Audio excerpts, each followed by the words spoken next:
Yeah, the room key 1 is up there. That's on like a different floor, I think. Let's get this, the one that's the fallen Jingu clan. I think I know what this one is. Just a couple things to kill some time. Also, Rural Drip, good to see you, buddy. Hope everyone's doing well.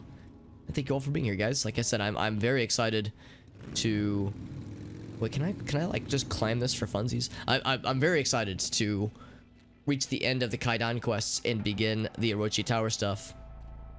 The Orochi Tower stuff, if I recall correctly, is... Oh, if I move the camera right here, by the way, I can see through the wall.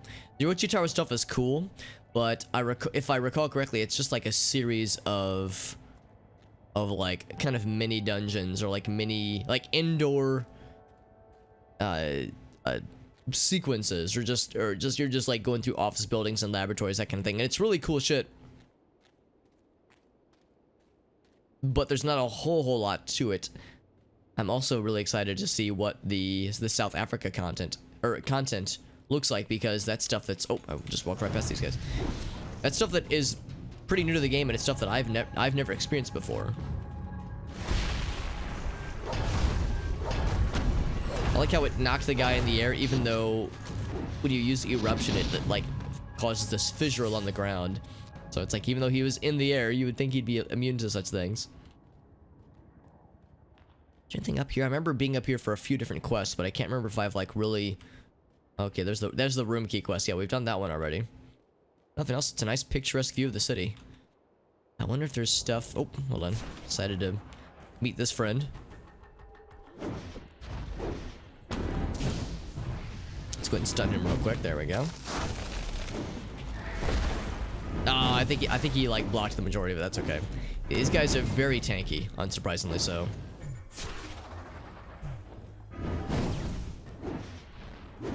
They have this weird propensity to like spit out this poison gas stuff. There we go. Yeah, I just want to admire the city, man. It just looks such a picturesque view of the filth that has corrupted everything. What's that one say? Tech me out to the ball game.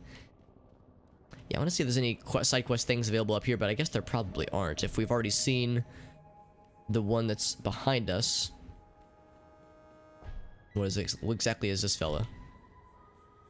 Oh, it's off. Okay. Whatever this is, yeah, it's got the little face. This is obviously one of the mech droids, but I don't actually know how to activate it. I'm guessing that's specific for another quest. Oh, I see. So I guess, yeah, professional sports in the world of the sequel world have been like, human players have been replaced with robot players, I guess. I can't actually walk past that. Okay. I was thinking maybe there was more stuff available up here. Yeah, the filthy view. Yeah, there's a lot to appreciate about this, for sure. I'm sad I can't rev my motorcycle up here. Maybe it's for the best. I'm trying to think. I feel like there were at least a few side quest things. I mean, we've done most of the quest-giving side quests, like individuals that had... oh, that's just a wall there. Okay. Individuals that had like mini quests for us. I'm thinking more of like the little package side quests, the ones that can usually be knocked out in like, you know, 5 or 10 minutes, for the most part at least. That drop kick always kind of gets me too. The drop kick followed by the fact that they kind of have to like struggle to get back up afterwards. Hey, Kubos, what's up, man? Successfully shaved. That's excellent news, my man. I'm proud of you. I mean, as somebody who, you know, has a minimal shaving activities myself. I mean, of course, I shave like the underbeard. You know, I try to tidy things up when possible. But I haven't like really shaved it in a long time. How do you feel, Kubos? Do you feel like super funky fresh now? Because that is one thing I do. I wouldn't say I miss it necessarily, but I remember fondly from when I rocked the clean shaven look. Was like whenever you would finish a shave, it was always like, oh yeah, I'm so smooth, man. Can't keep my hands off my face. Oh man, it's so good. Yeah, I know exactly what you mean. It's been a while though. I've been bearded since my sophomore year of college, so 12 years give or take at this point, which is pretty wild to think. But that is good, Kubos. I'm glad it went well. I'm glad it was a successful shaving operation. Couldn't keep the hands off though. Yeah, I find myself just like, I think a lot of us do this. I'm sure I'm not the only one, but I find myself sometimes just casually like stroking the chin, stroking the beard if I'm thinking about something, or just as an idle animation. I feel like I'm like an NPC and I have like idle animations that I'll do and I'm left to my own devices. Nothing else just provides like a good victory lap to just kind of take in the sights and sounds of the awful things that have happened to the city. But I think there's like still places to explore, and I'm 100% sure that there's lore that I've not gotten yet. I know there's a bunch up here that we have already found, so I don't think we have to worry about going that way. Untouchable. Hell yeah. Hell yeah. That sounds hella good, dude. The neared, is neared a shorthand for neckbeard? Because yeah, like I said, that's something I do try to touch up from time to time, and it doesn't always work. I'm not always successful, so emphasis on the word try to keep up with. But I mean, I think as of last week I hadn't, because I finally did like trim up and shave, you know, just cleaned up the beard a decent bit on Wednesday or Thursday, I think. Maybe it was Friday, actually, I can't remember. But yeah, I remember as of my last stream last week, I remember being like, oh man, I remember feeling like grunge meister over here with my very not tended to underbeard. Character doesn't turn the hand. Yes, you're correct. Yeah, it's so weird. Like we don't turn the handlebars. It's weird whenever you watch the motorcycle. Whenever you watch him jump on the motorcycle, because it's strangely fluid. Like motorcycles shouldn't be able to jump that easily. Also, there's a human person. Oh, and Kubos, thank you for that host as well, my dude. Thank you so much, my friend. Kubos, how have your streams been going, by the way, dude? Oh, crap. I forgot to click back into here. There we go. Know what to request for the MS Paint? Dude, you know that I'm always super down for the MS Paint shenanigans. I desire, if not require, the shenanigans. Five Finger, that is good news. That is excellent news, my friend. Perhaps the best Five Finger related news story that I've read today. It's good to see you, buddy. Hope you're doing well. Thank you all for joining today, friends. We got a critical empowerment. Hell yeah, that's the good shit. Lacking the drive lately. I mean, if you're anything like me, Kubos, it kind of comes and goes. When there's like that natural drive versus when you kind of have to like nudge yourself. So I definitely know how that goes. Like there are times where it's like, dude, I could like do this for fucking days, and then other times it's like, ooh, I gotta like kind of maybe not force oneself, but encourage oneself. How many other Five Finger related news stories? At least five Five Finger news stories. I don't. In my head canon, that's like what your screen name is shorthand for. It's like 5 fingers, but obviously I don't know that. Oh, and there's Polin with the party up. Let's go and do the meetup with her. Shazam! It's good to see you, bud. The real answer, Five Finger, is that I'm, you know, one of those like, since I'm in the Illuminati in this game, you know, the Illuminati is all about being interconnected and having like their tendrils everywhere and being able to like tap into all these news sources and camera feeds. It's like, you know, they got their eyes everywhere. So it's like, ooh, what if I've gained Illuminati powers and I too have the eyes everywhere? That's too fancy of an answer though. Times you just can't wait. Yeah, exactly. There are times where it's like, dude, I'm like so pumped. Other times where it's like, you know, I definitely want to, but the energy levels are sometimes dipping, so I feel that for sure. Here's some people that we recognize. Here's Yellow Jacket. I think this is a gentleman we played with previously. Oh, there's Manga. Hey, there's Manga. He was in the chat right now. Yeah. We got Ringle. We got Jitsuzan. Who else we got? There's a person that's doing the Naruto run. Very good, very good. Honestly, the world needs more Naruto runs. Coming home and doing nothing though, yeah. Yeah, sometimes it's exhausting, and obviously the reality of our surroundings, the reality of real life is exhausting and draining and frequently awful.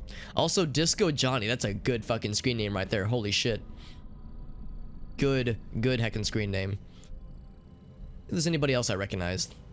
Because there's a bunch of people we've played with that are, you know, probably more or less regulars at this point with the game.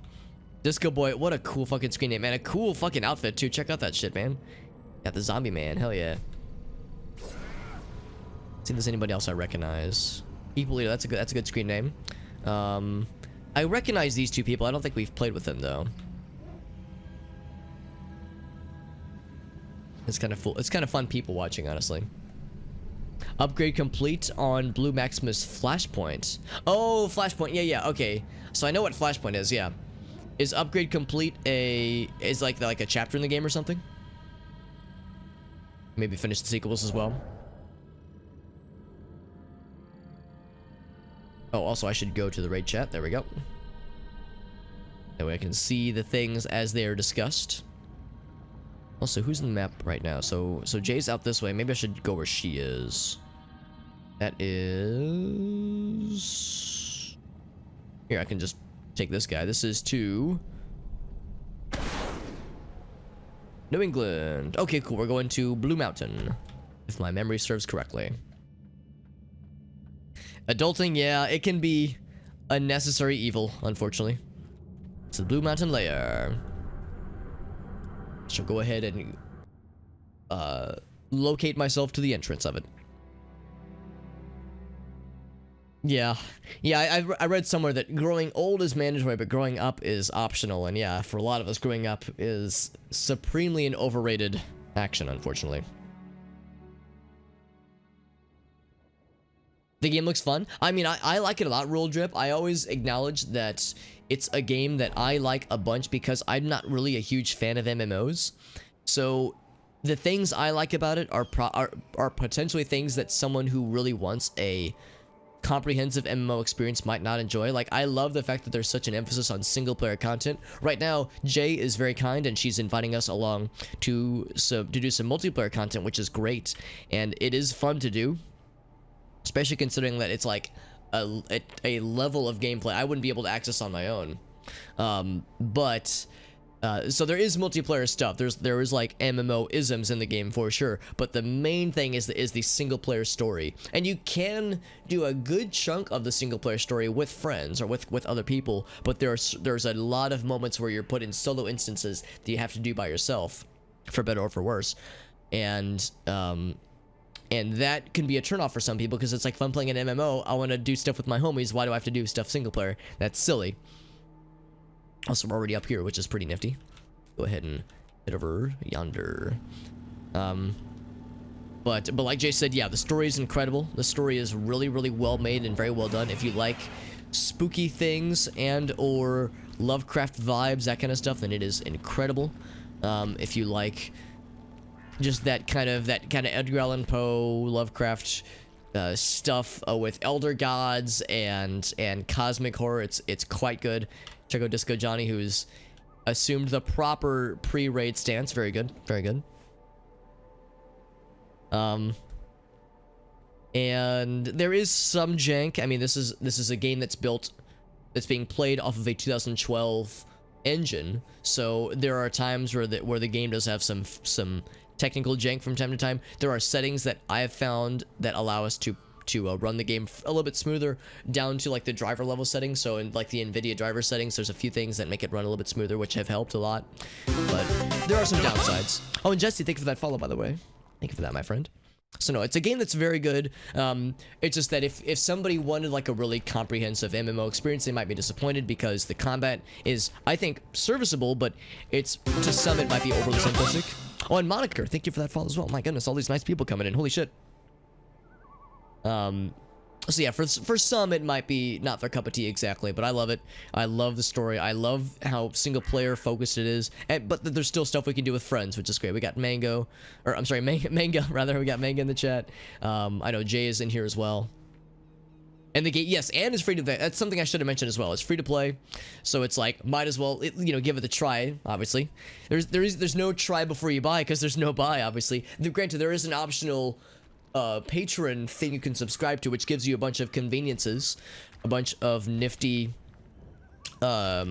a bunch of nifty like things that make the game a little bit smoother to play, easier to warp around. You get more rewards with quests, that kind of thing. But it's not like a make or break kind of thing. It's not like a pay to win type of deal. So it's nice. It's a nice to have, but not a requirement necessarily. Certainly not for somebody like myself who just wants to play the story as the main thing. So yeah, it is good. Yeah, 100% agree with Jay. There's no paywalls. There used to be in the old game. To get to all of the DLC stuff, you would have to like buy the expansions. In this version of the game, the expansions are all bundled together with the base game, which is itself free to play. Never been good. Yeah, that's my big thing too. Check out this dude's cool outfit. Holy shit, that looks awesome. It's like a techno ninja. Yeah, that's been my biggest thing with MMOs. It's like I just don't have the time to commit to it. Whereas this one, since it's still single player focused, there's less of an issue with like keeping up with others and that kind of thing. Let's go check these out, by the way. Darkness that underlies the local myths, right? Because this is them building the casino.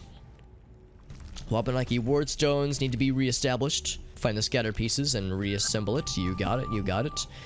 The wardstone can be used to mitigate the black power that's been channeled at the casino construction site. So the stone fragment at a focal point and spank the bad guys. You got it. Let me get caught up on the chat. Here we go. I like all the bonjours. Oh, and thank you once again to Jay for the plug in the Twitch in the game chat. That's very kind. You are not playing at the same instance as your group. Do you wish to change instance now? Yes. Sure. I guess that was just saying that I was with the one group and maybe not the other one. But thank you again to Jay for the plug. I always feel a little bit like, I don't want to like draw too much attention myself. I don't want to be like I'm spamming it, but it's very sweet. Whoa. Except now I'm not around people. What in the world? That's strange. Oh, there we go. There's Disco. Okay, cool. I was like, what? Yeah, re-meet up. There we go. There we go. Much better now. Much better now. Oh, Jesse's in game. Hell yeah. The Gorilla Cop. This guy. Yay. There we go. That's Disco Johnny. Gorilla Cop is a solid persona. I'm 100% down for Gorilla Cop. Disco Johnny, I love your screen name, by the way. It makes me very happy. Yo, he's doing some sick kickflips, dude. Holy shit. Look at this man go. This dude's a mad lad. Yeah, you level twice as fast. Yeah, so there are benefits for sure. Player character, yeah. Yeah, well, part of it is my fault too, because I've gone out of my way to make a character that looks absurd. You can make your character look cool or like blend in better. I've made my character look like a freaking weirdo, so that is the thing I enjoy deeply. But yes, I will readily acknowledge it. It is uncanny when you're like watching the cutscenes and it's super serious, and then you're like a freaking weird. Then you see. Yeah, let me take the wardstone real quick. Then you see like the player character and just how absurd it looks. Grab the rock. Yeah. We'll man with the rock together, Yellow Jacket. We'll all grab it and hold it together. Not just the pickup stone. Yeah. There's others as well. Right. This big boy, stone giant. Lots of running gags. Oh yeah. There's a lot to appreciate about it for sure. Clear the area of safety hazards. Is that what we're calling it? We're calling these safety hazards? I mean, they're not run. They are hazards to safety. They're also walking stone golem monstrosities. But yeah, it's a hazard though. Oh yeah, the fact that it's also a silent protagonist. For better or for worse, I don't know how I feel about the silent protagonist thing. There are times where I think where it works really well, and other times where I think it falls a little flat. But yeah, the silent protagonist thing, there are I think valid critiques to and against.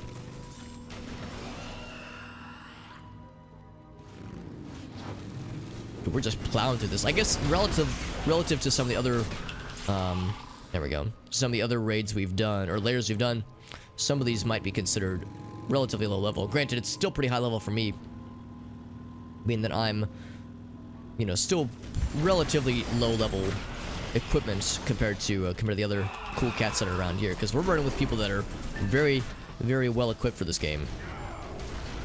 Like you can tell, they're killing stuff before I can reach. They are super good, super fast.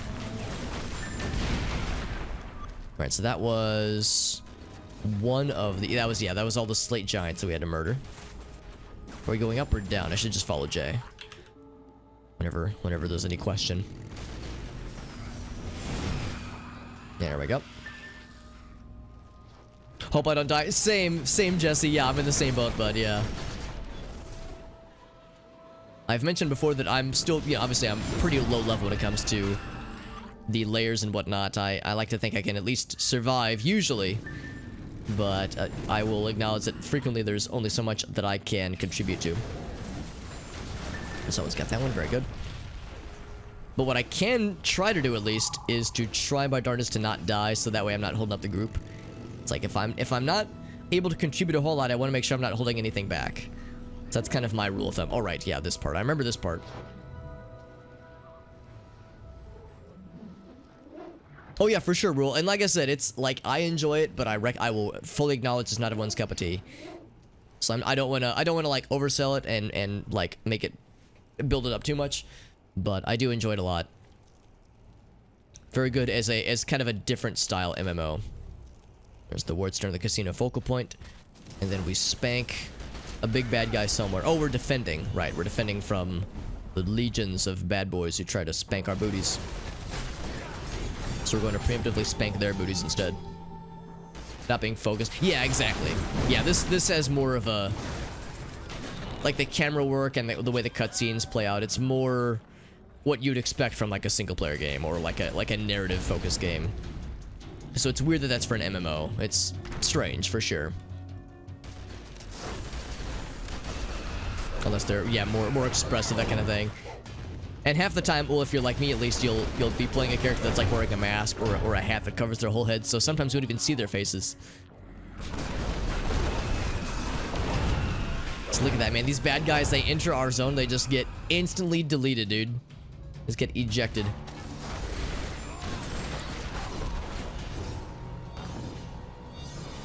As we got 9 really high level folks. And then myself. So we've got a lot of firepower here. Gambler's Ruin. There we go. Get Living Flame in here. I forgot to summon Living Flame earlier.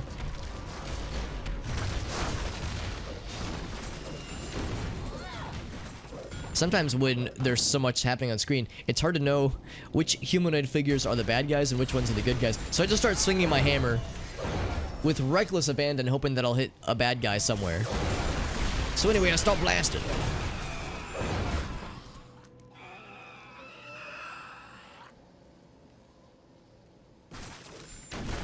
There's a big boy. Oh, and he's dead. Okay, never mind.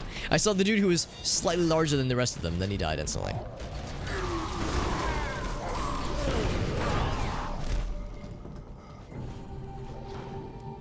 Alright, so that was the project manager we just spanked out. Oh wait, no it wasn't. It was...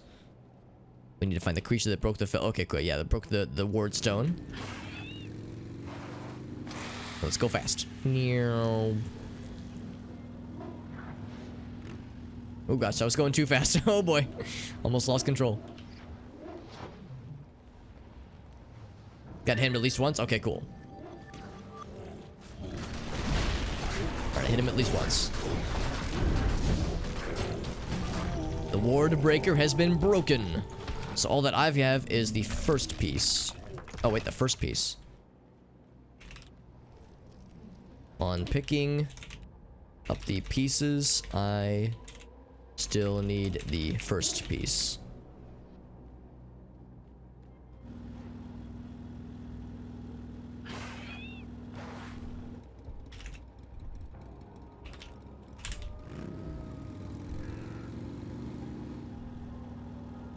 Yeah, let's follow where Jay was. Yeah, okay, so it's not just me.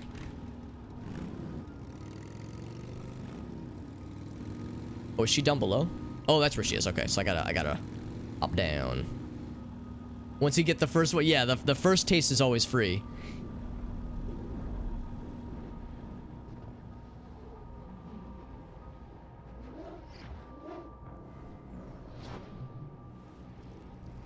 Is there friendly fire? No, there's not, thankfully.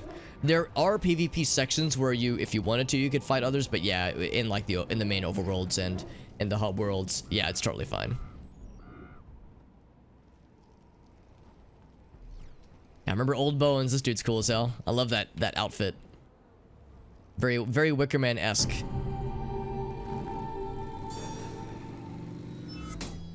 Now I'm 3 for 3. That was sneaky. I don't even know where it was hiding. So this is the summoning circle where we're gonna be summoning in the big bad boys.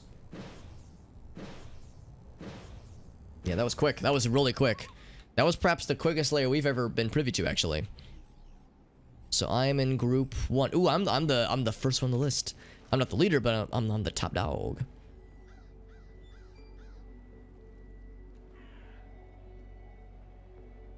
There was one on the first floor. Okay, cool. Yeah. I like the glowing chipmunk guy. In my primary character, I have the chipmunk outfit, but I don't think I get it with this one. I think you only get like 1 redemption per character, or per account rather.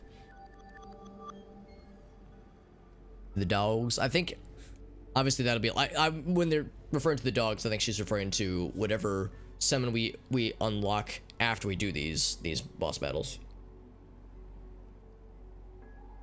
Kind of like how there was that war pig. Just like witches in Black Masses, the large pig dude that we fought last time after the Kaidan boss battles. There we go.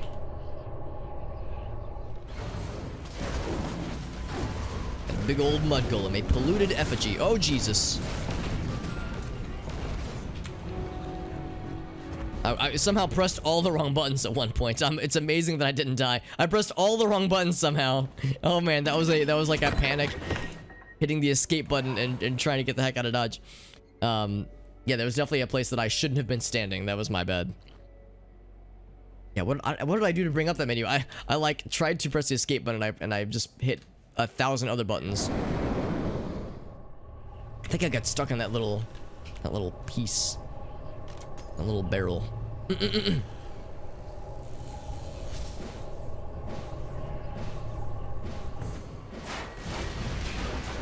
Furious. Oh, a Ferris dweller, not a furious dweller. And he's dead. I mean, maybe he's furious too. I don't know. He's a dead dude. That's what matters. And of course, our inventory is getting full. Oh, I was gonna say, I thought I saw a little thing for a enemy health bar.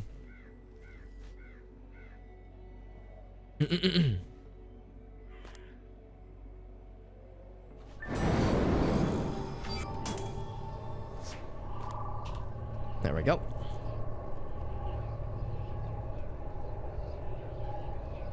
It sounds like we're looking to try to find a healer for the next sequence. Because yeah, if Jay's gonna be the primary tank, then yeah, it's obviously we need somebody to keep her alive.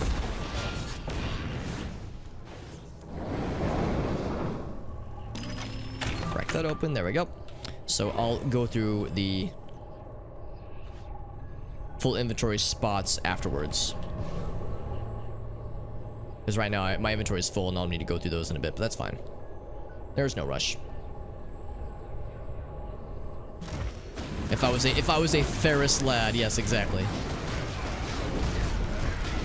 I think you have to stand outside the circle. Yeah, I sometimes get mixed up on like, okay, which circle or which side of this do I stand on? Do I stand inside or outside of it? Thankfully, we didn't die, so it's all good. It's all gravy. This guy's much more predictable, and he's dead. Couple. Yeah, with a group this high level, these dudes buckle pretty quickly. Alright, then one more. Because we have 2 groups, so we go through each round of bad guys twice.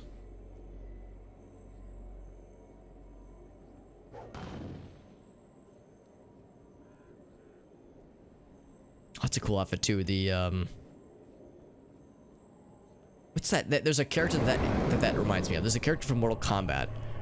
Oh, that's Moniker, who followed earlier. Hell yeah. Yeah, Moniker's character. That hat reminds me of who's the character from I'm thinking of? Is that Raiden? No, not Raiden. to remember the character from Mortal Kombat, but the name escapes me. It's a hat similar to that, like the lightning god character.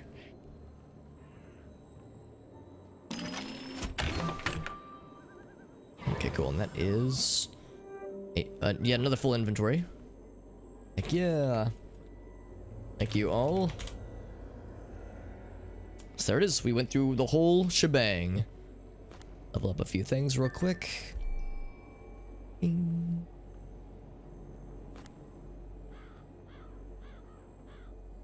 Go ahead and get that maxed out. I think I've got this one that also needs to be maxed out. Bloing. There we go.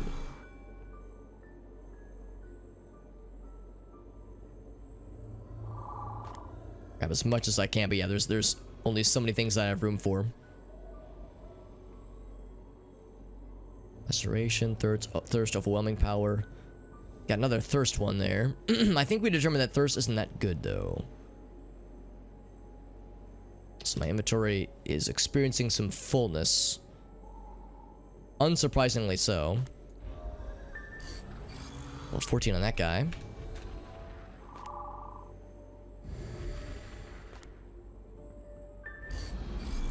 So we're slowly increasing our numbers. Emphasis on the word slowly.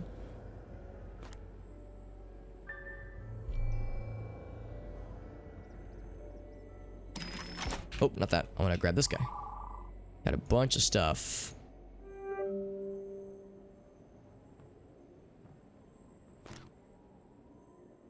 Whoops. I'm pressing all the wrong buttons. There we go. Critical and Level 20, very good. This thing is slowly increasing, which is good. It is right. Okay, cool. Thank you, Fuzzy. Yeah. Probably helps that or it doesn't help that I have not really played Mortal Kombat before. Like, I've played a few of the games, but never, like, really played them seriously. So I've got a bunch of these things to just burn through. I guess I might as well just kind of pick and choose which ones to level. Signet of Thirst, yeah, I'm not so sure if that one's really all that useful, though. I mean, it's certainly not bad. I guess I might as well level that up. Just, if nothing else, just to get rid of some of these things. So we'll do this. We'll get this one leveled up first. That one. Yeah, just to get it to 20. There we go. That one's also to 20. Very good. So that just cleared up a lot of space, which is good. If nothing else, I'm just making space for new things. Okay, we've got almost all of it. More things to level up. If anything, yeah. The fact that these give so many Signet distillates is cool, but it's like, oh man, I wish it gave me more talisman and weapon stuff. That's the stuff I'm really gunning for. In fact, that should bring it to max level. And it did. Hell yeah. What's this one? Matter creation. Damage of gadgets. Okay, that's cool. So yeah, both of these aren't really necessary. Can I just do this? Let's get both of those. I might as well, right?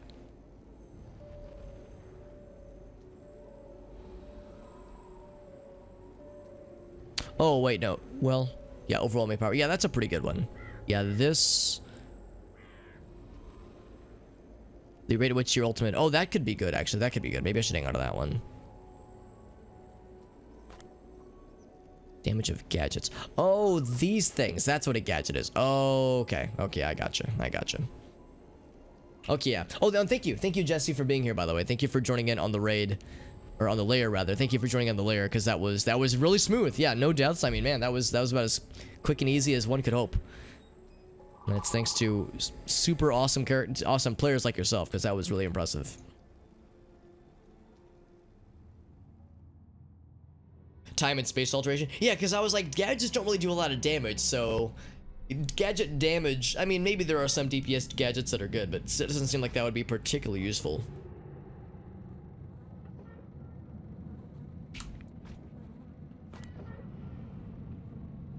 Okay, so none of those, but I do have this guy. Bam. 21. And with that, I think I maxed out on all of my glyphs. Every single gosh darn one. Oh, not this one, though. Not this one. Okay. I don't know what glyph is in there. Presumably, it's a really good one.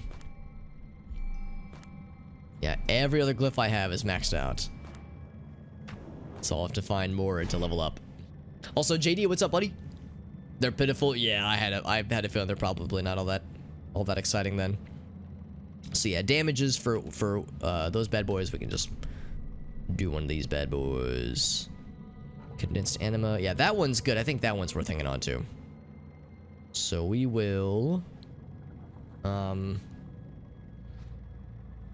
we just like combine that down just to get rid of it. I've got all these signets and I just don't know what to do with half of them, honestly.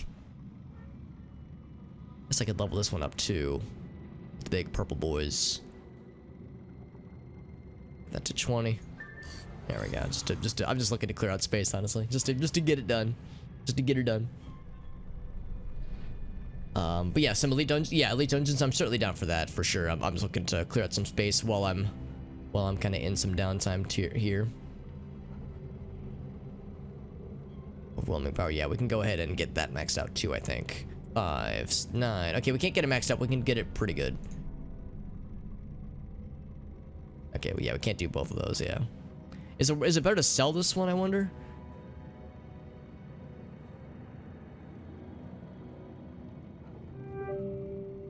People left after the layer? Yeah. I mean, I understand the dungeons are probably a slightly longer commitment, whereas the layers are usually pretty quick and dirty. I mean, I guess the dungeons can be quick and dirty too, though. Let's check the auction now, see how much something like this would go for. Would be an upgrade. A catalyst. So this is a synergizing signet empowerment.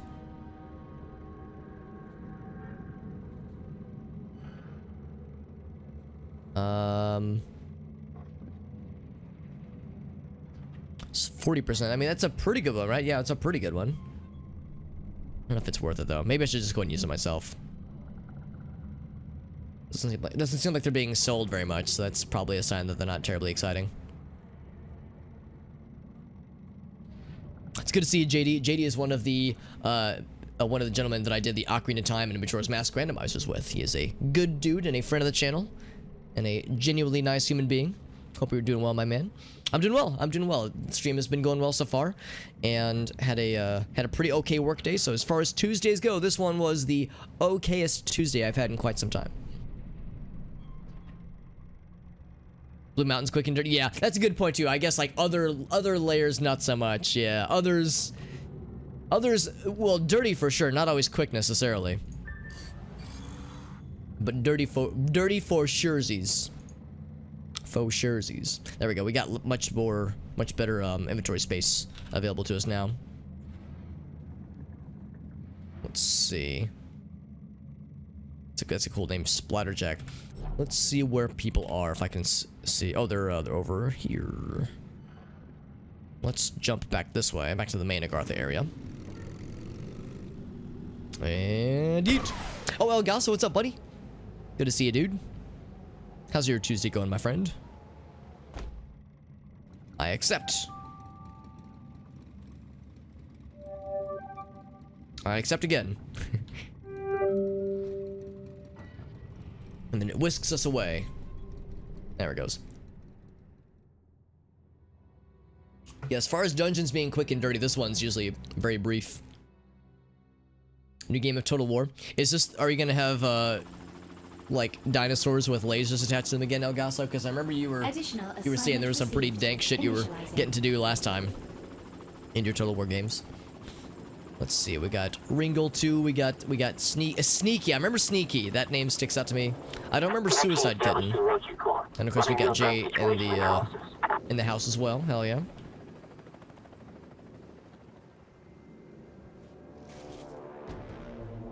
There she is. Yeah, we got the whole squad.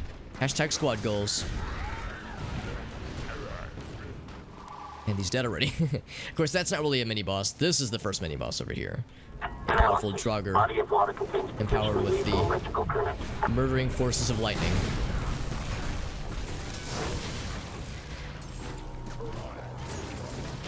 There we go, and he's gone. Nice and quick.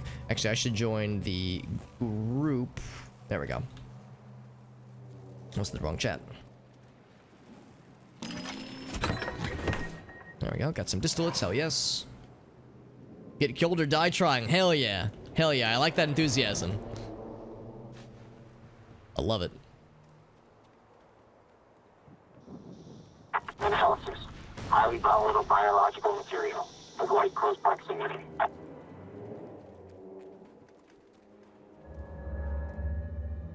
Going with the Dark Elves this time. Polaris 5 is... Oh, yeah. Oh, that'd be... Yeah, it'd be tough with higher difficulty, for sure. I'm assuming you mean, yeah, the 5th boss. Well, is this the highest level that there is for this particular level? For this particular dungeon? Because I know there's the story mode, then there's the elite version. Is there a level higher? Identification. Cargo But yeah, vessel Dark Polaris. Elves, angsty boys, hell yeah. Atlantic Ocean, August 14, 2007.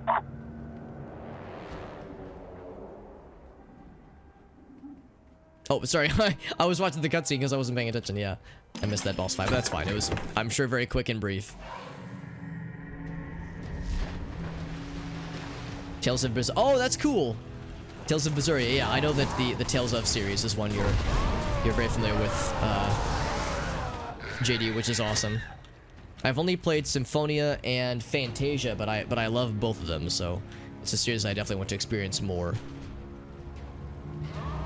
Raining the Veil is kind of rough too at higher difficulties. Yeah, I'm sure that there are some dungeons that are infamous for better or for worse in the elite versions. I mean, right now we've got a group that feels very, I don't want to say overpowered, but definitely incredibly high powered.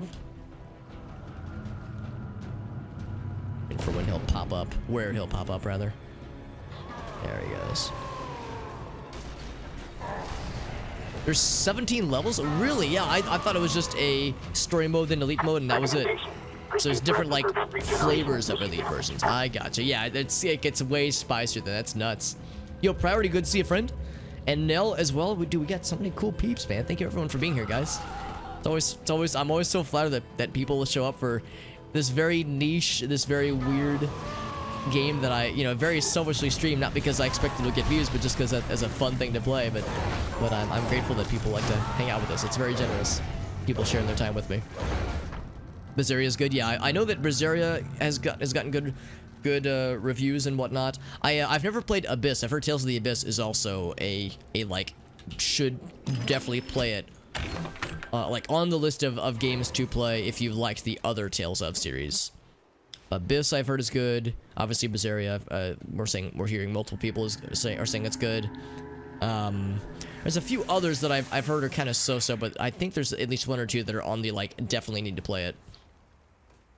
Item power, it is 225. It's 225.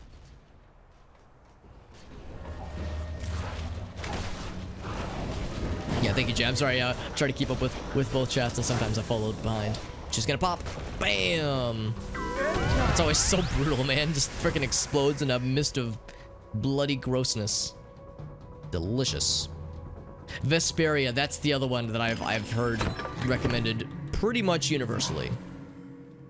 As I know there are some that are kind of so-so, but yeah, there's a number of them that I've heard are like top tier. Detecting strong psychic signature emanating from inside the vessel. Oh, absolutely, Priority, yeah. Yeah, Noita is absolutely on the list. I'm thinking what I'll be doing after I finish this game is that I'll probably do some streams where I'll play some shorter games before I jump back into Hyrule Warriors. Hyrule Warriors is the next like big game that I want to finish because we're halfway through it, the adventure mode at least. We're halfway through the adventure mode of Hyrule Warriors, the original one that is.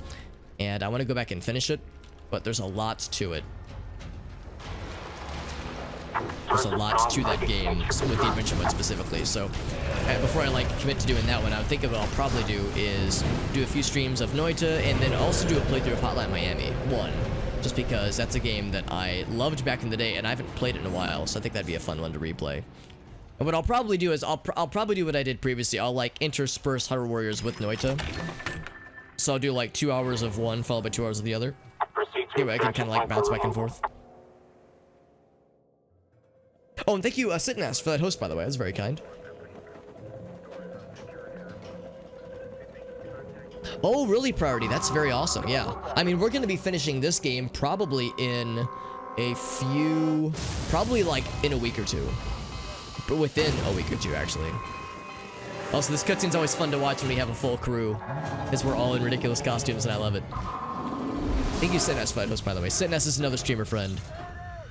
She's very cool and very generous to share her time with us. Okay, let's go ahead and...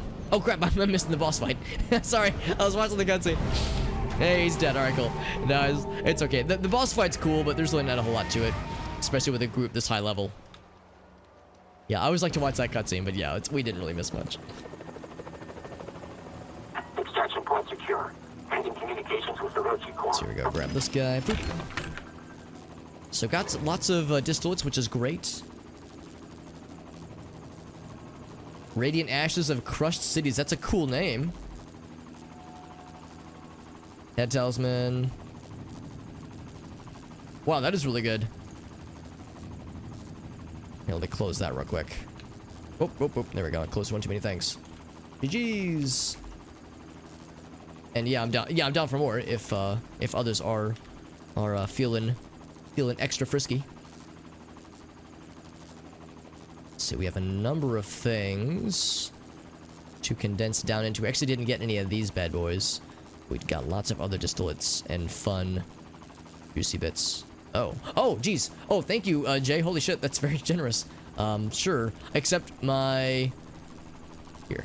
Close that, close that. Confirm. Thank you. Oh, trade was aborted. Of course, I don't have space for it. Yeah, let me make some space in the inventory. Oh, maybe it'll allow me to accept it without having space in the inventory. Yeah, it's sure it'll be aborted. Yeah, I need to. I think I need to make some space because I'm very full right now because of all the juicy tidbits that I've acquired. Let me grab this real quick. Get that to level 22. Very good.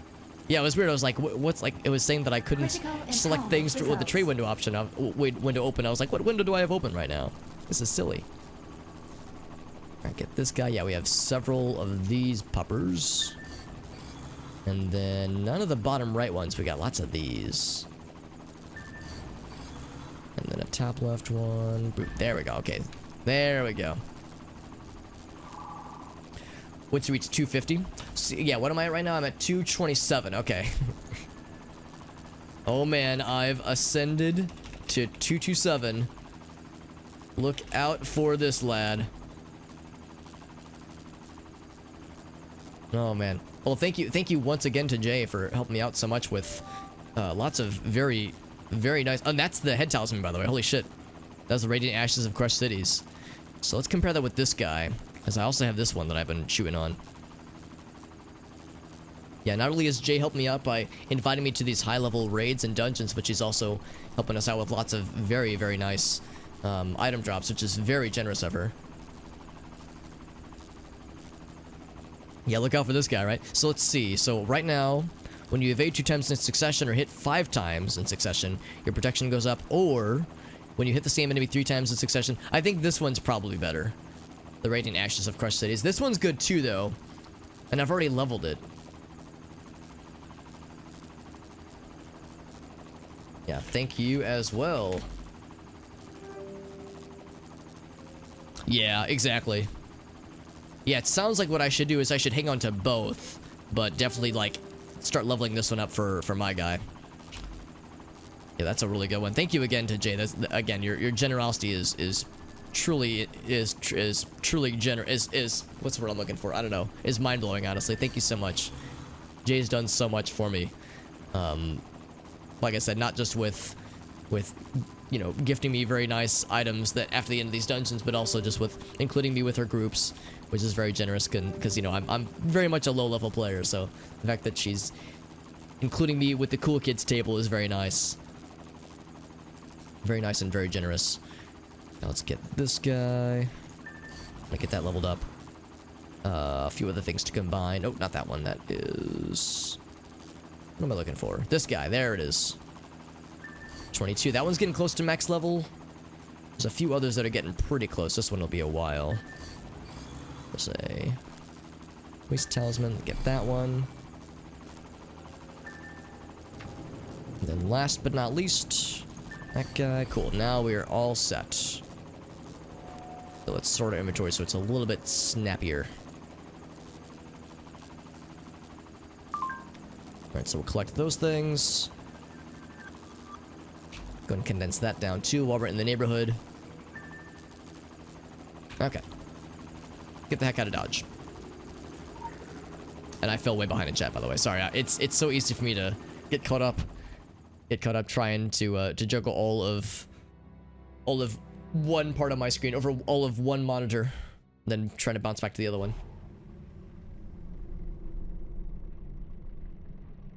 Okay.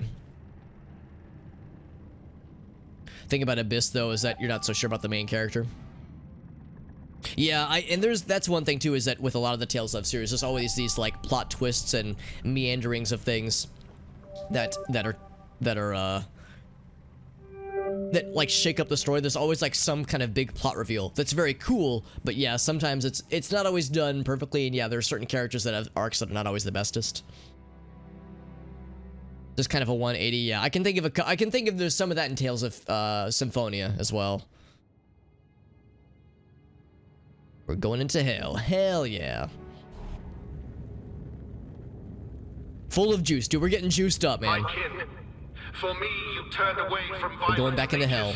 This is hell part 3, I believe. Have come to us. Part 3, Electric Boogaloo. So I turn back. Also, Duro, what's up, buddy? Yeah, we got the juicy tidbits in here, man. Thank you for being here, Duro. Duro is another streamer friend who is a Tetris Attack badass and is a very, very nice lad. Do not present yourself so eagerly. Hope you're doing well, Duro. Although I'll confess, I haven't had a chance to catch the Duro stream lately. I hope I'm able to right that wrong by catching a Duro stream in my not so distant future. The siege must fall before the city does. We march to meet them at the atomic front. You, possessing guile, looks like would we have be some better friends. advised to travel behind the battle lines. Let's launch them into the air. Hell yeah. It builds upon itself. Oh, lots of friends. Cannibalizes itself. That's okay. I don't mind getting. We don't mind making lots of friends. Oh, now they're dead. Okay. Escape.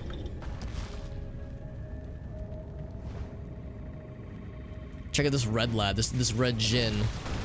This genie boy. Ooh, I'm getting yeeted. Oh, he likes me. Guys, I think I've made a new friend. Oh, he's already dead. I'm like just attacking a corpse.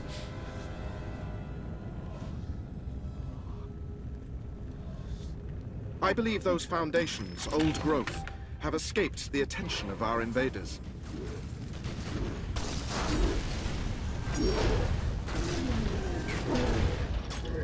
Couple. And couple. There it goes.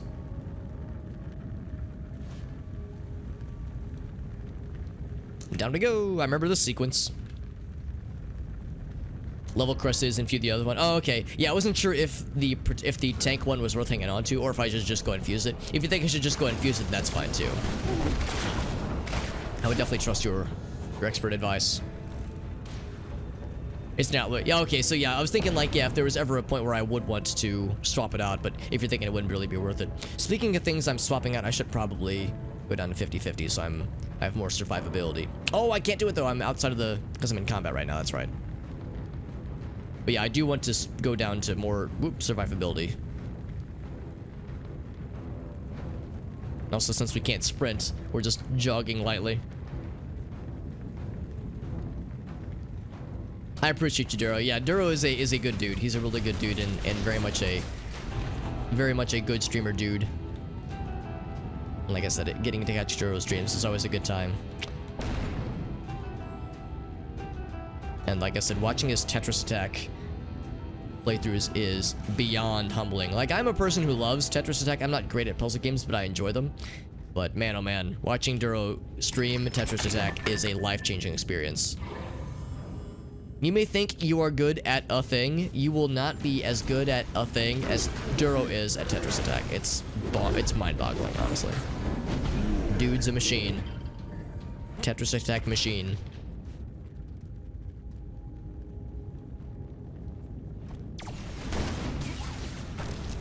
He like barely pulled out his weapon, then he just fell over. These foundries were to cast our future. I got this big but bad they boy. are turned on us. I'm Release guessing this the like molten-skinned ring he has Forge around him Master. means that he does like thorns damage or something. But then he's vulnerable. You can slap him right away. And he's done. Easy peasy. Poof. You know how in certain video games, whenever you kill the big bad guy and they slump over and they like fall with their final like breath, they fall over, and sometimes in certain video games you have to dodge out of the way lest their dead body like collapse upon you and doing damage. I'm always worried about shit like that too. Also, wait, what was that? Oh, that was 2-Ton Waffle. What's up, buddy? Thank you, 2-Ton Waffle, for that raid. How are you doing, buddy? I counsel evasion. Not just 2-Ton for Waffle, your yet sake. another cool streamer friend. Dude, we got Too so many many cool streamer profound friends in the creatures chat, have man. What the already hell? been lost. I don't know what I did to con you guys into thinking that I was worthy of being raided. All these nice streamer people in the chat right now, man. Holy shit. I don't know what I did to fool you people into thinking that I was worthy, but I will continue. I'll do what I can to continue the charade as best as I can. Thank you so much, 2-Ton Waffle. Doing some Secret World Legends, of course. Little unknown game called Secret World Legends. Sounds pretty nifty. It's something I might want to try at some point. How'd your stream go, by the way, dude? And also, was what were you doing in the game? Was it story stuff?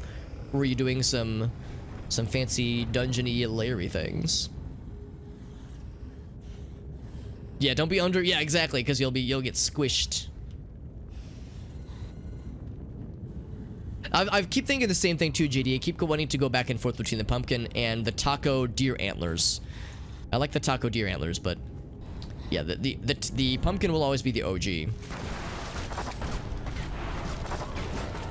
Flagellatrix. Flagellatrix Superior. How's that for a fucking title, dude? Holy shit.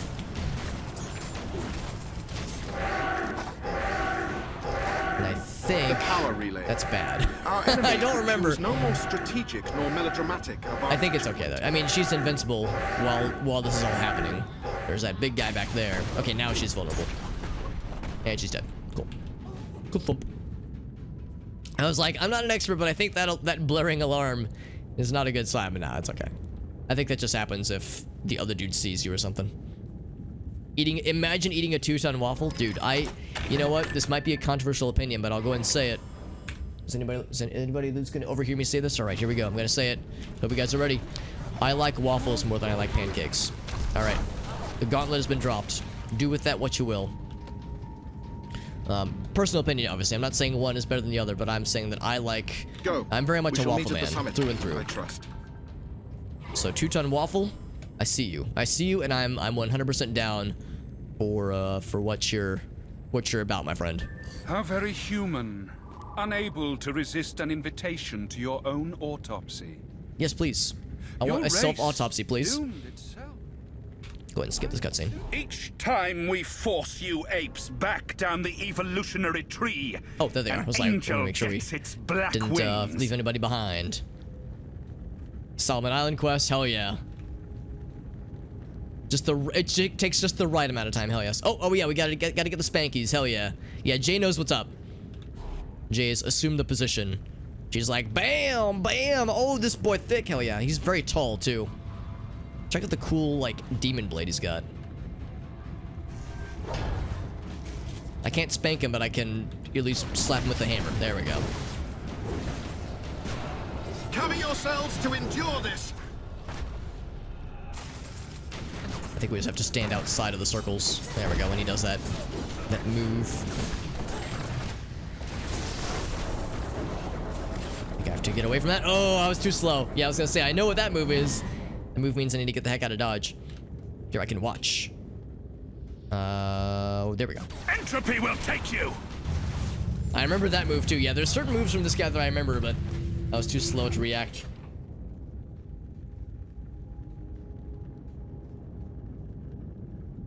Was that it? That was it? Cool. Oh wait, there we go. GG's. Cutscene time, baby.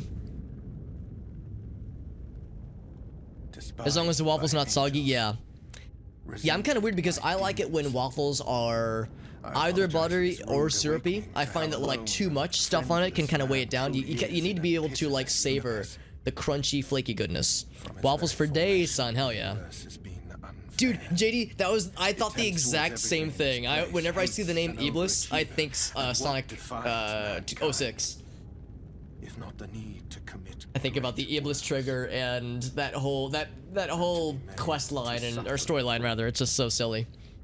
You need just the right amount of crunch. If you got too much stuff on top of it, like weighing it down, then you kind of lose some of the details.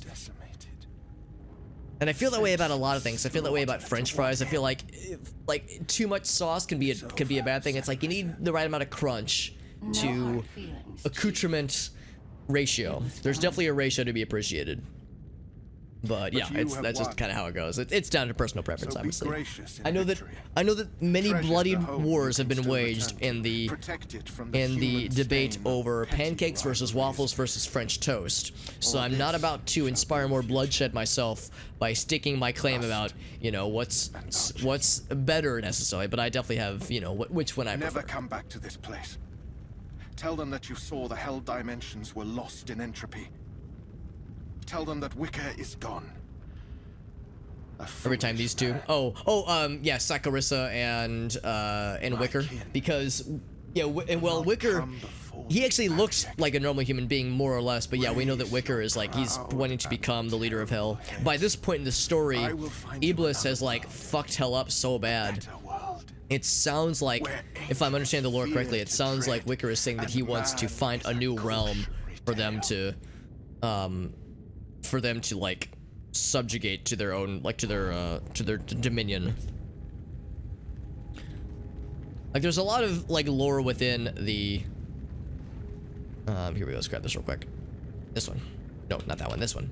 There's a lot of lore within the dungeons that I sometimes get a little bit lost on, but for the most part I try to keep up.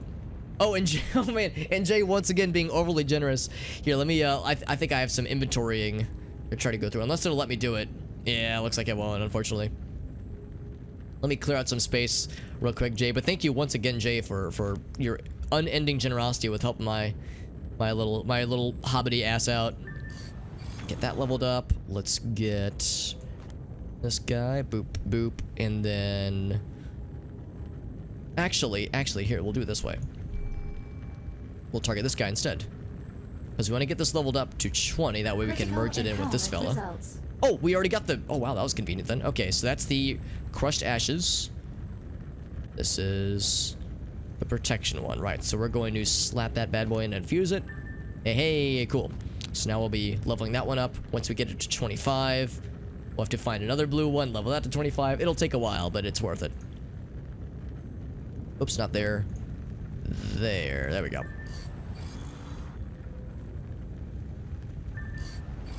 And then we get a top right lad.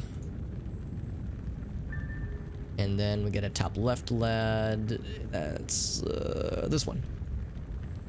Alright, cool. Grab those. Yeah, inventory's looking much, much better now. Bloop and bloop. Hello? There we go. Alright. That one leveled up too. Perfect. Okay, I think I'm all inventoried out. Oh, and then, all right. And then Jay's like, oh, little does Alex know. Thank you once again, Jay, for helping me out with these. That's very generous of you. I'm pretty sure those are all the loot items that she got from her end of like the chests and whatnot that she opened. It's very generous of her to bail my little hobbity ass out, just because all these things are very helpful when it comes to leveling our gear. We're getting pretty close to being able to make some fairly significant merges happen. Let's see. Yeah, we need the racer. Get that guy. Like this one would be pretty quick. I think we actually might even level this one up today at the rate we're going. Let's see. That would be this. Oh wait, that one's already maxed out. This one. There we go. Level 4. And then that one. Boop. Cool. I think we're all set. Let's go ahead and skedaddle skadoodle. There we go. Whether Oni's a specific type of demon? Yeah, I believe Oni is a type of demon. Or Onis. I guess the term is probably Oni, the plural term. They're like a specific type of demon. And in Japanese folklore, they like serve a certain purpose. But yeah, it's like I think there's like different flavors of demons as far as the Secret World lore is concerned, that kind of thing. But thank you once again to Jay for your incredible generosity. Oh, there's Jay. Yeah, there's Jay right there. Yeah, yeah. Thank you again to Jay. That's very generous of her to help me out, and to invite us along for, again, very high level layers and dungeons, because that definitely helps our numbers out. We've ascended all the way to 229. Jay was saying once we're at 250, then we would have the ability to do the really high level stuff with her and her groups, which is cool. Because yeah, some of them are gated, I believe, behind certain like item power levels, that kind of thing. Also, we found a stone shard, which is a trophy. Let's go ahead and add that to our shop real quick.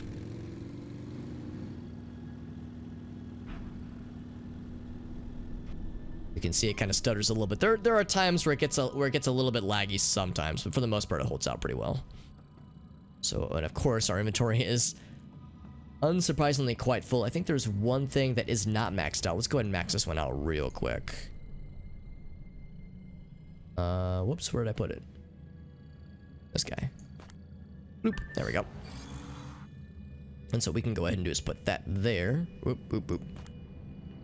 Put her there. There we go. We got a bunch of maxed out signets that I'll admit I'm not exactly sure what to do with, just because we have so many. Shift V. That's, I think, what I pressed earlier by accident. Yeah, I pressed this by accident. So we could say, yeah, dungeons. We say elite. And then, yeah, so we can do the first one. Or, wait, the first, yeah, 1 to 2. Oh, I see. Yeah, elite 1 to 2, meaning the base level. As a tanky lad, apparently. I guess that's what that's saying. Oh, interesting. Interesting that has a shield icon. But yeah, you'd be able to, so there are certain ones that I have available to me. But yeah, I am limited by the item power for sure. Oh man, but yeah, thank you once again to Jay for all of your help. Jay, if you don't mind me asking, have you ever streamed yourself? As in, we know that Jimmy, who is another friend of the channel, who is a veritable powerhouse in this game, I know that he streams a whole bunch. In fact, he just raided us last night, actually. So it's like there's definitely a lot of very cool and very knowledgeable people that play this game a lot and do stream it to a pretty decent degree, because he streams quite a bit, I'm pretty sure. Oh, okay, it's based on what's in the queue. I gotcha. I gotcha. Because yeah, for someone like yourself, Jay, who's obviously super knowledgeable about this game and very capable, it's like, oh man, you could inspire a whole new generation of new people to get into this game. Used to be 10 levels, right? That sounds familiar. That sounds familiar. That like there were like multiple grades back in the day. Oh, thank you, Rule Drip. Yeah, I think I might. Yeah, it's like we actually never actually went out of my default allocation, but you're right, Rule Drip. That's something I'll sometimes forget about, where I'll start getting back into the main game, and then I'll be like, man, I'm not doing much damage. What's going on? Then I'll look at my anima allocation. I'll be like, oh, right, I'm in scrub-a-dub-dub levels of damage. Got a potato computer. Oh, okay, I got you. Yeah, I feel that too. I used to have problems before I upgraded my CPU and my motherboard. I used to have problems with certain applications, and my capture card too would sometimes wonk out on me, so the technical requirements are definitely there for sure. But like I said, Jay, I mean, there's clearly there are people that definitely are interested in learning more about this game that tune into these streams. So, and Jay, like I said, you are a powerhouse of knowledge and just capability in this game. So I have no doubt that you'd be able to lead and inspire. Hey, Edison, what's up, friend? What's up, friend? Your mouse over, it would give you... Yeah, it would actually say it. Right, that makes sense.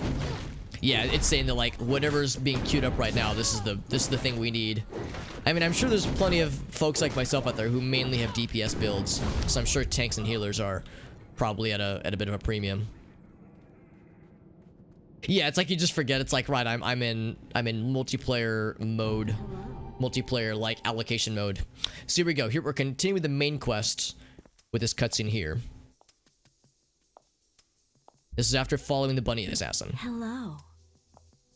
You are most welcome. Outside, the city shudders, but the Love Hotel remains open and ready to embrace you.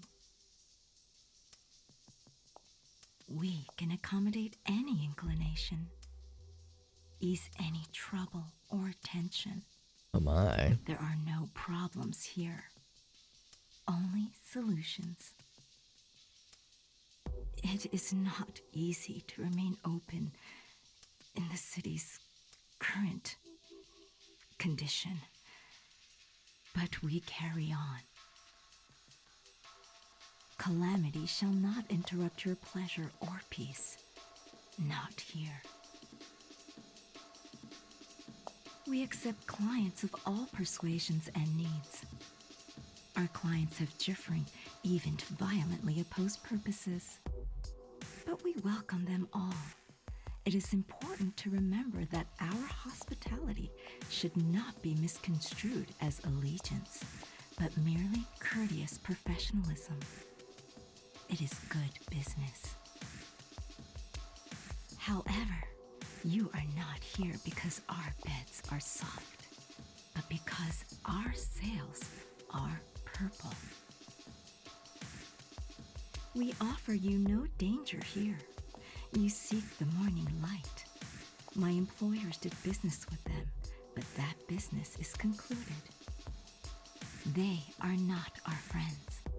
In fact, the only reason my employers have not accepted their very generous contracts taken out on the morning light is because there is already too much competition in that venture, and the year has already proven lucrative.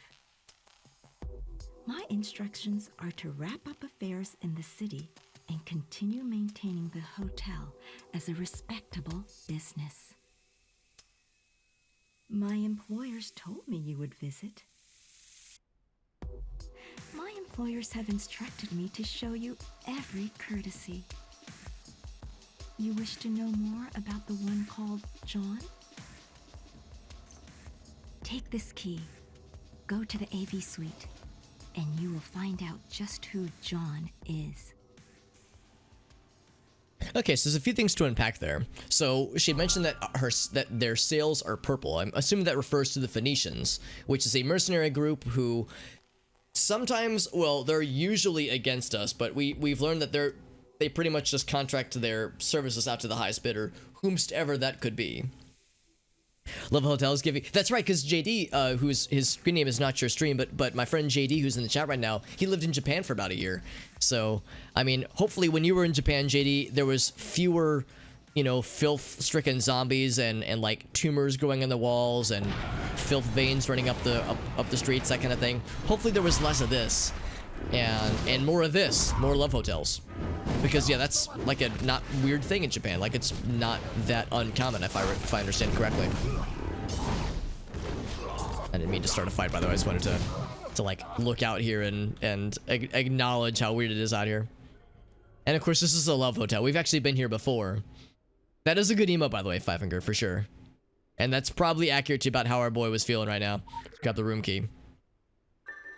But at the end of the previous quest, the one when we wrapped up yesterday, that is, we learned that the bunny assassin that had been killing a bunch of Morning Light people was presumably sent from Orochi, which surprised me. I thought the bunny assassin was targeting Orochi people, but no, it was specifically targeting Morning Light higher ups. Morning Light being that Heaven's Gate cult that caused all kinds of awfulness and was responsible for the Fear Nothing Foundation events that we witnessed ourselves. So, it says that that's the end of Naonami. Now, is Naonami the woman that we saw the bunny assassin kill at the end of the quest, or is that the name, or is that the woman that is the bunny assassin? Because yeah, I thought Naonami was the bunny assassin person, but it sounds like that was the one we caught up at the very end, and yeah, we watched the bunny assassin killer. Yeah, who's behind the rabbit killer? Would it be Morning Light sounding throwing people? It sounds like it's Orochi. But then there's the Dream Palace. It's a love hotel with a whole candy store of themes, oddly functional given the post-apocalyptic state of Kaidan. Intel shows a list of clients of the mundane and secret underworld. Let me know how the rooms are, she says. Will do. You'll be first to know, Kirsten. Level up a few things real quick. And up there, get this leveled up. Bloop. And then bottom left, that would be this fella. Alright, cool. There are quite a few, and they're always packed around holidays. I'm sure. Yeah, I'm sure. Like around holidays and other times of the year, I'm sure it's quite hot. It's quite hopping for sure.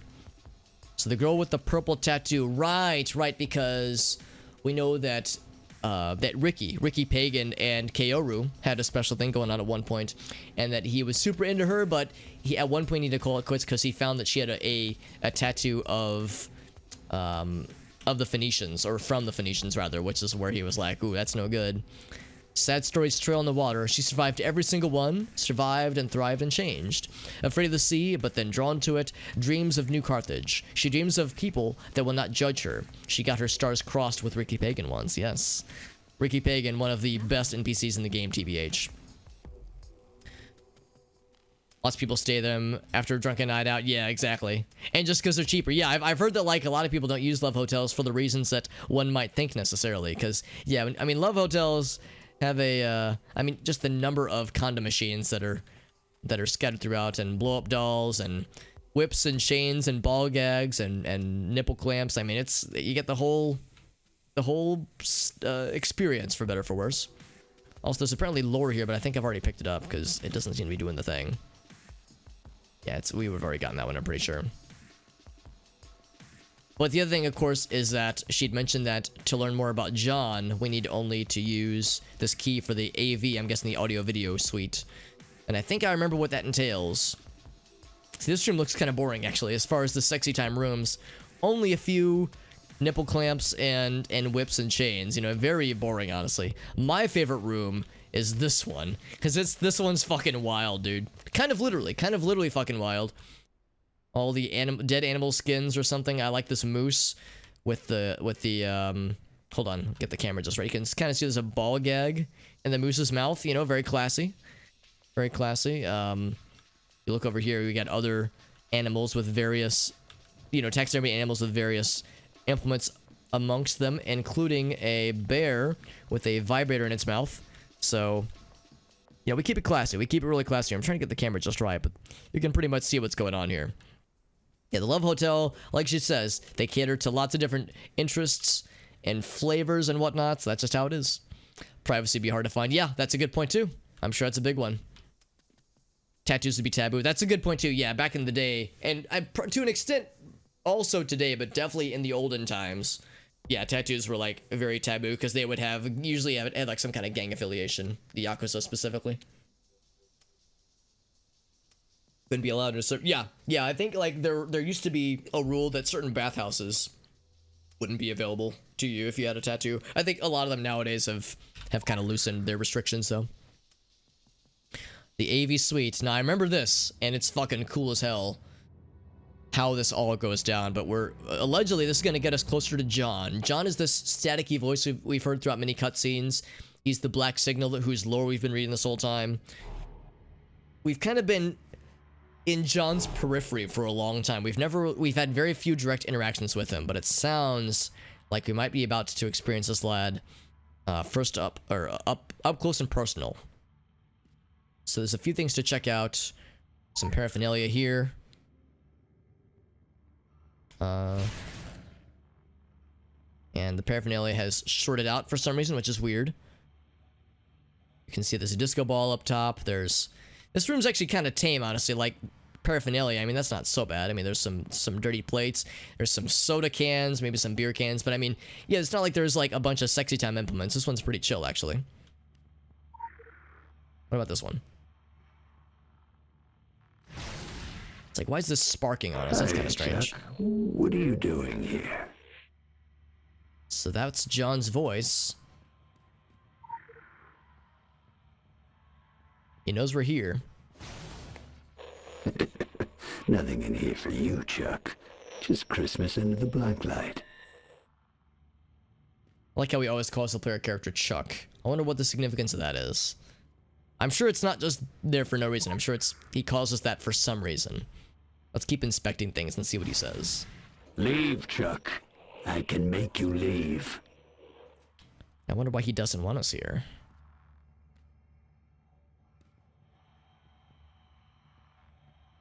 Yeah, my understanding is that, yeah, there are still some places that are a little bit weird about it, but a lot of places have eased up, which is good. I think a lot of the stigmas against tattoos from Japanese culture have softened a little bit. So I don't think you would have to worry too terribly much, Rule. Oh. Yeah, that's probably not good. I said go! Oh boy. Getting swallowed up by the filth, dudes. The room. The room. The red bed. The room smells like carcinogens, and you take on the dreams of those who loved here.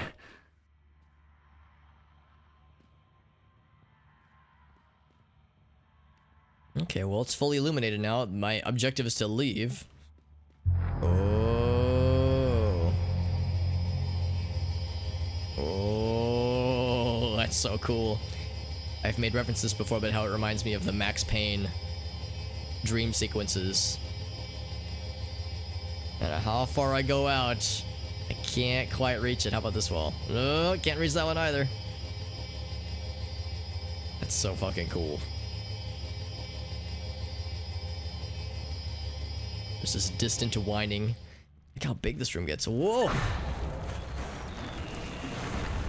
So the room fell away and now we're in a dreamscape. So it's planted us here. I was so afraid the first day I stood in front of Fear Nothing. Their pamphlets flapped around town like bats.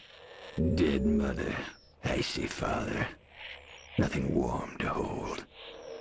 Social skills like vestigial limbs. Never picked in sports. Will they hate me? Someone please, please pick me. So this confirms that the John that we read about in the Fear Nothing Foundation records is the John that has become this personification, or I shouldn't say personification of the filth, but this voice that appears to be inside the filth, or at least inside this alternate voice that we're hearing. That is that we're calling the Black Signal.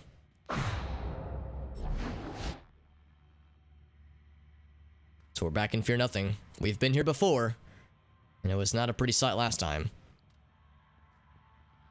And we're on the 3rd floor, it looks. Kinda wanna go down first to the lobby area, see if there's anything down here. The 3rd floor is probably where we want to go, though. Oh, what? Are you telling me? Oh, shit. Yeah, I think it's an infinite number of floors. Yeah. Can I go up? Actually, hold on. Maybe I should explore this layer first. Oop. Okay, so I think that's the game telling me, nope, don't go that way. Don't go that way either. Okay, let's just go up then.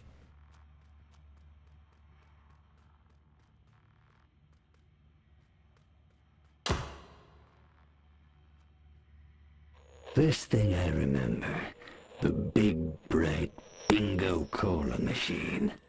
Free. All we could drink. My teeth screamed. Bingo, bingo, bingo. Make your voices happy. I like how whenever we get to see John, his face is blank. Just a blank flab of skin where his face would be. Ever boil a can of cola? Ever see what tries to crawl out of the saucepan? Can't say I've ever tried it. Now, Nomi, I thought you were the most beautiful woman I'd ever seen. I thought I would do anything for you. And now Nomi was the final woman the like final executive woman that we saw. And that was the final target from the bunny assassin, so one of the higher ups from the Morning Light. Now Nomi introduced It's me to Shay. Shay. Or Shay, rather. The harbinger of trouble. Shay, the demon hippie. Didn't like him at first. Shay had flown in to see the Morning Light operation in Caden. I was told to show him around town. Show him a good time. But that's not why you visited, was it, Shay? I know that now. You were here to mold me. I was your clay dinosaur. Well, hear me roar. Ooh, let's try to load in. There we go. Oh my. Okay, let's disable the UI for this because this looks really cool. Hey, what's up, Chuck? When will this? It actually ends pretty soon, actually. So we're nearing the end of the Tokyo parts of the game, which is probably the longest. We're nearing. This is the last part of like the main Tokyo, like overworld stuff. After this, we'll be going to this place called Orochi Tower, which is like a series of mostly interior areas. And then there's like a few boss fights, and there's a lot of cutscenes, that kind of thing. We'll probably knock that out over the next couple days. Then after that is an area in South Africa that only takes about 4 or 5 hours to beat, as I understand it. So we're definitely nearing the end. So I would say probably within a week or two. So this looks really cool.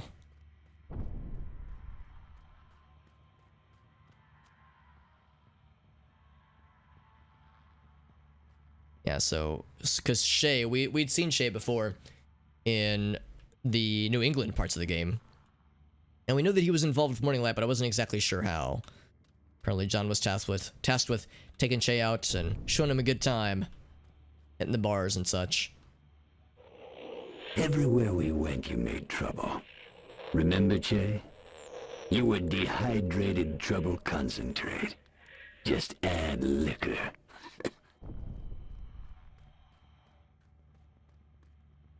Interesting how Che has like a regular face, whereas anytime we see John, his face is obscured or just blank.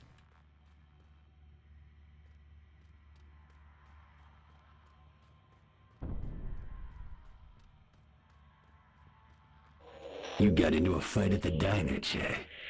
I thought that giant of a cook was gonna rip our heads off.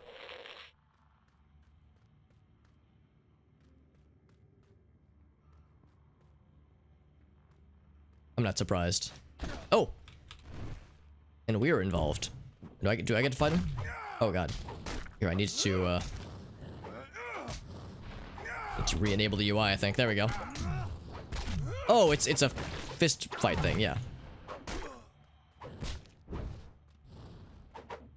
Something weird with my controls. I feel like my controls are reversed.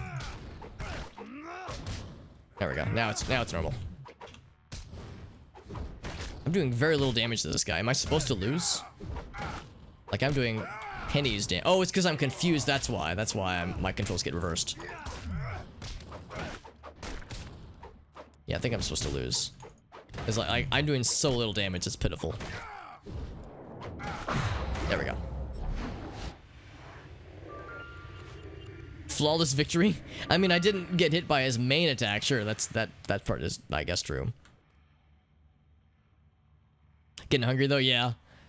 Yeah, oh, my controls are still reversed actually. That's annoying. Yeah, right is left, left is right. There we go. The things that came out of your mouth. Remember, Che? The things you said to strangers. I was so embarrassed, but I hid it.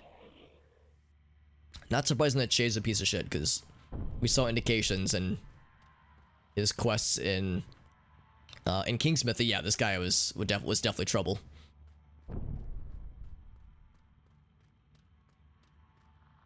surprised that they encouraged John to like take Che out on the town. Like, you would think that as the Morning Light goes that they like wouldn't let people outside as much. Again and again, Che, you got into a fight at the pachinko parlor. Those Yakuza humiliated us, made us dance. Oh, really? Sounds like this was caught at night in the town. By dance, I'm guessing they mean like avoid combat. Oh man, I keep getting confused still. Oh, is it because we're drunk? Yeah, it's because we're getting drunk. That's right. Is it time to dance? All right. Oh, wait, shit. Okay, no. I thought they literally meant dance. Now we just have to survive. While our controls are getting reversed sometimes.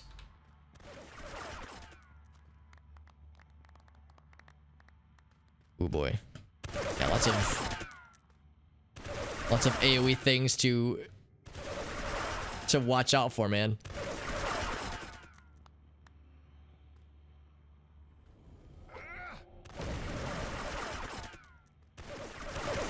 It's nice of them to like choreograph where they're going to be shooting, or not choreograph, telegraph where they're going to be shooting. And of course, I can't target them in retaliation.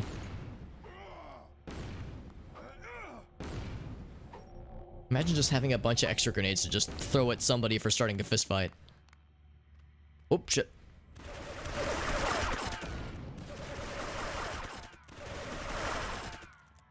Yeah, even the up and right controls sometimes get reversed, which is tricky. Dance Dance Execution? Yeah. That is a good name of an achievement.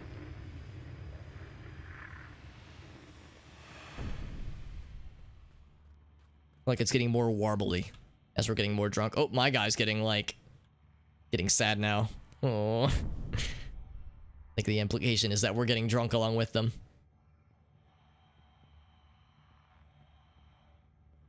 Now what's gonna happen when we get to this one then? You even got us kicked out of the bathhouse. I said I was embarrassed, but really I was starting to like it. All that trouble. I like this new me.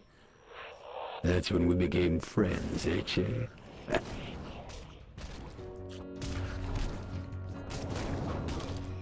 Okay, so yeah, all I can do is punch. And that's actually enough to take out these guys, but it's really hard to control. It's hard to control when all of your controls are all sloppy and weird. We do a lot of damage though, which is shocking. We just have to survive for 20 seconds, 20 more seconds rather. Very limited movement too.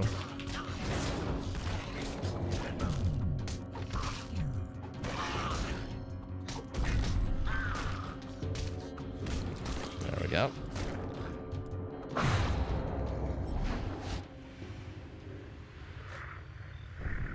And then last one, to the Dream Palace. Hotel. But really you took me. You were the guide, not me. I know that now, Che.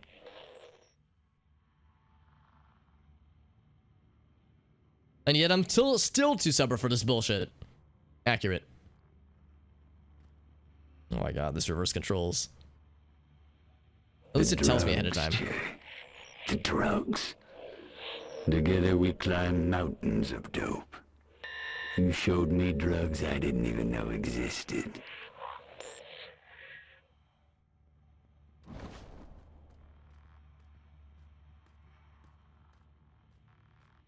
I wonder what this is doing to the bitrate. I wonder how well this fidelity is coming across on the stream side. It's very warbly on my side. I hope it's not like completely bonkers on your guys's.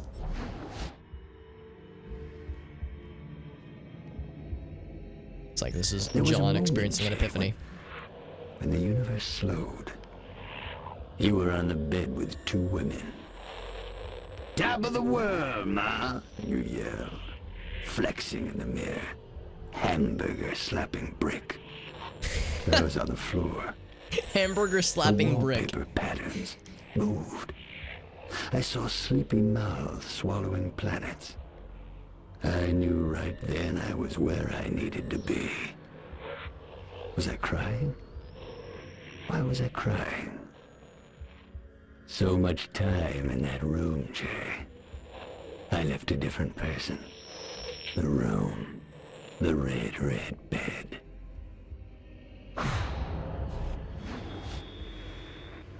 Yeah, I kind of like it too, Roll. It's very weird, but I'm digging it. I like these kinds of weird dreamscapes. I almost wish there was more of this kind of thing in the game. Like, this stuff really gets strange and psychedelic.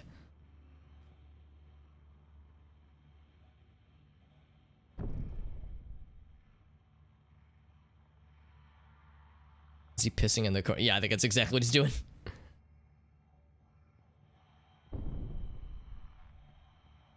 Are these the pagans? I think that's exactly what this is. I hope we get to dance with them. Like, actually dance and not just avoid bullets. Jay. Best bud. You even tried to get into a fight with Ricky Pagan. But he said he would only battle in a dance-off. Weird night.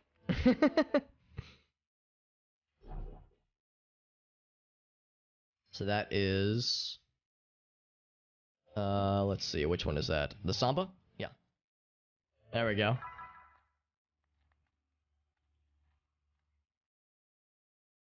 There's the Macarena.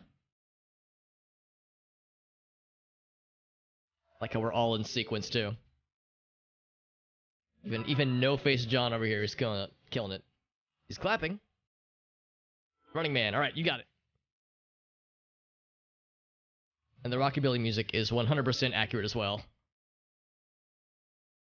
Thank you for the Jamies, Dave. It's good to see you, buddy. You're here for a very strange part of the game, but I'm definitely enjoying it. That is the Funky Chicken. Yep. Like how the Funky Chicken lasts for like 4 seconds, and then that's it. All the other moves usually last a little bit longer.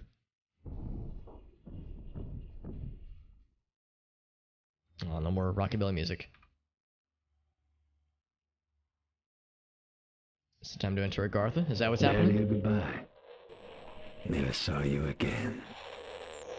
Things got serious after you left. Oh, he leaves. Okay. So unsurprisingly, Che was kind of a harbinger of wildness. Yes, we're still in the dreamscape. We're no longer drunk. But we're back in the Fear Nothing Foundation, where so much of this is based. I was so nervous the day I spoke with Philip Marquardt. He told me I had to carry the great message. Then, told me not to disappoint Lilith. He whispered in my ear. Names. So many names. All the bad things those names could do. I don't remember everything Marquardt whispered. I threw up in the bathroom after. Lilith. And of course, we've gotten to experience Lilith firsthand. Couldn't sleep. Scared of the bomb. Scared of disappointing everyone. Lilith lurked under my eyelids.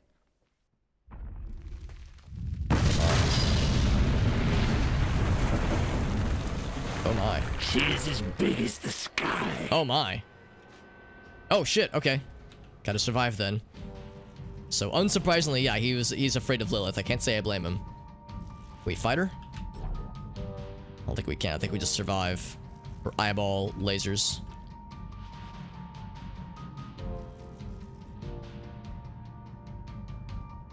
Her stare is death.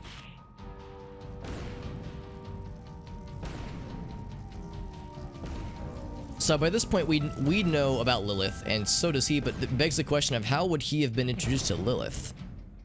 Because so he was talking to Philip Marquardt, who is the head of the Morning Light Foundation, and I think also the head of... Yeah, just the head of Morning Light. Do I fight this guy? Yes, I think I do. So it begs the question then, and I think I know the answer. I think I know the answer, but it begs the question of how is Lilith the demon mother, the woman who birthed all the vampires and that kind of thing, all the, you know, evils with vampires and werewolves. How would she be involved with Morning Light and or Philip Marquardt? Oh, there's multiple ones now. Okay. Yeah, we've met her before. There was a part in the Transylvania quests when we were exploring. I'm trying to think what exactly led to it. There was an old facility in the Transylvania part of the quests. It was an old Soviet facility run by kind of like a rogue group of Soviets called the Red Hand that dabbled in experiments with vampires and werewolves and other beasts, other beasts and monsters and such. And one of the facilities that they were running one of the facilities they used to run had been reactivated by some group, and it wasn't clear who was running it. But there was this facility that was being referred to as the nursery, if I recall correctly. I think it was being run by Orochi, actually. I think Orochi was the one running the show. It was a facility called the nursery that was being run, where it appeared that they were performing experiments on children. On children that had superpowers, like preternatural abilities, that kind of stuff.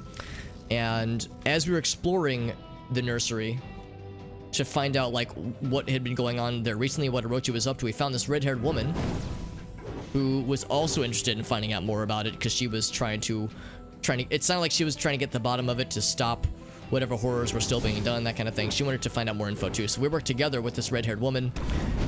And at the very, very end, we found this little girl whose name is, I think, Emma, where she was involved with other parts of the quest, but her basic tenets is that she was like, she had very unique superpowers. Like she had extra special superpowers that made her a lot stronger and more capable compared to other children who were being raised in the nursery.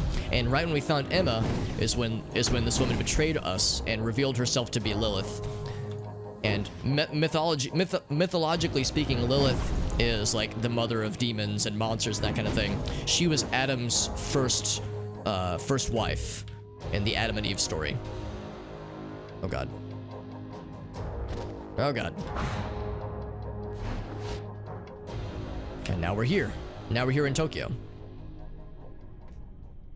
So if Lilith is the mother of demons and has multiple names throughout history, and is this awful deity that you know spawns lots of evil things, and the question is, how would John have been introduced to Lilith then? As he made mention of Philip Marcard, the head of Morning Light, and he made mention of Lilith, and I think I know the answer, but I don't want to spoil it because it is a bit of a spoiler. But I think I know. Oh, Puzzlewell, what's up, friend? Yeah, I was gonna say, Puzzlewell, you know this game hella well, yeah. Now, if I recall correctly, I rehearsed the plan in my head. Repeated all the metro stations like a song. I was supposed to go to the Orochi Tower. we're gonna learn more about what happened with the bomb, because we've learned now that John... But I got scared. I felt her eyes on me. Lilith. Lilith. We know that John was the one that was tasked with detonating the bomb, but something changed or something went wrong. Let's disable the UI again. He said he was supposed to detonate the bomb at Orochi Tower, but something happened. Sounds like he got scared of Lilith.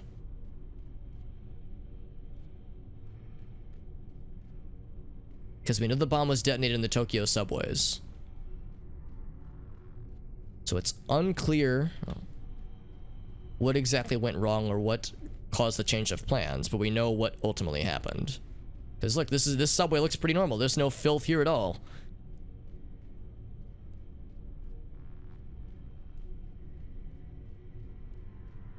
So I can't get in the subway.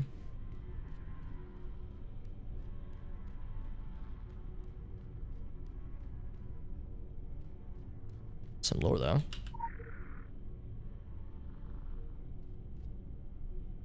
Did I get it? Yeah, I think we're good. I'm assuming there's like a door I have to go into then. Maybe I should check behind more areas, because the lore finder thing doesn't seem to be showing me lore that's hidden here.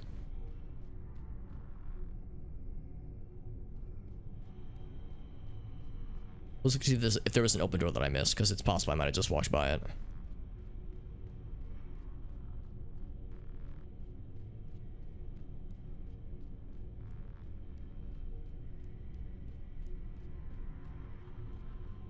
Ah, here we go. The bloody manger. There he is, there's John. Nightmare wolf. He's going to get me! Oh, jeez. I drank the liquid dreams of the sleepers. I became many-me's. Stretching plural. I am ground zero. I can look through any set of filthy eyes. Don't like it much. Moving in meat space in meat time. Like mucking through a bog. I prefer tech. So it sounds like he detonated it prematurely just because he felt like Lilith was watching him. So he detonated it while the train was en route. I know you're watching. A quarter in the slot for a peek. Dirty voyeur, voyeur, voyeur. Enjoy the show? Guess it's my turn, eh, Chuck? Don't struggle. Fair is fair. What's a little mutual violation between friends? Hush now, Chuck. I'm just going to stare into your slot. That's not creepy.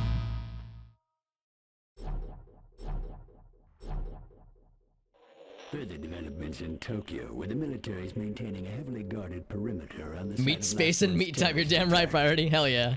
The Japanese government has stated that a totally benevolent cult has released the blackworm jizz. So now it's a filth bug. And there's like 2 of them. Ones who will tear down the wet tissue walls of our sanity.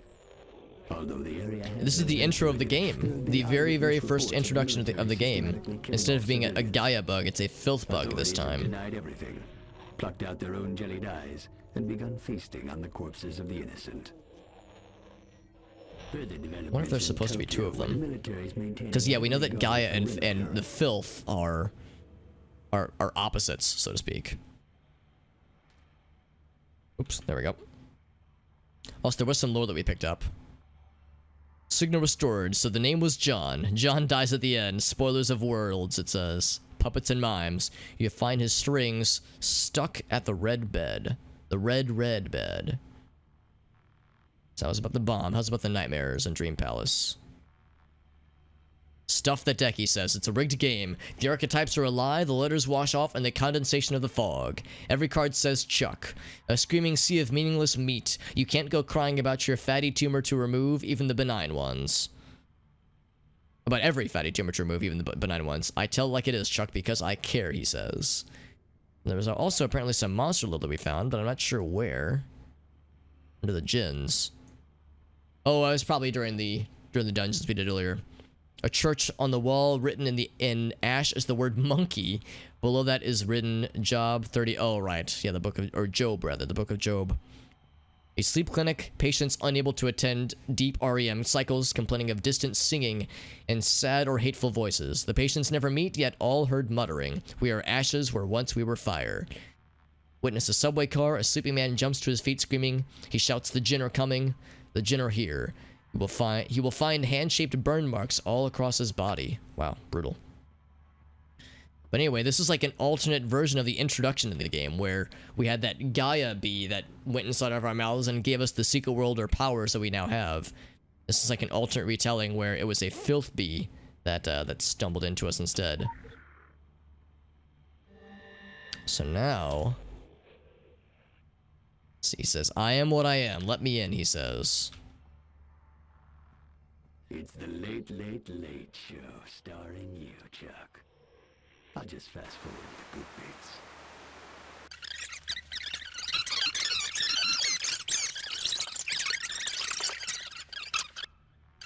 Look!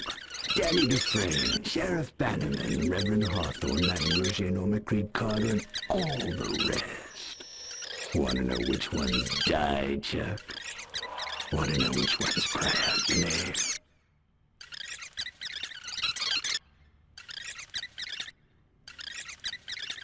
Wait, you know him too? See, it's replaying through our memories, all the characters and NPC we've interacted with. Now show me what happened to him. Show me what happened to him. Are we refighting him again? Because he knows all these characters, yeah. So this is the boss fight with Beaumont once again. Except this time we're much higher level. But so is he. Maybe he is. Beaumont, you son of a bitch, I killed you once before, I'll do it again. What is that smell? Actually, never mind, I'm kind of kicking the shit out of him. Magics. You're soaked in it.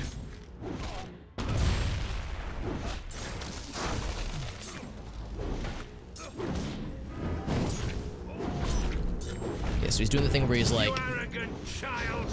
making copies of himself. Making copies. Release the hounds, he says. But I'm pretty sure we're fairly over-leveled for this boss battle. Because it seems like the power levels haven't changed, or if they haven't changed much. Take that one out. There we go. Oh, I lied. That one hurt a lot, actually. Oh, shit, I got my ass kicked. Okay, so there's something with the stuff on the ground I need to pay attention to, then. I can't just power through this. Is that how it went down, Chuck? Not exactly. Let me try it again. We were doing great up until that sequence happened. The sword looks a little... Oh, wait, no. The sword looks the same. Never mind. I thought it looked different. What is that smell? magics. You're soaked in it. So I think what I need to do is I should focus more on the copies and less on the wolves. So I think these copies are the ones that are summoning the big splodies. I'm actually surprised that he's stunnable. Usually bosses like this are not stunnable. Okay, so he's invincible when he's doing that.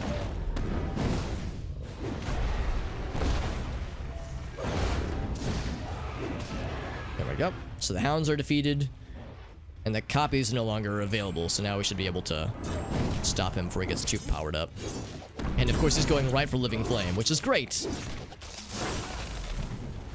Yeah, now it's much easier now we know what to go for the copies first.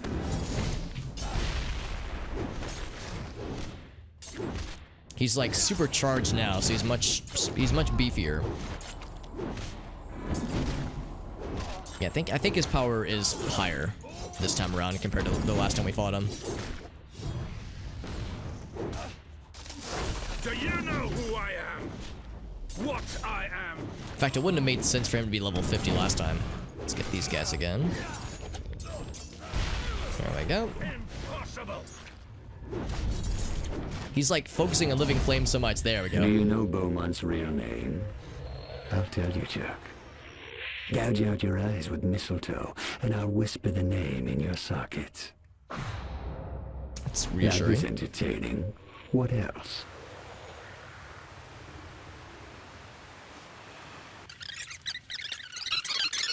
To the scorched sands.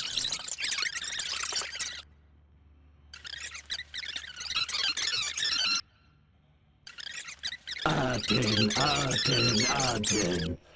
Oh, sorry.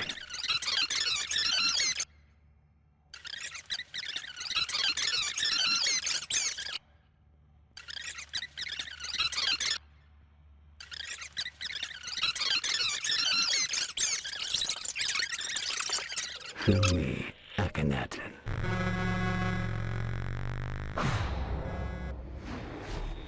So it's kind of a retrospective of all the bosses we fought. I'm guessing is what we're doing. Fighting this guy once again. Because, yep, sure enough, we're here.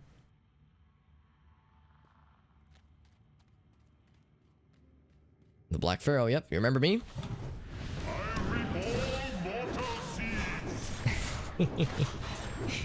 I don't remember him saying that in the old bird in the last time we were here, but sure. He's doing a lot more damage to Living Flame.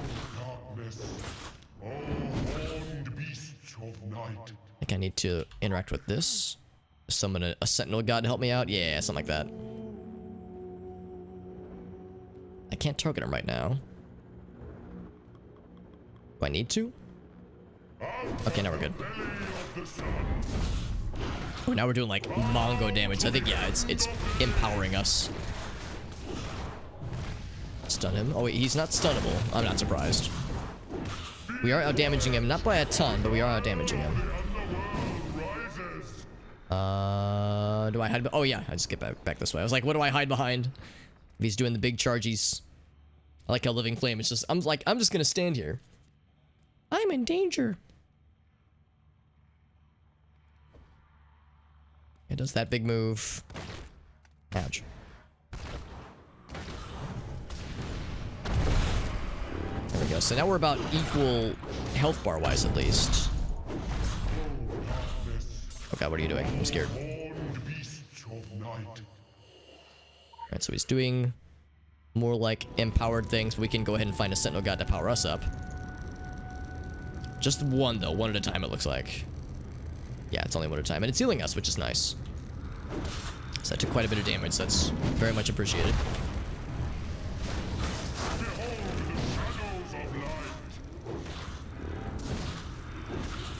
Yeah, that move. That move's pretty predictable. Just gotta make sure you're staying on the right side. The correct side, rather. Doing much better damage-wise.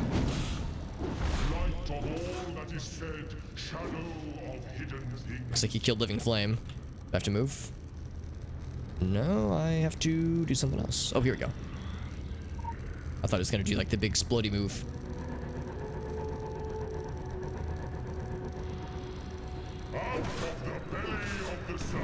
So I've got two things, well, one thing buffing me up and one diminishing him. Unless he like surprises us with any big like instant kill moves, I think we'll be okay. Oh boy, speaking of which, do I just out damage him? I don't know if I can. Oh, okay, looks like we have to, yeah. As the bridges are out. Ooh, I might have wasted too much time. Yeah, crap, I wasted too much time, shit. Because I remember that, yeah, at a certain point he breaks all the bridges. Unless there was a bridge I could have tried.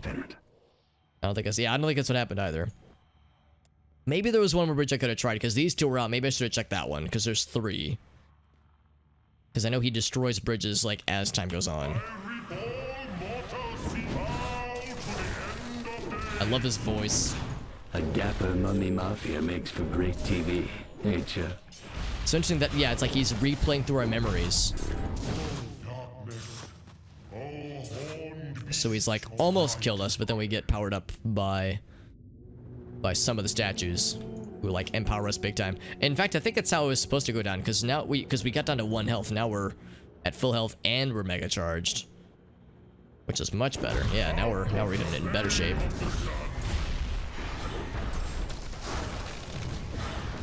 Just gotta watch out for that instant kill move. I'd be curious to know how much damage he did with that instant kill move, but it was probably an absurd amount.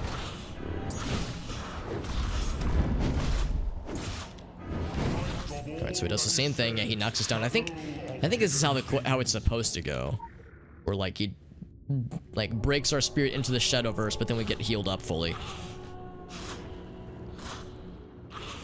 Can I summon more spirits or Sentinel gods? I think it's only one at a time.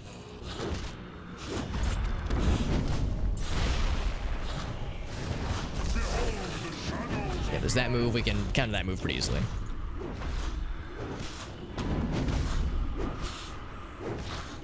He sounds so dramatic with everything he says. Behold the shadows! Light of all that is said, shadow of hidden things. I don't know if it matters which one we choose. I think as long as we just pick a Sentinel God. They'll give us the juices we need. They'll juice us up. Gassing us up.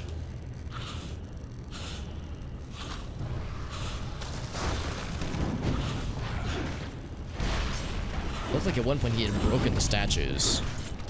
Also, that bridge is still available, so if we need to get the fuck out of Dodge, we have a means of doing so.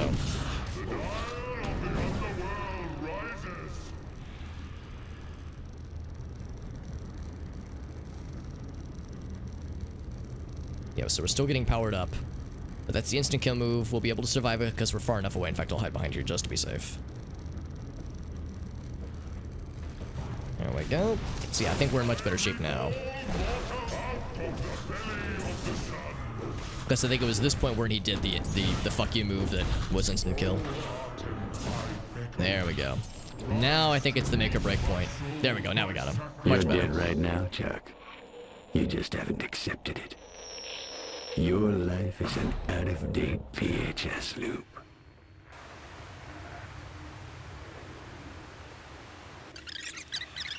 And of course, enter Transylvania. Werewolves, vampires, and communist goblins. Is this even likely, Chuck? Maybe you're just some slob who got stung in the throat by a bee while sleeping and slipped into a coma. Wake up, Chuck. Your family is waiting. Your bills are waiting.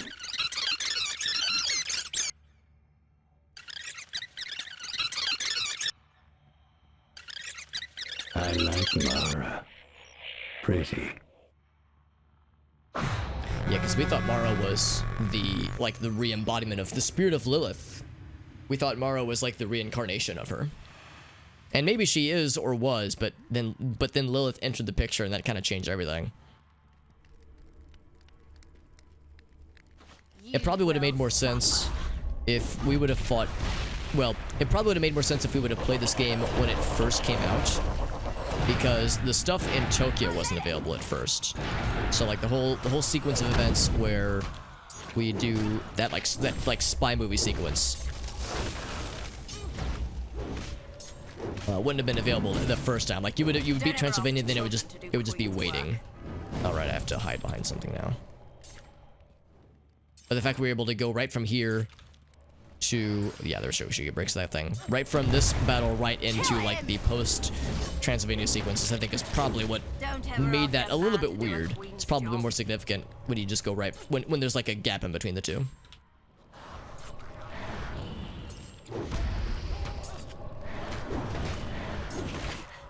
You get your dudes to like step off my nuts, please. She keeps like resurrecting them. It's like, dude, could you get the boys out of here? The boys keep stepping on my style here. Yeah, this battle seems pretty darn similar to the last time, just with bigger numbers. My children. Don't ever ask children to do Queen's work. Queen's work. Oh wait, shit! What was I doing? I was just standing there. I just my brain shut off. I was like, I was waiting for the dudes to stand up so I could kill them, but then I wasn't really paying attention to what she was doing. Because I wanted to knock the guys down once their health bars became available. Because when they're standing up like this, they're not clickable.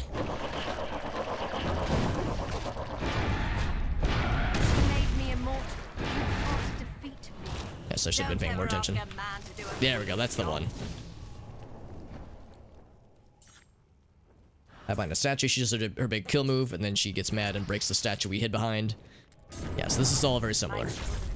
Attack! For Lilith!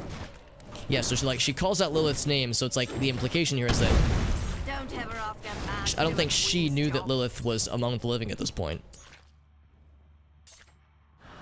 So it's almost like Mara's significance kind of was almost just like a facsimile of what you'd expect. This is only the beginning. There we go. There's the big kill move. Oh, and thank you, Frothy Deerbutt. That is a good fucking screen name. Holy shit. Thank you for that follow, my friend. As someone who's a fan of creative screen names, that's a damn good one. And you're a damn good one. Thank you for being here, friend. We're doing some Synchro World Legends. This is actually the final piece of one of the main stories in the game. So I will acknowledge these are somewhat significant spoilers for those who have not played the game before. Granted, this is a boss we've faced before, but this is a boss. This whole part of the boss is like revisiting of it at least is like a revisiting. It's part of like almost like a boss rush. As part of this late game content. I think I'm running out of statues, by the way. In fact, that was the last statue. Oh shit! So I just gotta damage the shit out of her. This is not over. Uh oh. Can I hide behind this thing? I cannot. Oh shit. Yeah, crap. I wasn't doing enough damage then. Might need to up my numbers. Think that's what happened. Just go all damage. And no hit points. Or, well, no investment in hit points. We weren't taking that much damage otherwise.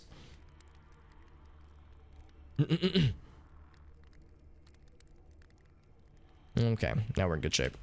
Yeah, let's try that again. Now that we'll be doing more damage, I think we should be in good shape. In fact, does it say how much damage we're going to be doing now? So that versus 90. It's a nice jump up. It's not like a huge one, but it's significant. Let's go over that then. Streamers what they think their first sonos would be. I mean, I'm not really. That's not really something that I'm personally into. I mean, it's not something that I'm against at all. I have a number of friends who are into that themselves are furries, but yeah, it's not something that I really have much that I've invested into myself personally. Just not my cup of tea. Oh, for pity's sake! Almost wish that there was like more I could do while she's doing that charging move. Guess I can hit her with that move real quick. It's a little bit of damage. It's not much though. She made me immortal. You can't defeat me. Yeah, I think we're already out damaging it by quite a bit. There we go. Yeah, like I think I should be doing that. I should be taking more parting shots. Versus just like immediately getting the fuck out of dodge when she starts the big charge move. This is only the beginning. I didn't have any parting shots charged up, but that one's pretty good. Yeah, I think we should be able to get this one, no problem. Kill him. She's just at half health now when we've only done two or three statues, so yeah, I think we're in much better shape this time. This is only the beginning. Smack. Oh, these are like little vampire dudes. I thought they were like regular humans. But no, they actually look like little vampire goblin lads. Attack! This is only the beginning. Let's go over this way. I feel like her big fuck you attacks are getting more frequent.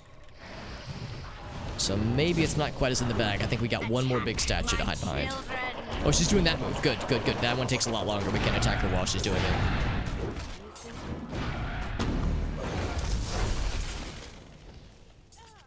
I think we'll be okay. I think we'll have just enough time. So it's a matter of just like making sure we have lots of DPS. Kill him. There we go. We got her. I think. Where'd she go? Where'd you go, lady? Oh, that's it. Did this happen this way? Oh, I like this part. Ouch! Can't believe you lived this long, Chuck. Interesting. You're all windows and no doors, Chuck. No worries. I've got a brick and a million curiosities. Oh, spoilers. That's when we first met Lilith, when she betrayed us. You're going to get me! It occurs to me that, seeing that bit in the trade to Cairo, it occurs to me that... Oh my. That when we did the train to Cairo, we were there to stop a bomb from being delivered. It makes me wonder if that same technology was used to house the filth bomb that exploded under Tokyo. Like, I wonder if it was also a Third Age relic, like we saw in the train to Cairo quest. So now we're seeing this whole sequence from a different perspective. This is when Lilith betrayed us. She incapacitated us, and we were on that medical gurney. No, Chuck. You met her? Yeah, there's us. That's when she trapped us. Lilith. She walks like a centipede on 17 names. Oh, God. Oh, Lord, oh, Outer Ones. The things Margaret whispered in my ear. Dangerous. Even a memory is dangerous. A memory could kill. Hide, Chuck. Hide. So it's like we're seeing that sequence from a different perspective now. Still came to Kaiden, knowing she was here. That's Yeah, she cut off our legs. Sans nightlight. I remember that sequence. It's very weird. A very strange one. The parking garage. Oh yes, the parking garage was a good one. That whole sequence was so fucking cool. There's Orochi Tower looming in the distance. What a whoa, look at this perspective. That's so cool. It's like a star tunnel. I like how all the way through we have Living Flame here to join with us. Living Flame's a homie, man. Through and through. Yeah, we did the parking garage, the clubhouse. She's in there. We did it all. The tower was already locked. I made sure no one undid it. No one in, no one out. Made sure no one ever opened it. Could never let her out. Never, never, never, never, never, never, never, never. But now, I can be brave too. Like you, Chuck. I'll find a way to open the gate. When I do, I'll let you know. Interesting that, yeah, he's sealed Orochi Tower. The entrance to Orochi Tower, but it sounds like he's gonna let us through. Okay, so that whole sequence... Be seeing you, Chuck. Was like, I guess, a proper introduction to John. This voice we've been hearing from, and we've like been having cursory meetings with. But that was like our first proper encounter with him. And it shows us a number of things. It shows us that John has been with us every step of the way, and it shows us that the one thing or person he's afraid of is Lilith. But it sounds like him like observing our encounters with her is like giving him some strength. Your report makes for interesting reading, says Kirsten. John and Che, fear and loathing in Kaidan. More interesting is who runs the Dream Palace. Even more scary is a bodiless thing called John being that afraid of Lilith. Kirsten says we gotta go. Talking heads are buzzing. Be ready, she says. All right. So then my next thing says to wait for the signal. I wonder what the signal could be. Also, Bree, good to see you, friend.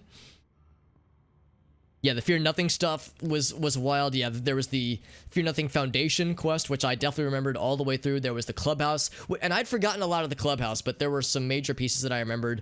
Yeah, the parking garage was noteworthy. The whole bunny assassin chase sequence was cool and very well done, I think.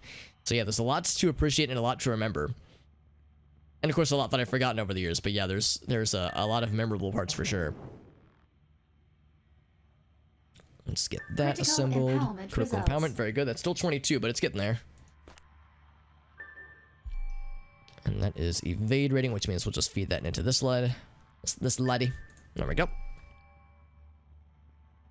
Wait for the signal, it says. That's such a cool quest. I would say that whole sequence that we just witnessed there was one of my, like, favorite dream sequence things in all of video games. I just think that's so cool, the way that that's played out and the way that it conveys a lot of significant story things from like different perspectives. I think it's really neat. The boss rush part I could give or take. I mean, it's all right, but the cutscenes I think are really cool, and just how we've gotten little bits and snippets about John, but now we've gotten like some real juicy experiences with this dude.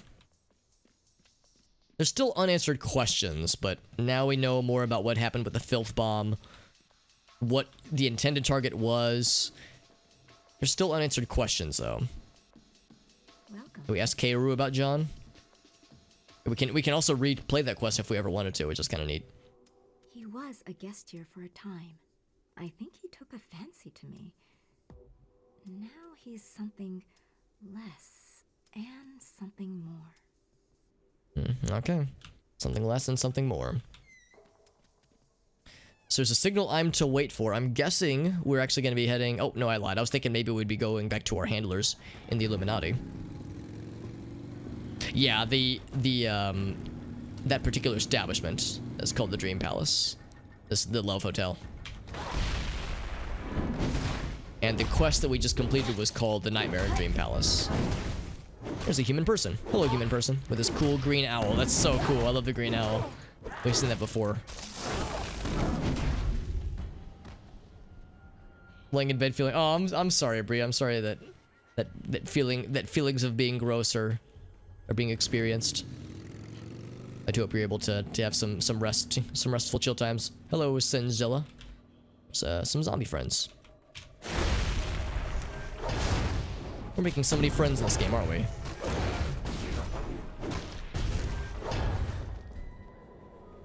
Alright, we shall be on our way. Because we need to get over this way. In fact, while we're en route, we'll go ahead and fight some more bad guys.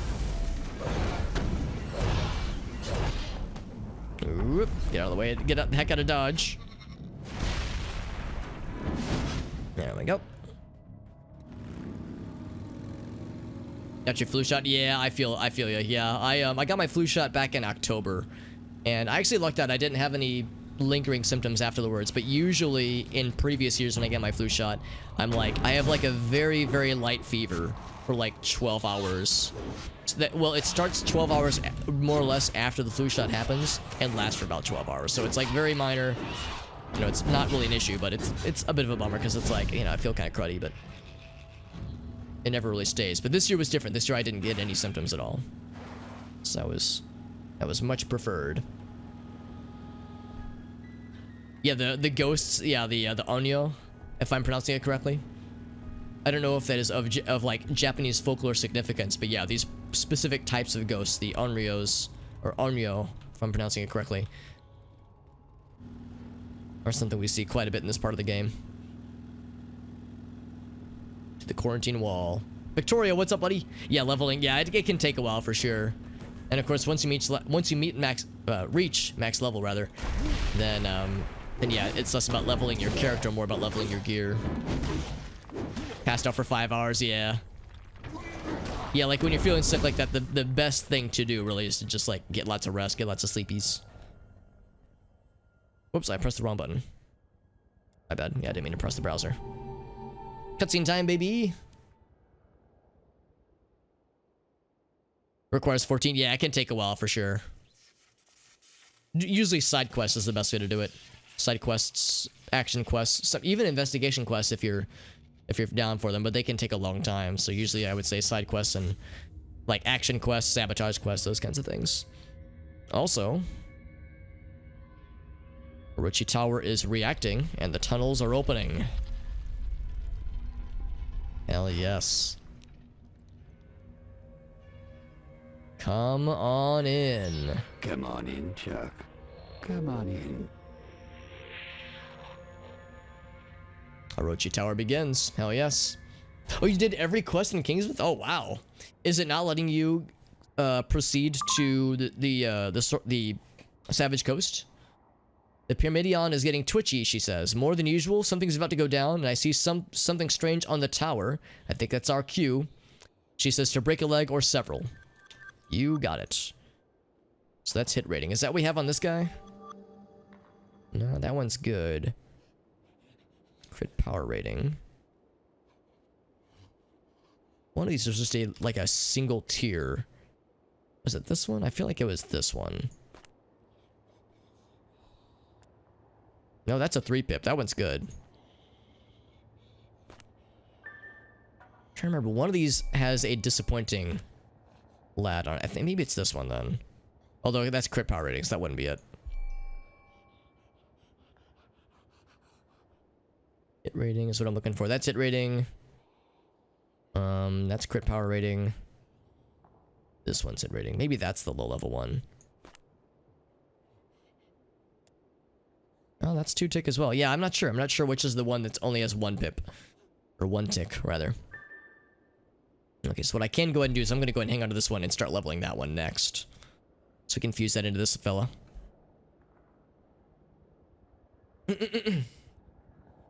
Oh, so it won't even let you get to the Savage Coast until you get to level 14? That's interesting.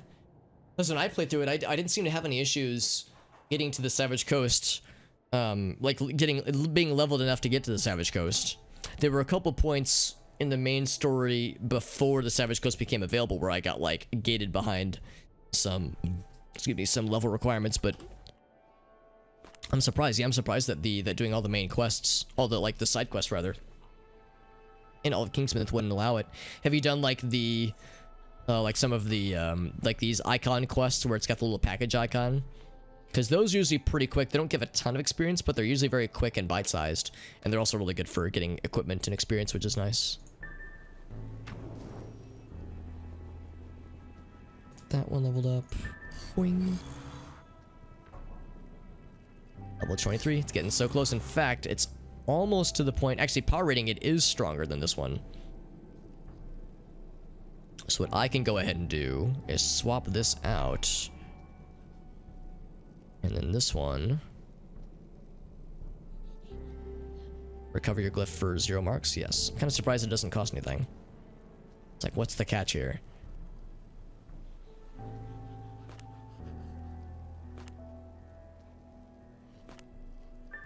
There we go. So now we have like a slightly nice version of this one, but with 3 pips on it, which is nice. Very good. Hey, there's a human person. Hello, human person. And there you go. Oh, it's the same guy we saw earlier. Right. Right, so the rest of that we'll just leave where it is. Alright, cool.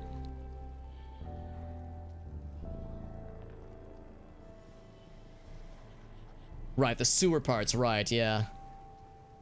Every single thing. Really, I'm surprised, Victoria. Yeah, I'm really shocked that, like, it wasn't giving you enough experience.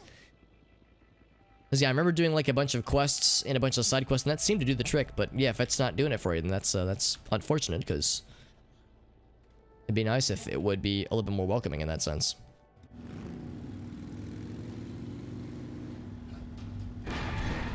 Oops. Looks like we made another friend. Chills in the shot, and it's a chilly day. Yeah, it's like, I was gonna say, you probably have, like, just some uncomfortable symptoms, yeah. At least in my experience, they usually wane after, honestly, usually less than 12 hours, but still, it's a bummer while they're happening, which is no funsies. Right, yeah, the main story, yeah, I know that the main story, unfortunately, doesn't give, like, a whole lot of experience. But yeah, I'm surprised that the side stuff isn't enough. Yeah, I'm trying to think if there's something else that could be done. I mean, I guess there's stuff like dungeons which can be run with a Additional group. I would assignment say it's received. probably Initializing. pretty tough to do that solo. Lethal force Being is level authorized. 12 right now. Please be still. But Polaris could definitely be done with a group. Oh, shit.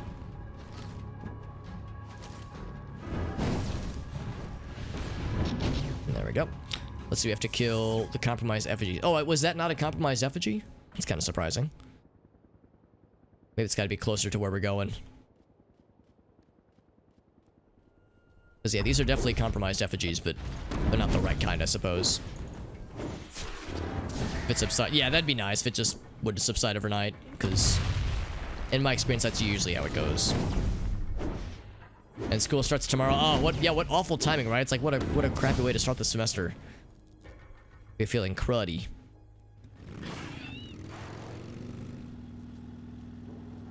Yeah, unfortunately, I can't squeeze by these guys. I was hoping to sneak by them. I've learned that if I just power through, then it can sometimes bite me in the ass. Because usually I get to the end and then they'll all rush me all at once. Weather's been cold lately, yeah. Got a lot of rain down in Texas, JD. Yeah, You are not I authorized. feel like I heard somewhere that Texas got some snow a week or two ago, which was weird because obviously, you know, Texas doesn't get a ton of that usually, and that can cause some problems because, you know, it's not something that they typically have the infrastructure to deal with usually. Oh gosh, is that guy gonna see me too? Ouch.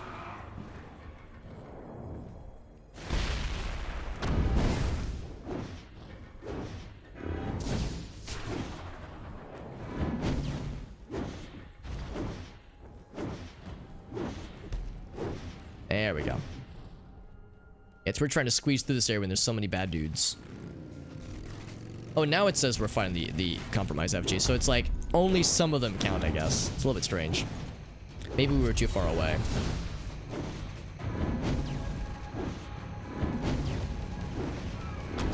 There's 4 out of 8, yeah, so we're in the right general area, I believe. Whoops, whoops, whoops. Not a whole lot going on tomorrow. That's good. That's good to know then, yeah. Oh, that's right. You're in Texas as well, Bree, or at least in that general area. So you got something about a week ago. Yeah, I heard it wasn't like a crazy amount, so it wasn't like absurd. It wasn't super disastrous, but still, it was enough to be newsworthy for sure. We shall be forced to cancel your life.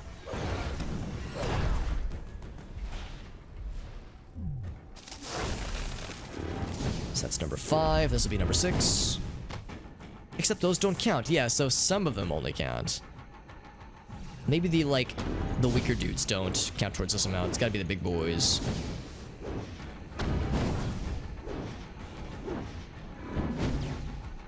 Did everything that shows up, yeah. I'm guessing you've probably checked the map to like look for quest givers and like the side quest there. There's number 6, by the way. Let's go ahead and fight this guy real quick. I want to go ahead and knock this out too while we're here.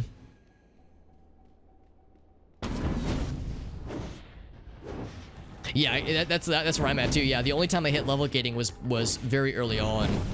There was something where I had to be level 9 for something, and it was because I was mostly mainlining the main story. I did like a handful of side quests, and it jumped me right up, and that was the only time I ever got gated for anything. 4 or 5 inches? Whoa, that's quite a lot of snow then. Holy shit. That's much more than I was expecting then. Cause yeah, I was under the impression it was much less than that, but yeah, 4 or 5 inches. That's a lot for me at least. I think, from a Midwestern perspective, I think that's quite a lot. Let's go and fight this guy. See if that counts. Also, Passive Pagan, good to see you, buddy. Hope you're doing well this fine Tuesday. This most okayest of Tuesdays, as I called it earlier.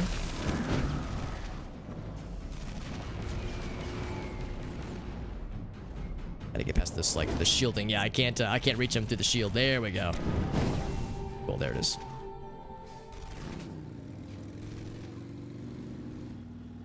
Can't get ahead of the next one. Right, yeah, it's like there's like a part of the main story that's supposed to lead you there, but if it's saying like, oh yeah, you have to like be a certain level before you can progress to the next part of the story, then that's definitely a problem. I'm just gonna go past these guys. I'm sure I can probably... We're close enough to the end, right? I don't think I'm gonna get held up by anything. The end of the line. All this which is to say that we're trying to get to the entrance to Orochi Tower, which is right there. We can see in the distance there, and also a dead corpse right here. But it's so far away. However, there's like a tunnel sequence available down beneath here that will allow us to get right on through. Because yeah, there's a body of water separating it. So huge though, man, oh man.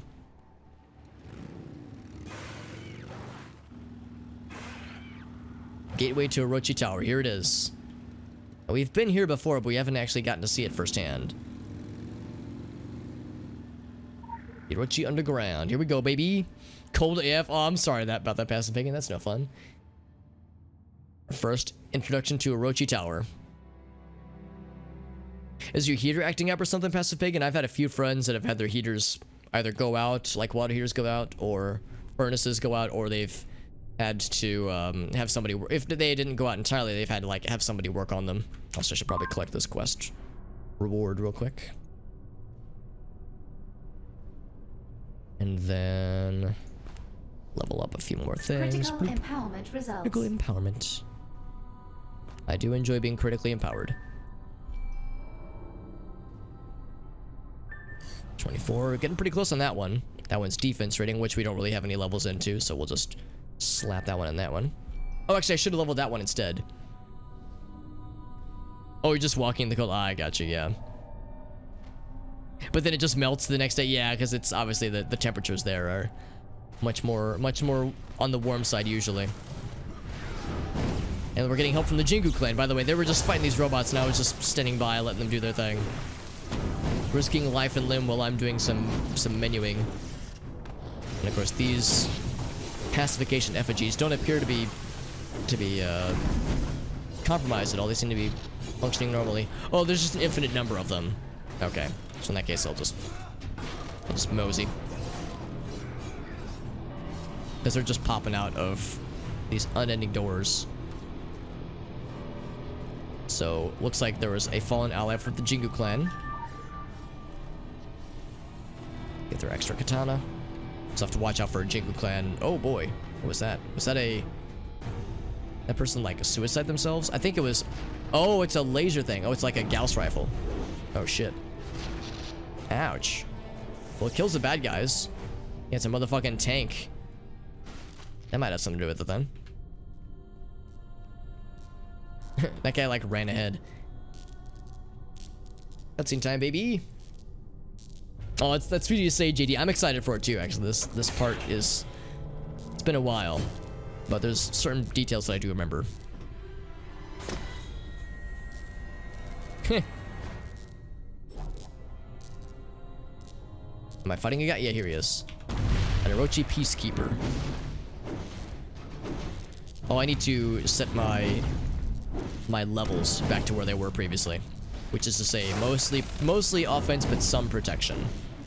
The 90-10 split seems to work pretty well.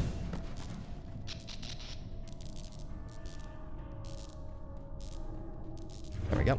So, yeah, killing the bad guys lets the Jingu clan and... Oh, there's landmines. Oh, no, I've led you all to your untimely deaths. Okay, well, now their deaths were not in vain because now we know that there's a bunch of landmines there. Or something, or filth mines or something. Actually, those weren't Jingu clan. Those were Korinto Kai, the people who were running the pachinko parlor. Alright, so that means... We can sneak through here, maybe? No, we cannot. Okay. An effigy. Yeah, I agree. Maybe they clear the path for me. Let's find out. If I can just recklessly run through here. Oh, I feel bad that they had to die so that I could go forward. Yeah, I think using the term effigy is way cooler than just calling them robots or androids. Either effigies or mandroids would be an acceptable term. Is it not a good pog? Here, let me see the pog.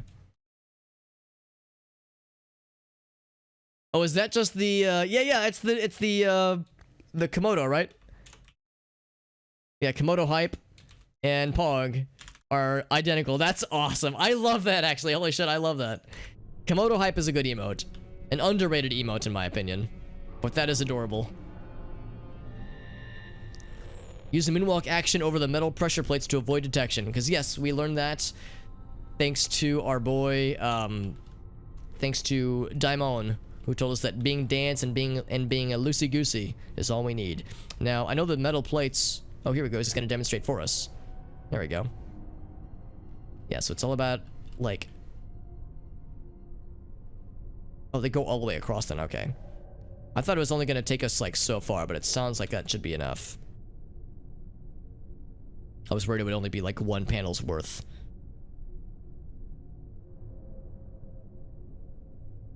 Moonwalk, right?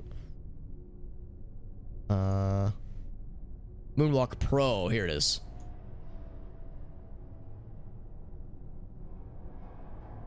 Oh, let's play it again then. Yeah. I guess you have to play it twice. There we go. Does that work in real life? If I just moonwalk over a pressure plate, will I just glide effortlessly across and not reveal my location anywhere? And have the turrets explode my ass? Let's do it again. Worked out so well last time. What about regular moonwalk? Oh, that's not good. Yeah, it needs to be. You need the professional version. Yeah, the amateur version is going to be insufficient. None of this amateur hour bullshit. Homunculus? I think isn't a homunculus like a certain kind of monster? Like it's something that's more specific. Quick reaction force. Within 6 minutes? Oh man, yeah, there's no way. We're 10 seconds away from failing it. I'm sure for someone who's done this plenty of times, it'd be pretty easy to do it quickly.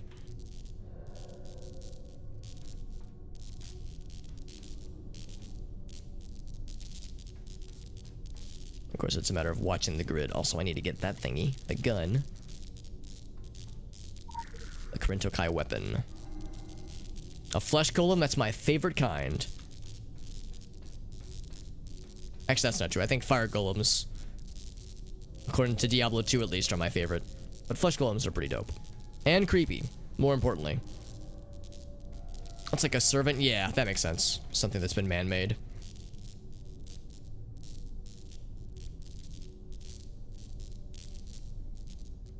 Or if you're, yeah, super badass like Jay who's able to one-shot probably pretty much everything here.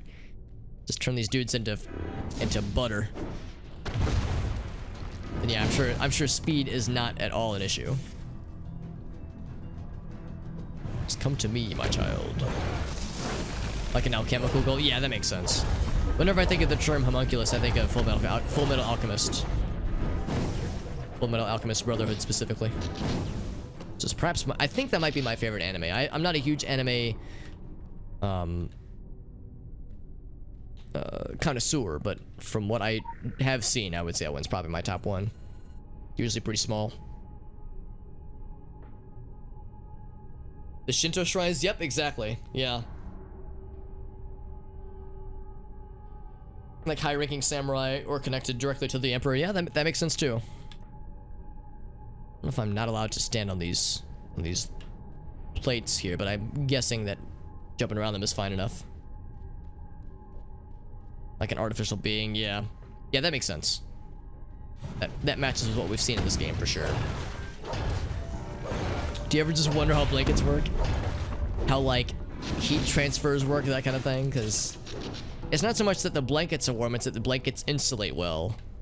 Because it's like our own body heat that's like being perpetuated. So it's like not so much that the blanket is warm, but that it's like it allows our own body heat to not disperse and to stay where we want it. Here's the gun, and there's lore right here. Just past the door, so I can't quite reach that yet, but we'll have to go around.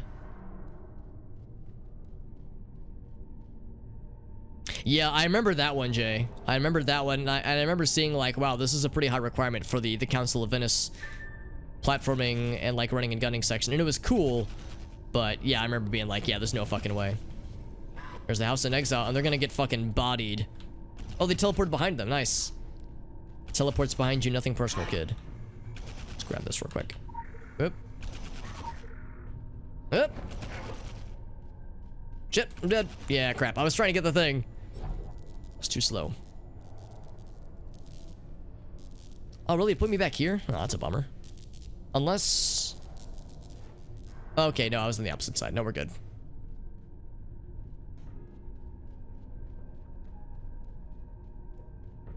Exactly, yeah, if you're not producing much heat, then a blanket can only do so much. I mean, it doesn't hurt, but yeah, it's not gonna help as much, unfortunately. Wait, no, I gotta wait, I gotta wait. I got impatient last time, that's what got me.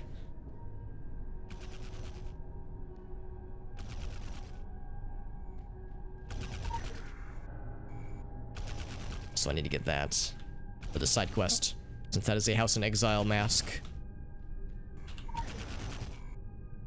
Got it, cool. So now, we know that we can use portals to get past these kinds of lads. I'm gonna actually go backwards, see if there's anything else this way. Not to attempt that one. Yeah, you would need just high-level gear, for sure, like really high-level gear, and also just know the area really well, because when you first do it, there's just no way. The demons are like, yeah, exactly, like, well, the House in Exile, there are demons, and we fought them previously, but now we've more or less allied them to our side, so now it's okay, but yeah. Usually, historically speaking, 95% of the time, if there are demons, they don't like us. But yeah, the House in Exile, we actually did a bunch of quest stuff for them, so they kind of owe us at this point. Colors bleed into one another, it says. This is from the bomb, right? Yeah. The event. Murky, muddy, and deep. A cargo manifest by Tyrian sails. But would a purple sail by any other name smell just as sweetly treacherous? We see, it says, a box stamped with the seal of the Council of Venice. How many bedfellows in this strange bed? A beast with so many heads it is not aware of all the parts or where it plods. A bouquet of gnashing mouths seeking the center. Very cool. Very cool and very strange. Give me one sec, guys. I need to pee, so I'm going to take a very brief BRB. Okay. Yeah, quick to grab the documents. The incriminating evidence. The incriminating evidence on all kinds of unsavory things Super Hobbit does.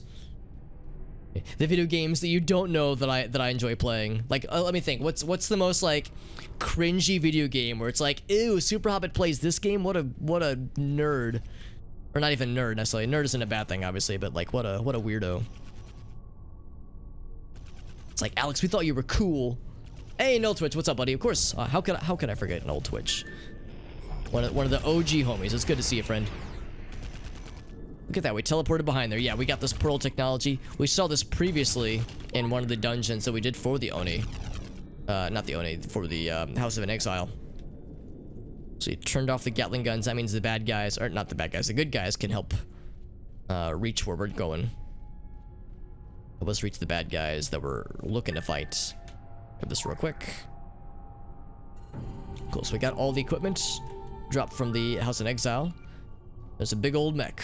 Smiler mech X010. It's got the cute little happy face. But then it's launching missiles at us, so I don't know how happy it really is. Also, looked like he killed... Oh, no, he didn't kill Living Flame. Living Flame's still there. Hell yeah. Living Flame, the truest of homies. And now, Orochi Smiler is focusing exclusively on Living Flame. Spank him down. Okay, sounds good. No, yeah, no, I do recognize it is getting late. For anybody else who's looking at the time and looking to hop off, I would not blame anybody if they need to get to bed. And I will recognize it is getting kind of late. I'll go for another half an hour, maybe an hour or so. I definitely want to get as far into this as I can. There's no way we're going to beat this tonight, obviously. But the plan is to beat this pretty darn soon. Sun Death Overtime, says Kirsten. Whoop. Did the game crash? Oh, the game crashed. Shit. Hopefully it's saved relatively recently. Very rarely does the game crash. That's a pretty uncommon sight. Okay, so yeah, so sure enough, it didn't... let's see, I guess I have to go over here to open this thing again, right? Although it saved my quest progress, because this is still available to us. Enter the lobby. Yeah, so we can get into Orochi. I guess we have to, like, go through the dungeon part again, but that's fine. It won't take very long. So here we go. Let's read the notes from Kirsten real quick. We're 2 tequila shots away from the worm in a drinking contest with a life on the line. Semi-autobiographical, she says. No pressure, but don't fuck it up, she says. Orochi Tower has been cut off for weeks now, but intel says there is still activity inside. No surprise, the building could probably sustain itself for years, but be alert. Corporate culture already hits Patrick Bateman levels of crazy on its own. No telling what Lord of the Flies gaga anyone still in there has reached. So, you know, have fun, kiddo, but call to check in. Your father and I always worry, she says. Thank you, Kirsten. It's nice to know I'm feeling looked after. All right, so we've got lots of stuff to combine and level up into our stuff. Got 2 elemental, or not elementalism, chaos, or blood magic focuses. And then this guy, level that one up. I'm going to level this one up with both of these lads, get that to level 2, very good. Boop, boop. 7. All right, very good. Anything else that I missed? I think that's it. Yeah, we're good. All right, so let's see where it's gonna put me. If I'm really lucky, it might just throw me right to the tower lobby, actually. So we don't have to go through the tunnels again. And I'm guessing there wasn't anything else that I missed. I'm guessing there was like, we fought the mech, and that was it. Welcome to Orochi Tower. Here we go. The heart and nerve center of the Orochi Group corporate family. Together, we form 8 heads facing forward to an innovative horizon. We see limitations as a challenge and the impossible as a dare. We will push boundaries. We will pursue excellence. We will change the world. Orochi Group, we will. Please enjoy your visit and have a dynamic day. Oh, it goes in beta.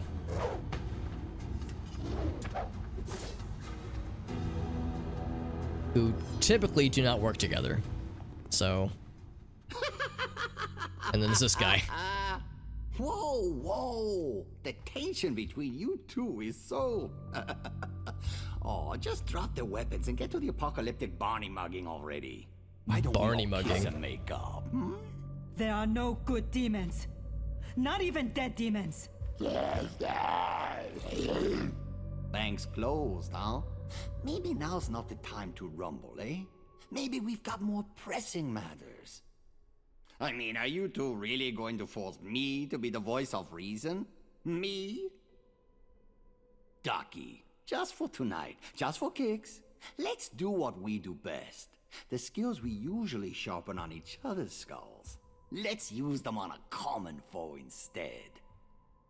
Imagine the look on the evil 8-headed farmer's faces when he sees the dog, the cat, and the rat all coming down on him packing heat and purpose.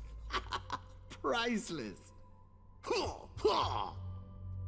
We can get back to playing chin music on each other tomorrow. Promise. Chin music, I like that term. Also, I'm here. We'll stay down here, pinning down the Tin Men and Mooks. You're going up.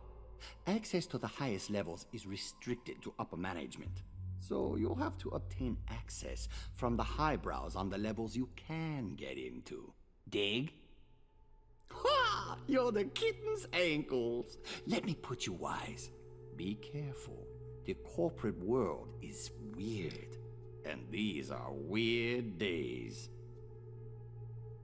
Anyone crucified on that 9 to 5 cross might go a little... I like the implication there because at one point we had heard that they're still kind of like not really a fan of each other. We had heard that Inabeta and the House in Exile are also the text hasn't gone away. This text down here is still just there. But yeah, that the House in Exile have aligned with the Illuminati, and Gozen and the Gento I can't remember her ninjas and the samurai, that they have aligned with Templar. And as you might imagine, that means that Daimon has aligned with the dragon. And historically speaking, the Illuminati and the Templar have always been at each other's throats. So it's kind of fitting that Gozen and Inabeta would be like ready to murder each other, and then Daimon, being the voice of reason, is like, maybe we could like align for a common foe for like just a few hours. So here we are, the intro to Orochi Tower. It says they like windows in buildings, a skull's ocular windows, confessions are windows. The scribbles on a whiteboard can be frightful windows. We to the dark tower came. We to play? The tower has so many windows cross-hatching windows are faster than real-time eyes, are distracted for a few eternal milliseconds. So we see all the different floors and their different Orochi subsidiaries. Feeding excellence. It's in the details. We bring you the horizon. All these like catchphrases and whatnot. Because the way I usually describe Orochi is... Oh, there's a person, by the way. Or a poor receptionist. I'll take the elevator keycard if you don't mind me. Honestly, I'd be doing what I'm doing, what she's doing, were I to be surrounded by ninjas and demons and people with guns. I'd probably be a little bit, you know, worried about everything, honestly. Yeah, I think the general idea is that Zagan is like, what's that company that does like GMOs and crap like that? I'm blanking on the name, but like you can think of Orochi as being like a combination of pretty much every ethically dubious company ever. Like it's a combination of Disney and Twitter and Facebook and Amazon and Apple. Monsanto, there we go. Thank you, Elgaso. Yeah, it's like so Zagan's like Monsanto. Faust Capital is some kind of bank, so you know, pick your Bank of America or like any just big bank, Wells Fargo, that kind of stuff. Manticore is like technologies that actually that's like military technology, I think. So that, well, military grade technologies, that'd be like you know, Raytheon or like Lockheed Martin, that kind of stuff. QBL, I'm not sure about QBL. I think QBL is more like consumer tech, so it'd be more like Apple. Psychoil is I think like oil and fuel, that kind of stuff. Vali, I think is like bioengineering, so I guess more Monsanto-like stuff, but more about like less so much crops and more like animals and that kind of stuff. Plethron, actually, I don't know, maybe I'm wrong. Maybe Plethron, they talk about sitting the hungry mouths. Maybe that's what that one is. I don't know. I'm not actually sure what the difference between Plethron and Zagan is. And then Anansi is more technology. Okay, so yeah, I guess I'm not sure about the difference between Anansi and QBL. Is she a level 50 receptionist? She is. Yeah, she's a max level receptionist. I can't see how much health she has. I can't target her. I want to see how many hit points she has. What's up, Void? All curses are half price. Yeah, dude, yeah, it is past midnight, which means I'm not going to be streaming much longer, but there are a few things that I definitely want to start if possible. Of course, we can leave anytime we want to, if we so desired, but this is definitely the final push in the Tokyo quests, the final stuff with Kaidan and Orochi Tower now. You can almost think of Kaidan and Orochi Tower as being separate areas.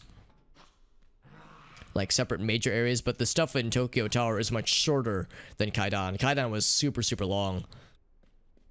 It's a soda machine, by the way, so we can buy some...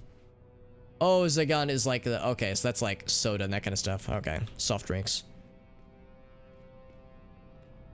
There's an elevator we can take. Here we go. I don't know if it matters which one. So Zagan level 2. Can I even take this elevator if I wanted to? I cannot. Okay, so it's gotta be this guy. I thought the same thing, Elgaso. Yeah, it's almost not very subtle, is it? Yeah, Zagan is like, they're like the people that make Bingo Cola. So they're like less so feeding the masses and more soft drinks and like, you know, more sweet things. Think of like them as the equivalent to Coca-Cola. Zagan, feeding excellence. Oh, nicely done, Victoria. That's awesome. Yeah, yeah, the Savage Coast is really cool. Definitely one of my favorites of the... Well, I mean, honestly, I like all three of them. I like Kingsmith, and I like the Savage Coast and Blue Mountain, but Savage Coast might be my favorite of the three of them.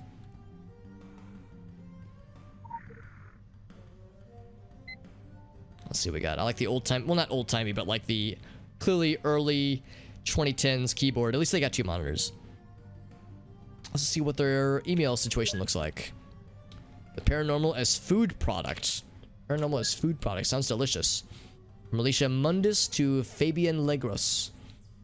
I sampled your lab's latest confection. Delicious. On to greater endeavors. Our company's encounters with the Demir family in Transylvania has prompted discussion regarding the use of paranormal resources and byproducts in the food industry. I see two classifications. So the paranormal is food. That's something I wouldn't have expected. Is it like a midpoint? It's more like, it's really the end point for the Tokyo section. It's like the final stretch for the last piece of Tokyo main story, which is the last completed part of the game. There's, I think, the first piece of the South Africa chapter, which is the stuff that happens after Tokyo, is done and is playable, but only the first part, and apparently it's pretty short, but apparently quite good from what I've heard. So It's like this is like the last stretch of the end of a significant chapter in the game. But I don't know what happens in between, if anything. I don't know what if there's anything of significance that happens in between the end of Tokyo and the beginning of South Africa. Because at the end of Transylvania, there was a very long line of quests that we had to do before we began Tokyo. So I don't know if there will be something similar in between these major chapters. But this is a big one for sure. The split keyboards, yeah. I actually have a friend of mine who custom makes the split keyboards. There are no voices in your mobile phone. Forget this warning of the voices in your mobile phone. Okay, will do. Anyway, yeah, I have a friend of mine who actually custom makes the split keyboards, and like he makes them by hand and like takes commissions, that kind of thing. And some people love them. I haven't really tried one before. They seem weird, but I understand that like for some people it's actually quite nice. I think they could be really nice for people that have like big hands. I've got small little hobbit hands, so I have no problem with this keyboard. But with people that have like more specific needs, the split ones can be pretty nifty.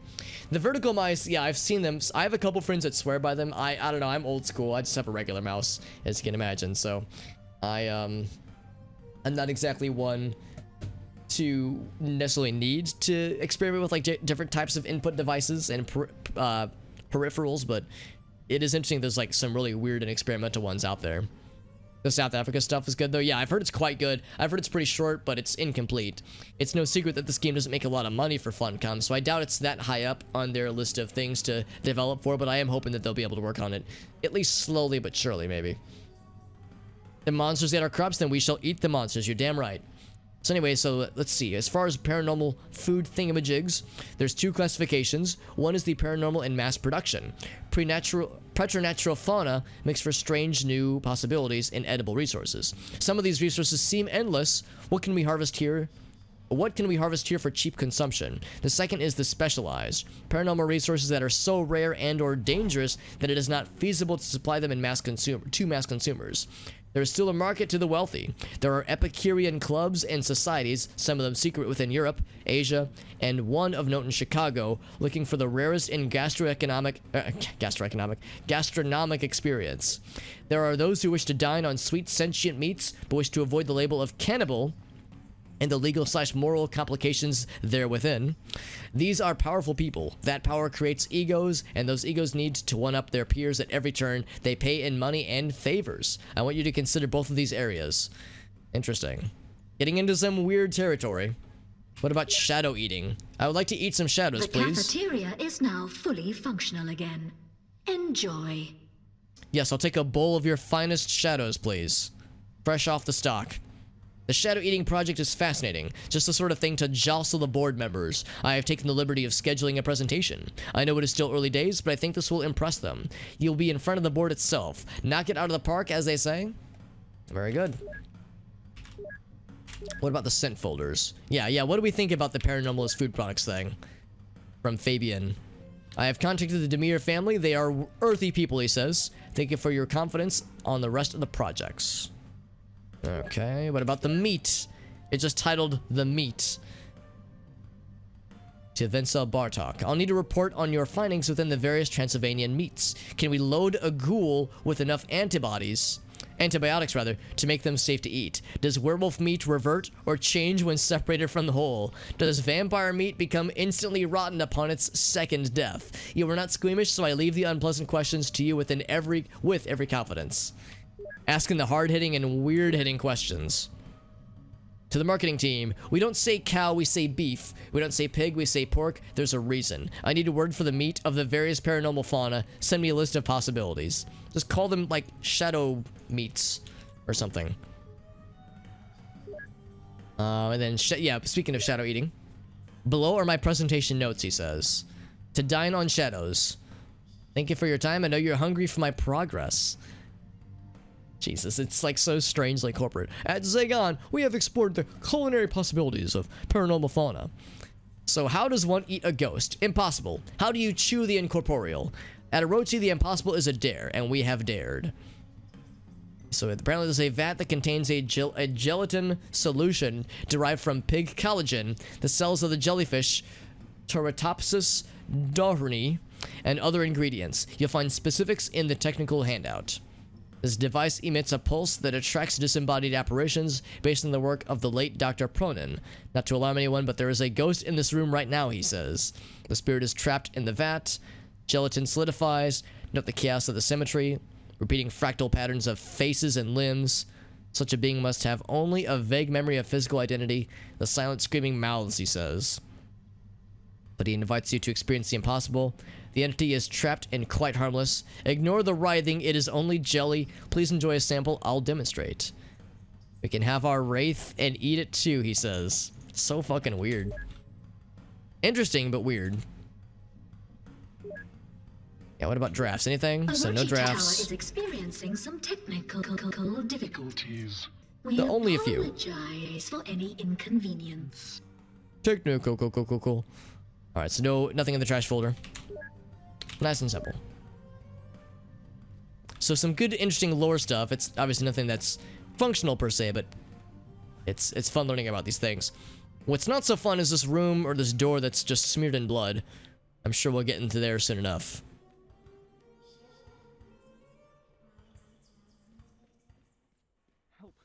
Oh. A human person. Very rarely do we see one of those. Is he gonna make it out? He's got a mask on. Hey, he's practicing social distancing. Hell yeah. Okay, so he made it out. Very rarely do I see like a normal human person that's not afflicted by something in this game. Days since last incident. Is that a 5 or an S? Not sure what to make of that, actually. Hey, Samus, how you doing, friend? Not a huge fan of the questline. I like the lore here. I don't really remember a whole lot of the actual, like, gameplay that involves the Orochi Tower. I like the lead up to Orochi Tower a lot. But yeah, I don't remember a whole lot of the tower itself. It's a green key card, very good. I like the giant... Is that like a giant fucking coffee stain? What the hell? There's a security door to unlock. Yeah, I'm gonna zoom in. I like how whenever... Because I made my guy so short since I'm really short in real life.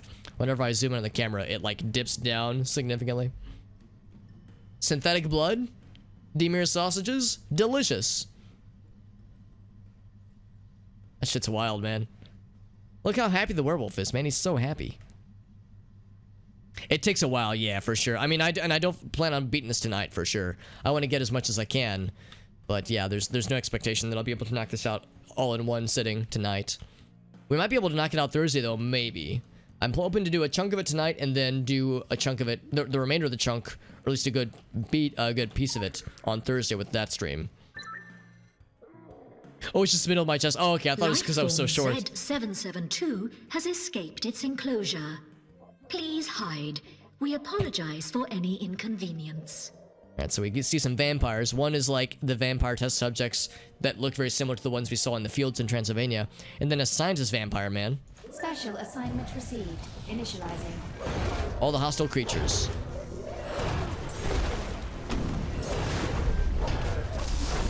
What are you running for, man? Why are you running? Why are you running? Yes, they definitely murdered the shit out of this guy. Unsurprising. Observation area. Well, I can observe. I want to see what he's like looking at. It looks like he's just looking over a computer. Is that a toilet? Okay, so it's like a cell then. I see. So I guess the observation didn't go so well then. I like how if you stun somebody while they're in a non-combat animation, they'll be stunned in that non-combat animation. So if you like stun a bad guy while they're sitting down, or in that case he was crouched down, they'll just stay crouched down.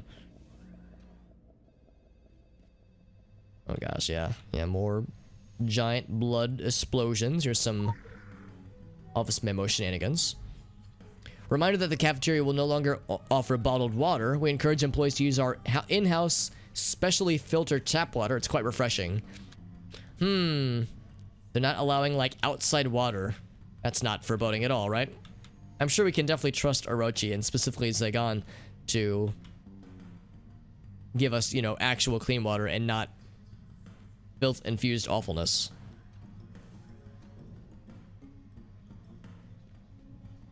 Huh. Wonder why they would scroll their own logo up there.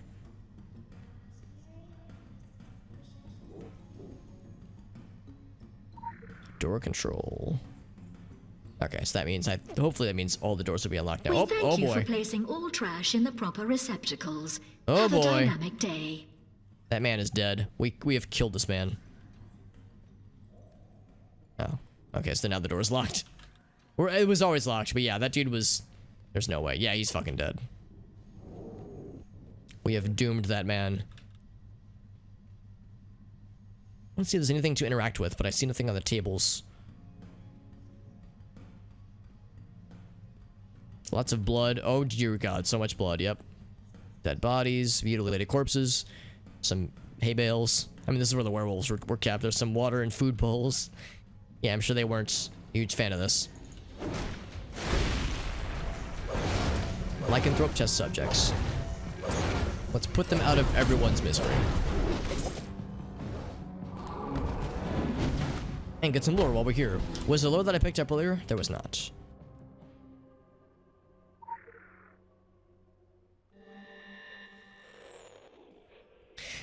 Did the bee at the beginning make the player character filth immune? I mean, we definitely are affected by the filth. It damages us, and if you take too much filth damage or get too many filth stacks of damage, then yeah, it can just straight up kill you. But it does allow us to fend off like the way that pretty much everything in this game is vulnerable to it. I mean, there's instances where somebody gets like one teensy little exposure to the filth and it turns them into a crazed tendril sprouting demon creature. So it allows us to like deal with it a lot better, but yeah, it can still damage us and kill us ultimately. But yeah, it's like it definitely gives us plot armor from like the really bad shit that can happen. I mean, well, there are things worse than death in this game at least. So yeah, so when I say really bad shit, I mean, you know, not dying. Not the stuff that's dying, but like the becoming infected and becoming maddened, that kind of thing. So the tower has always existed throughout the ages, but it was not always a tower. It was always guided by two sets of hands. Say what you will, it's the longest running marriage in this reality, but there has been a split. The variable detected, it says, there's an element in the fourth that was not in the others. In the fourth, I wonder if she means the fourth. The fourth of the 8 heads. This is only a test. Of the in of the the event tendrils. of a real emergency, something would follow this sentence. Something would follow this entrance. Also, Nitro, thank you for that raid. How you doing, bud? Nitro is a friend of the channel, and she has been a valued member of this community for a long time. Thank you so much, Nitro. How was your stream, and also what were you streaming on this fine day?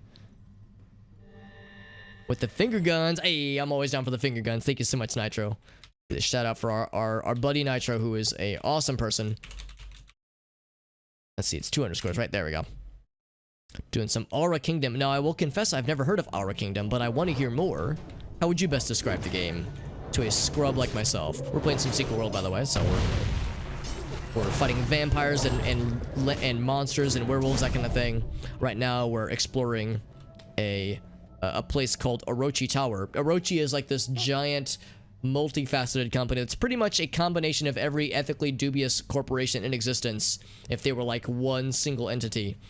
So you combine Monsanto, Microsoft, Facebook, Apple, Amazon. If you combine like Disney, combine all these companies into one. That's pretty much what Orochi is. And we're storming their towers to find out what happened here, because you can see lots of dead employees. Things are, you know, really happy here. Really happy things. But thank you again to Nitro for that very nice raid. I'd be curious to hear more about Aura Kingdom, though. It sounds whimsical in the best ways. And I'm always down for game recommendations. I did read the lore that I just found, right? Oh, I didn't. It's Orochi Tech lore, okay. The 8-headed call, right? Because there's 8 subsidiaries. They'll fix you, they'll fix everything, it says. I'm sure they will.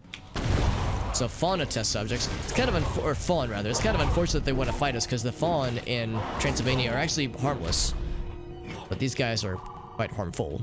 We've already gotten this before. The infected fawn horn, right? Because they were infected. Looks like they took a bite out of this lady. Can go out this way. Cannot go out that way. It's an MMO. It's pretty cool though. A Berserker Sentinel. Ah, okay, cool. Because yeah, technically this game is kind of an MMO, so I There's definitely a common thread here. I will confess, I usually don't play a whole lot of MMOs. This is more of this. It certainly counts as one, kind of, sort of, but this has a lot of narrative focuses and single player focuses that I really like.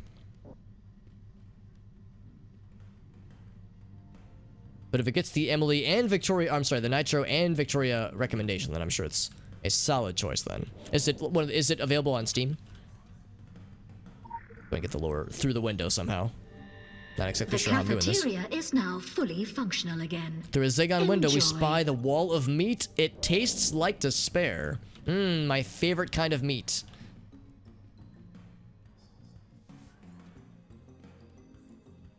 Take a class, then you get like a subclass. Right, I got you. I think Final Fantasy 14 is something similar, where like there's the initial class, then there's like a prestige class that you level into after a certain point.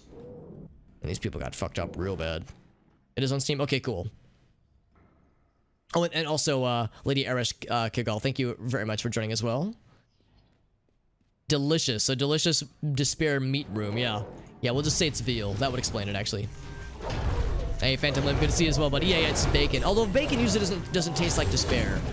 Usually bacon tastes like deliciousness. Although I sometimes feel like despair after I eat it, because bacon is wonderful, but it's very unhealthy. So, you know, all things in moderation, of course.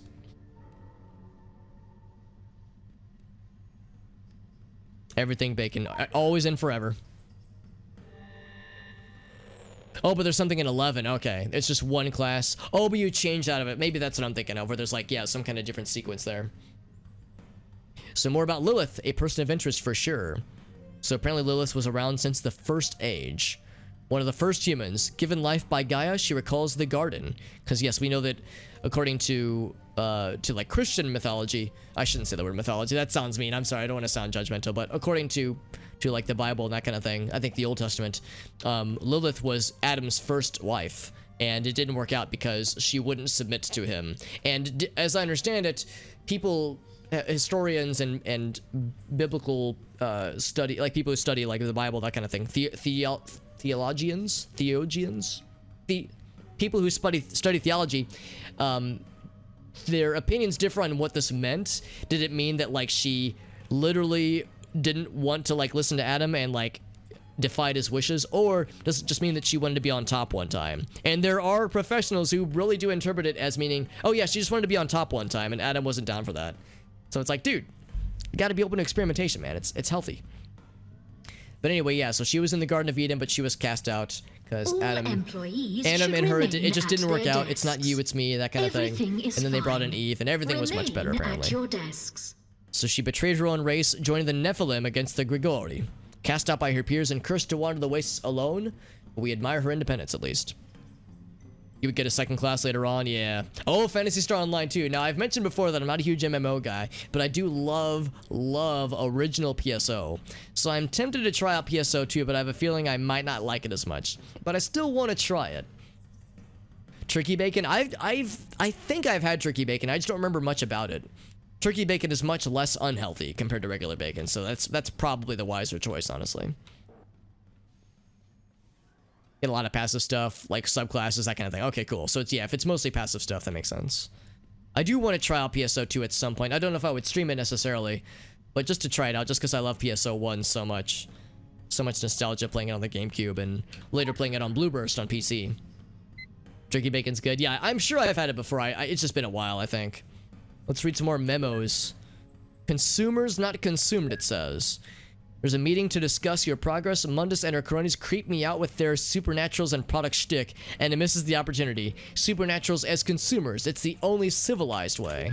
Well, yeah, I mean, trying to harvest supernatural beings to eat them does seem kind of fucked. Yeah, marketing to supernaturals seems like a much more economically sound idea. What's the board? Lycan Chow? So it's like food for lycanthropes, for werewolves? Werewolf specimens seem to respond well to the new mix, though I think they find this whole thing demeaning. I'm sure they 100% do. Yo, Whale, what's up, buddy? Yeah, for sure, lady. I enjoy like pulled pork. I enjoy a lot of pig meat, admittedly, but it's red meat, and you know, red meat of course is ideally enjoyed in small quantities, you know, moderation and such. Oh, that's good to know. Thank you, Victoria. That's good to know. I might take you up on that at some point, because yeah, I do want to try it out at some point. New Genesis, would that be like a new expansion or something? Because I know it's free to play, which is cool. Eating an intellectual equal. I feel a little bad because I think pigs are very cute, or at least can be. But yeah, I will also acknowledge that pigs are a lot of the meats do taste good. But like Lady Eris said, I hope I'm pronouncing your name correctly, Eris Kugel. Like Lady said, yeah, it's like you know, you have to moderate your intake of these things, obviously. PC's making you sad. Oh right, because yesterday, Whale, you're saying you were having a hard time getting it to post. Any progress today? Might be a bad CPU. Really? That's no good. I mean, hopefully it's new enough where it would still be under warranty. It's hard to explain. Oh, okay, so it's like maybe like just like a continuation of some sorts. Maybe it would make more sense once I play the game myself. I think it's only a matter of time, honestly. Alternative Blood, by the way. Standalone, but a revamped. Oh, interesting. So it's like a new... Huh, that's interesting, because PSO2 is not... Well, it is old, relatively... Well, not old, but it's been out for a while. Like 2014, I think, is when it came out in Japan and other regions, but it's relatively new in the US. Better graphics and a different play style. Really? So has this been is this like a new project, or has this been something that they've been working on for a while? Because PSO2 is still relatively new to a US audience. It'll turn on if the CPU cord isn't plugged in. Ooh, yeah. So in that point, it's a question of if the CPU is bad, or I mean, I'm sure you've probably installed it just fine and well. I know you're experienced with this kind of stuff for sure. So yeah, it very well might be it. I wonder if there's a nifty way to find out, like to know for sure whether or not that's the issue. Because if it would be covered by warranty, you could probably, you know, contact the manufacturer and try to follow whatever process there is to follow to maybe switch it out for a new one. See if that might do the trick. By the way, yes, a blood alternative for vampires versus them, you know, actually eating people. Vampires out there who would want this. Vegan vampires, maybe. It's all synthetic. They have to be sick of the taste of copper. Going to try the mango variant tonight, he says. A mango variant of alternative blood. What about caffeine? Safest, easiest way to get them wanting the product forever, he says. Hey man, nothing like a steady customer. Negative. Caffeine drove the subject insane. Clyde nearly lost his arm. Do not use caffeine. Alright, this is how we learn. For any inconvenience. Sorry, it's just shorting out a little bit. No subject exploded after being given aspartame. That's what happens, man.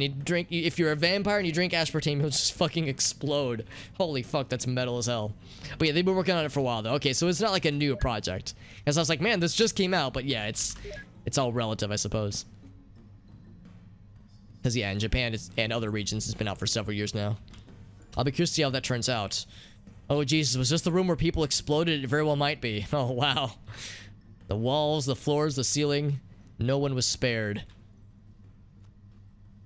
The toilet didn't get bloody. Well, it got bloodied a little bit, at least.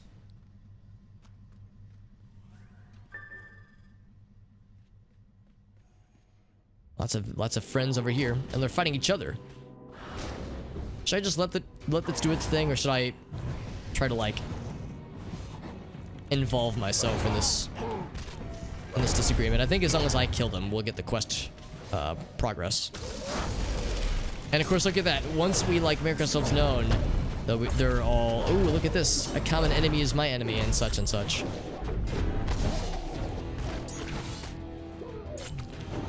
There we go. That's where we came from. That was the blood room. There's lower on the opposite side of that wall. There's the exit button. The emergency exit for the center room. Before we go that way, I'm kind of curious about stuff over this way too. Is this the center room? I mean, they're all fighting each other. It's a little bit weird for vampires and werewolves to just openly fight each other right now, but I guess since they're test subjects, they're kind of being pushed to the limits.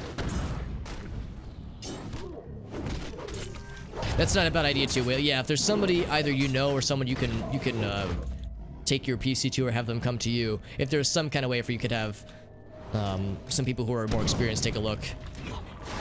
I had to do something similar with my PC when I first replaced the motherboard and the CPU and the RAM back in February of 2019. I had to take my PC over to Micro Center because I had inadvertently plugged in. What did I plug in? I had plugged I basically plugged one of the things into the wrong slot, and it wasn't abundantly clear to me that it was the wrong piece on the motherboard. So I was unsure of what was going on exactly, so I had to take it in somewhere, and I determined the Micro Center was the right place to take it. And I'm glad that I did, because yeah, they were able to figure out the problem easily, like instantaneously. So taking it to the experts is never a bad choice.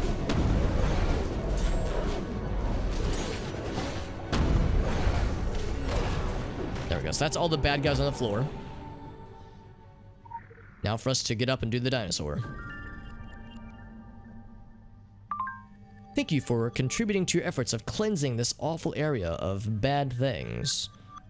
So crit power rating. I think that one's hit rating. That one's crit power rating. I think that one could stand to be up. Actually, no. That one's we're already working on. So that one's updated. Critical rating, crit power. That one's maxed out. Crit power. That one's maxed out too. I'm pretty sure. In fact, I know it is. Is there one more that needs crit power? That's critical rating. That's critical rating as well. Those are pretty low level though. I don't think we need anything for crit power. I think all the crit power ones have been maxed out entirely. Yeah, that's 600, which means it's 2 tier. So 2 is that one. Yeah, I think we're good. I think there's 3 of them. Hit rating, crit power. That's critical rating, and that's also critical rating. Okay, cool. So in that case, I'll just feed it into that guy. Lots of waste talismans. I'm not gonna let those go to waste. Hey, get this guy leveled up. Boink. Much better. Cool. Let's see. Bloody boardroom. Get back to the elevator. It says there was also. Wasn't there one other path to also investigate while we're here? Or maybe that was the elevator path that I'm thinking of. Nearest Micro Center is an hour. Yeah, exactly. So if there's somebody closer to you or another place closer, then that's a solid choice. Micro Center's great, but is it worth an hour drive? I don't know. That is a lot. It's a lot to plan for. Lifeform Z772 has escaped its enclosure. Please hide. We apologize for any inconvenience. Just hide.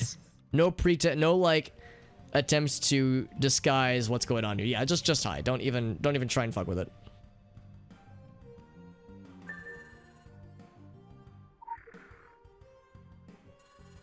To level 9.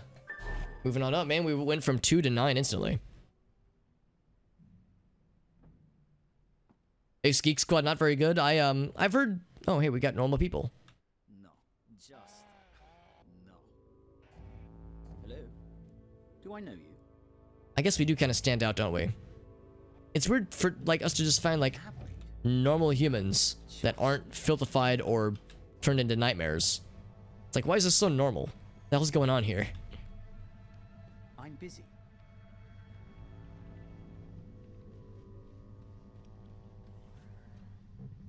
Hello. Do I know you? Do I know you? Can we talk to him? Make it not. Micro Center has better deals. Yeah, I mean, I'm a huge fanboy for them, and I really like their technical services for sure. Like I said, they were able to diagnose the problem that I had on my rig instantaneously. It took no time at all.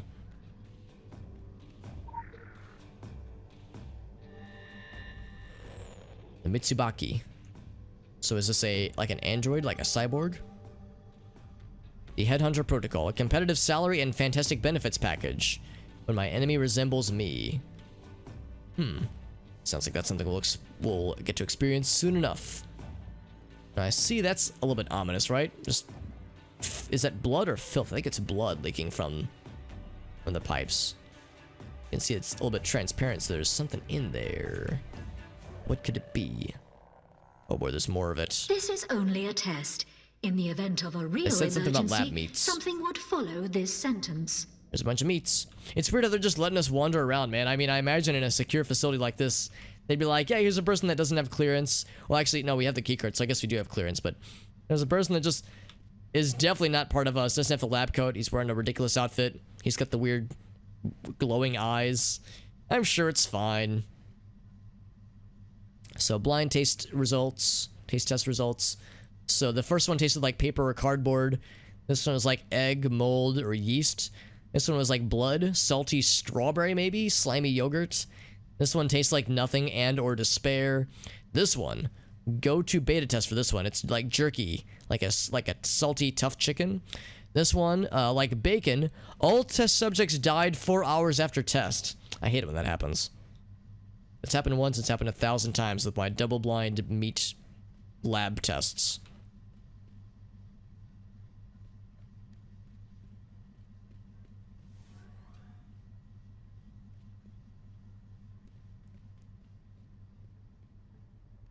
A 2070? Yeah, 2070s would be like a 2070 would be really, really good. It'd be a significant step up from where I'm at right now. Are there any towns? Not a whole lot. Yeah, like Jay had said, there's like the faction hubs. But yeah, not a ton of towns per se. The faction hubs are the only real towns, so to speak. There's also Agartha, which is more of a... It's not so much a faction hub, it's more of a player hub. Where there's a lot of shops and that kind of thing, and you can like meet up for dungeons and that kind of thing in Agartha. Meat tastes like despair. I like that this guy's just chainsawing meats in the other room. Yes? Whoops. Don't understand the fuss. I like it. It's like, I like the taste of despair. No, just no. Let me go and get this lore real quick.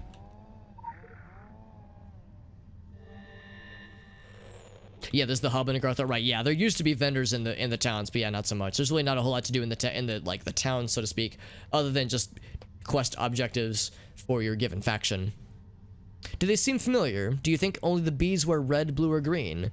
So Samuel Chandra has talent scouts too. They're not cast as wide or have an infrastructure as intricate, but they are focused, and he's very convincing. He can talk and talk till molecules nod and let go. So it sounds like the Mitsubaki are the Orochi's version of Secret Worlders. The Gaia Blessed and that kind of thing.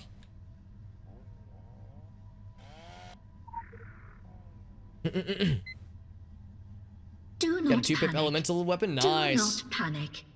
Do not panic. Yeah, it can not take a while to panic. level up for sure. Do not panic. Panic. Okay, good. I won't. Hopefully. There's a cookout, he says. Thank you for diligently testing the meat products produced by Alpha Team. As a reward and to celebrate, there will be a Zagan Team summer cookout this weekend. Hey, pizza party. We'll supply the grub. Bring your softball mitts. And remember, every team contains meat. Every team contains meat. Oh, meat spelled backwards. How did I never notice that? Holy shit. That blows my mind. Root. Mystery meat. Yes, tell me more about the mystery meat. I'm panicking. Yes, I am as well. I am as well, JD. You and me both. Alright, so where's the Alpha Team getting their meat exactly? They just keep giving us blobs of it. They can't be growing it this fast, can they? Are they butchering something to get it? The room doesn't seem big enough to contain that number of livestock they'd need. Guess we don't need to know. We're just testing their stuff. When I get my promotion to the center room, I'll let you know, says Johnson. It tastes like despair, he says. Enough is never enough. Enough is never enough of the stuff, it says. Oh god, I think the mystery meat's getting to them. Seriously, Stuart, quit clogging up the boards with your fucking haikus. And then that's the last one, so I don't know what happened after that.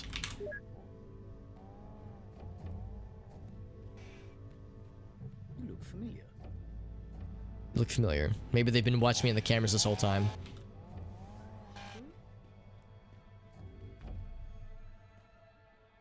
Oh, you're right, Five Finger. It's not spelled backwards necessarily, but yes, it is an anagram for sure.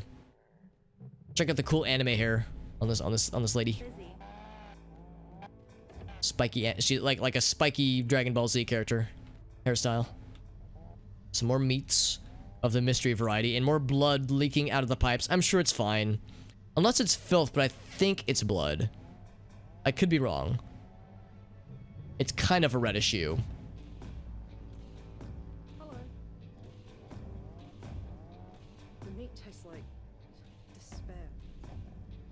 So I can only watch him chainsaw the meats.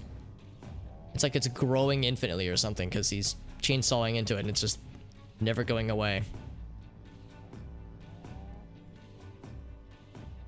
We're seeing these leaks more frequently. I wonder if that's a sign of shenanigans about to transpire. They want me to go forward. Oh.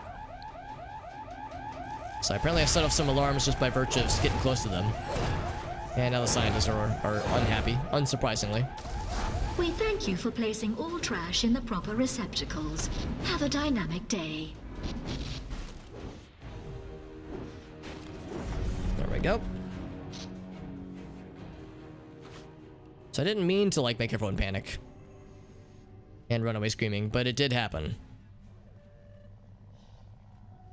I'd pass the cyborg guards. Yeah, we would have had to get past them eventually because this guy was gonna be unhappy towards us. Any other computery things? Anything on the desks? Not from what I can tell. And still more leaks. More bloody leaks.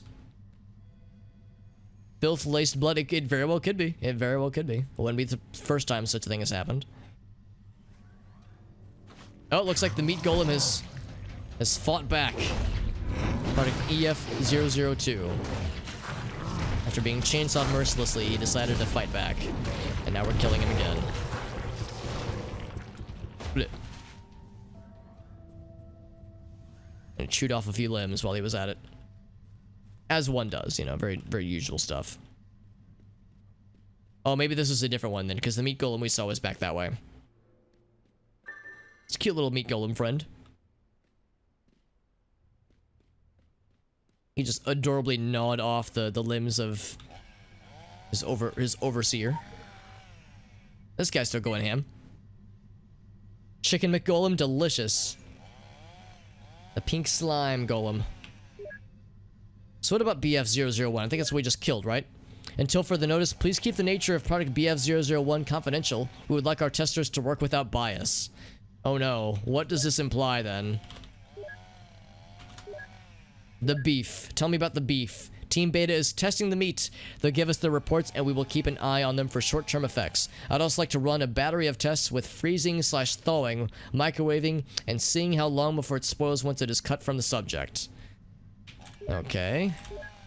There may be some space issues to consider. You folks weren't here when BF-001 first came in. It was tiny. The more we cut, the more it grows back. The mass it gains shouldn't be possible. It doesn't subsist on anything that we can determine. Perhaps it feeds on a supernatural energy, or maybe its mass exists in more than 3 dimensions, and when we cut a piece of it off, one of it slides into spaces that we can perceive, and the whole widens, he says.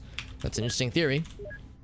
Do any of us know where Orochi got this thing? Can we even guess what the long-term effects of consuming it are? Does it feel pain when we cut off the chunks of meat? Is there some place that pain is registering? Do not Is there some panic. future? Do some not dimension? Panic. Do not panic. Panic. Panic. Panic. Okay, anyway. Does it feel pain when we cut off hunks of meat? Is there some place that pain is registering? Is there some future, some dimension, when and where the repercussions of these actions will come down on us with weighted interest? Well, we saw that one guy got his face eaten off, so I'm sure it's fine. Brighton, when do we say about your daily allotment of questions? Getting real tired of your shit, Brayton. Or Broughton, or whatever his face is. Some mott sticks? Dude, hell yeah, man. Late night mott sticks sounds like a pretty solid plan, TBH. Still. Scanning Oh. progress. Whoa. Yo, check that out. It's like a part of it or something. Like there's like the rest of its body. So yeah, sure enough, there's like more to this than meets the eye. More to it than meets the eye. It's pretty good, right? Pretty proud of that one. It's got some ramen. Have kind of garbanzo beans. Oh, dude, that sounds wonderful. Yeah, garbanzo beans to anything sounds wonderful, but yeah. Ramen and garbanzo beans, sign my ass up.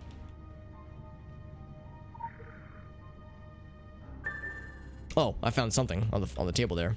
It's to unlock the door.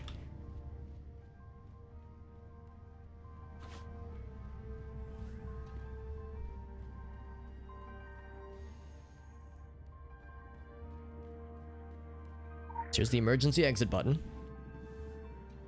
To the main area, and of course this is the security door.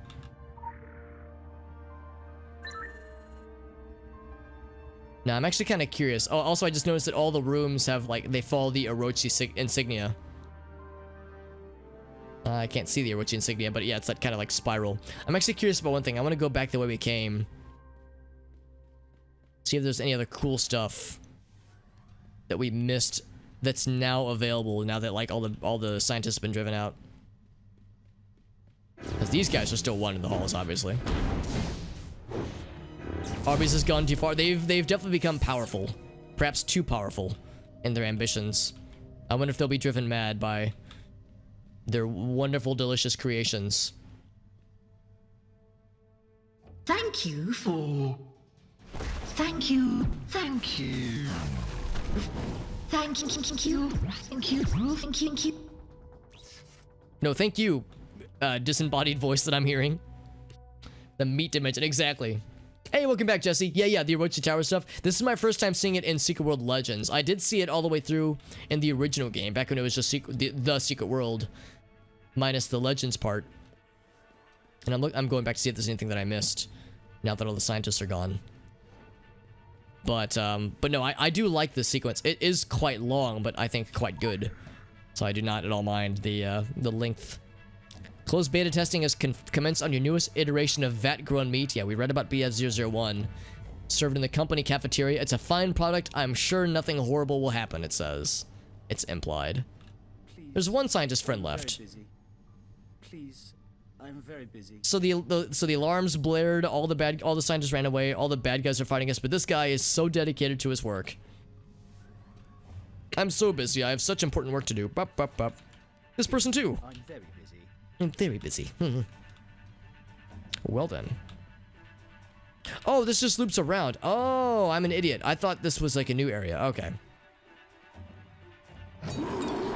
So, oh, maybe that's BF001. Big Meat Man. Those are some good emotes, Void. And food is a very worthwhile thing to emotify, so yes, I think it's quite worth. You've eaten more today than the past 4 days combined. Good job, JD. JD is just like, dude, I am voracious. I must consume. I will consume everything. He becomes the moon from Majora's Mask. Ran it together for the first time, yeah. From 10 to 3, damn, dude, that's impressive. I mean, I definitely plan on playing all the way through it, but I won't be doing it in one sitting just because it's getting quite late already. And of course, it's a Tuesday night, meaning I have work in the morning. So this is BF001. I guess the stuff we fought earlier were just other chunks of it. Let me just go into the middle. I can interrupt him, though.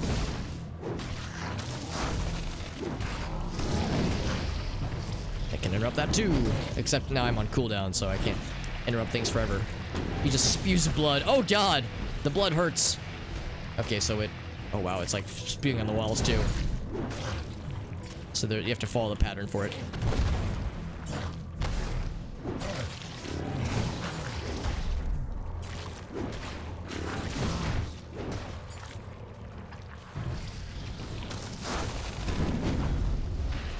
Do not panic. Do not panic. Do not. It's hard to like know where to stand. Panic.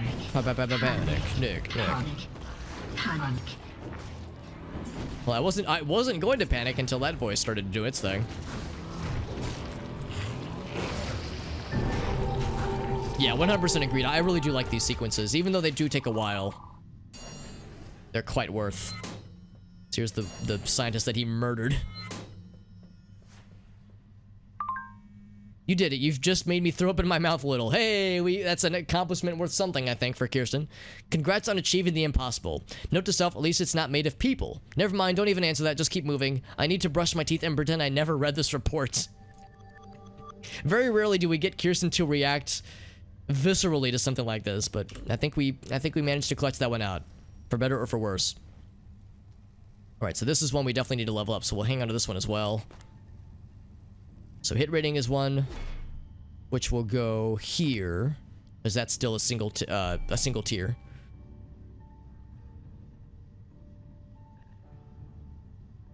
The scientist person, yeah, this level 50 scientist, they can handle themselves just fine. I'm sure we don't have to worry. Level 6. And slowly creeping towards level 12 for an elementalism focus. It was a first-time experience, yeah. Puzzles and riddles, yeah. Oh, geez, that's the thing too, yeah, when you're like super tired already. It certainly exacerbates the difficulty when it comes to really tricky puzzles and whatnot. The boardroom key card, oh shit. Faust floor 13. That was the Faust Capital quest. How's about this, friends? It is getting quite late. What I might go ahead and do is hop back to the main elevator, get to the main stuff. I'm guessing that's the thing we just picked up. Yeah, Faust Capital. Get back to the main little hub area, and then I will go ahead and end the stream with us about to begin the climbing Faust Capital section of the main quest of this Orochi Tower quest. The penthouse is currently closed for maintenance. Thank you. To floor 13. Egg, bacon, and toast for breakfast. That is a freaking breakfast of kings, man. Oh, and Umbra, thank you for that follow, my friend. That's a cool fucking screen name. Holy shit. Umbra Incendion. That's a cool name. 3 burgers with the intention of eating 1, and then 2 for dinner. Ate all 3 for lunch. Got some chicken fried steak with green beans and carrots, dude, and some ice cream. JD living his best life. Holy fuck. JD, can I like put my brain in your body, that way I can experience all the delicious food things that you got to experience? I'm not gonna say I'm jealous, but I'm definitely envious of all that, because that sounds incredible. Yeah, it does take a while, for sure. Oh, and the raid as well. Oh man, thank you so much. Thank you so much, Umbra. That's very kind. For that very kind raid. We'll go a little bit longer. If we're getting the Umbra raid, we gotta keep it going, baby. We gotta keep it going for the Umbra peeps. Thank you so much, Umbra, for that very nice raid. Give our friend a shout out. Oh, El Gaso! Fastest fingers in the West with that shout out command. You're too quick for me, El Gaso. Thank you so much, Umbra. Oh, some No Man's Sky. That's awesome. That's so fucking good. That game is incredible. I haven't played it in a... Oh gosh, I guess it's been actually like 2 years now at this point. I played it with one of the more recent like big updates. Days since last incident is 1, by the way. I played it with one of the more recent big updates a couple years back, but there have been a few since then, so I'm actually pretty out of the loop, but I definitely want to go back to that game. That game's incredible. That's very kind of you, Umbra. I appreciate that, my friend. Yeah, that's very nice of you. And yes, we're doing stuff for Extra Life specifically. Of course, this is actually my 11th year in a row fundraising for Extra Life, and last year I was very proud with the money that we raised, and of course this year it is a new year since 2021 has begun, and the fundraising always rolls over at the beginning of the year, so the numbers reset and all that jazz. So now we're beginning the fundraising anew, and so far so good. And we're playing Secret World Legends, a game with lots of cool cosmic horror and Lovecraft vibes to it. It's a lot of fun. It's kind of an MMO, but it has lots of cool story stuff to it, which I really enjoy. But thank you again to Umbra. How was No Man's Sky, by the way? How are you enjoying it so far? These guys get the little police hats. Oh, just the one does, I guess. Also, we can't, like, knock them upwards, but we can just knock them down, I guess, which is almost as good. Smack. There we go. Yeah, I do really want to get back to No Man's Sky just because that game is so good. I know it was rough when it first launched, but it has gotten so incredible. There's apparently somebody whimpering. Is there someone hiding under the desk? It's in a different room, maybe. Let's see what the memo has to say, by the way. These memos often contain gold. The last quarter was fantastic, it says. The new Goeth initiative was an overwhelming success. The official quarterly report will be sent to your email inbox. Please take a moment to review and another moment to pat yourself on the back. Keep up the good work. So just general corporate good, you know, attaboy-isms. It seems like there's mention of this Goeth initiative. I'm not sure what that's going to involve. I guess we'll find out soon enough. Oh, this guy's dead. Okay, well, that's awesome. Whoops.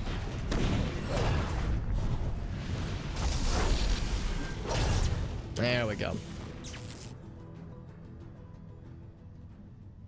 Supporting it after they lied. Yeah, there was some definite bullshit for sure. I mean, to me, I think the fact that they stuck around to fix it is worthwhile. Because what they could have done is they could have just taken the money and ran. I mean, the game sold a lot. So I think it's commendable that they not only have worked to fix it, but they've done so without, you know, any additional cost to the consumer. So the stuff when the game launched was rough for sure, and there were valid critiques to be made. But I think they've done enough, in my eyes at least, to earn back the trust for these particular developers for Hello Games. And of course, it was a complicated tale, the whole development cycle for that game.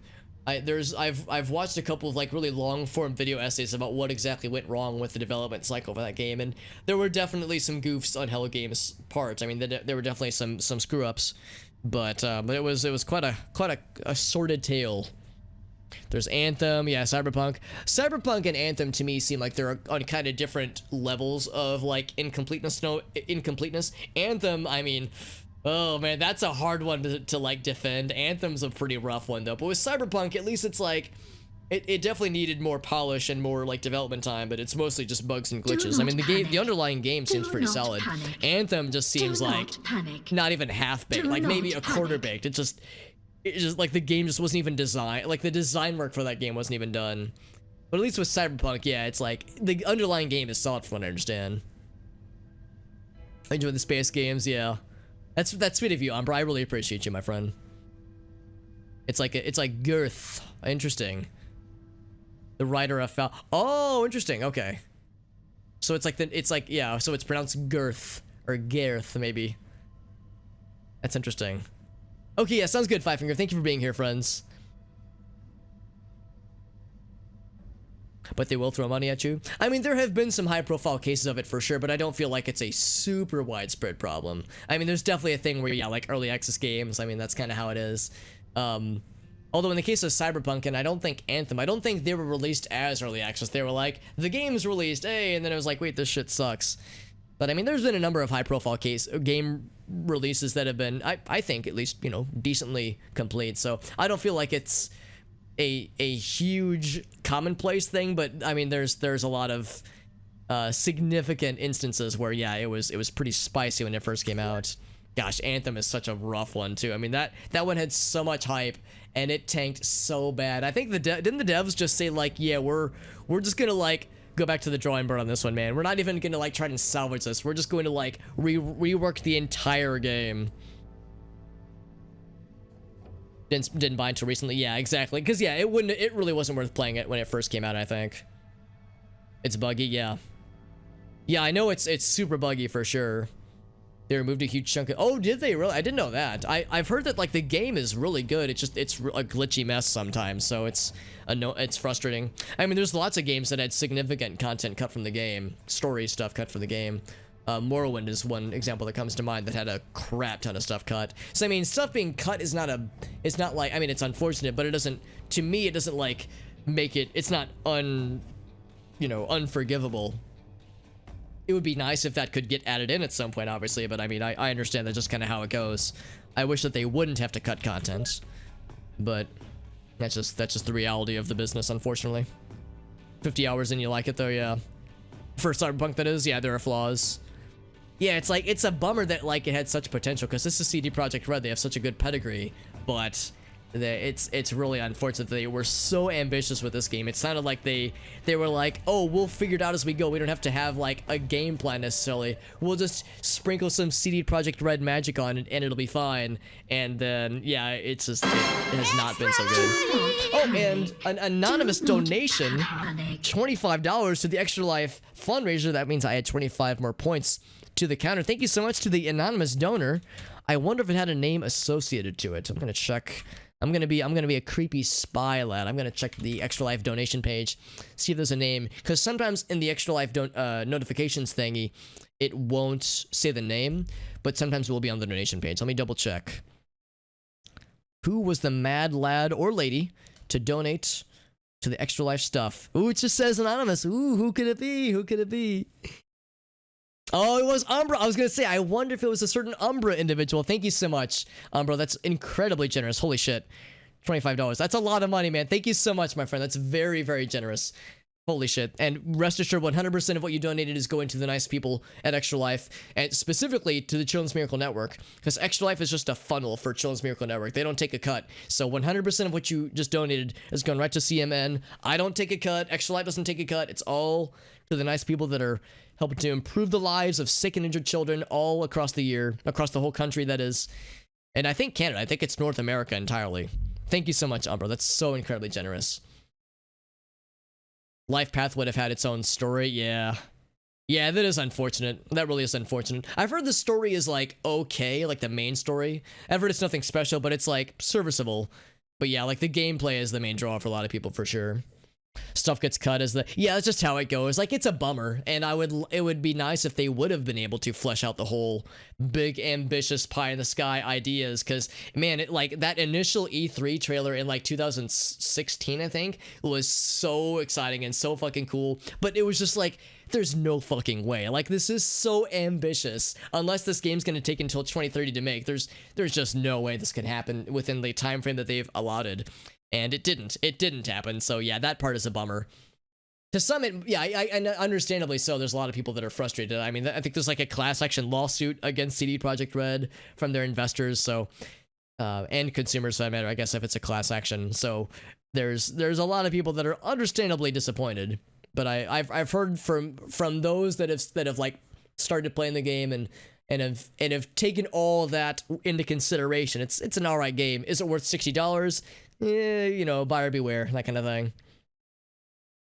Maybe there was a story. I mean, I would imagine there was like probably a lot of stuff that they switched around throughout the development process, because that's usually how it goes when it comes to stuff like this. It's like, you know, we're going with this vision. Oh, never mind, we're going with this vision. Okay, let's scale that back. Let's go with this instead. So it's like there's always this like rescoping that happens. Happy to help. That's very sweet of you, Umbra. Thank you again, my friend. That's very, very generous. I hope people know that, you know, spending money and donating, of course, is always appreciated, but never expected. I'm just glad to have people here. It's always very generous. So here we go. There was a weird noise. What happened, he says. Let's find out what happened. Nothing. Okay, that's all we get. Just the one email that says what happened, and nothing else. And of course, this person now lays dead. It doesn't look like it was like an inflicted wound or anything. It looks like it was a monster that got him, so let's keep exploring. Lots of dead people. Yep, lots of dead people. So Faust Capital got wrecked pretty badly. Not saying I'm surprised. Some more lower nearby. Oh, some friends. Or a friend, at least. Just one. And there's more friends. There we go. And thankfully, they're mostly targeting the Living Flame Buddy, who, as always, is doing a bang-up job with tanking these kinds of things. Sky Drone is actually way tougher than the two of those guys combined. So this is Faust Capital floor... Did it say? I don't know. Floor 9, floor 13, something like that. Lots more dead people. Still in their chairs too, so whatever got them quickly. Brutal. The grind never stopped. Yeah, dude, that ain't no shit, dude. Yeah, maybe it wasn't a monster that got them. Maybe it was just the awfulness of the financial sector just exploding their brains from within. I actually used to work for a company that was within the financial sector. It was a technology company that worked in the financial sector, but yeah, it was definitely a thing. And I worked mostly, I have a engineering background. I have a computer science degree, and I worked almost entirely with people who had MBAs and that kind of thing. So it was just an environment that I didn't dislike, but I definitely didn't like fit in very well with. So I can say I'm definitely happier with the company that I work with now. Cause yeah, oh, also we found some friends. It definitely has like what you would expect with some of the stereotypes of like people with MBAs and like more of a business centric view on the work being done, and less on like interesting engineering stuff. I don't know. I'm biased because I like I said, I don't really have much interest in business and financial work, but yeah, it was not my cup of tea. And of course, there's people that feel opposite, where they're like, man, engineering stuff is boring, but like financial and business stuff, that's where the money's at, or that's where the cool shit's at.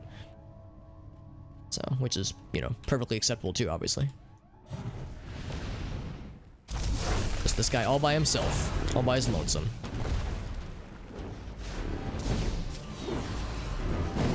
Like his cool jetpack. I wish I could steal one of those. Take it for a joyride. Ka-thump.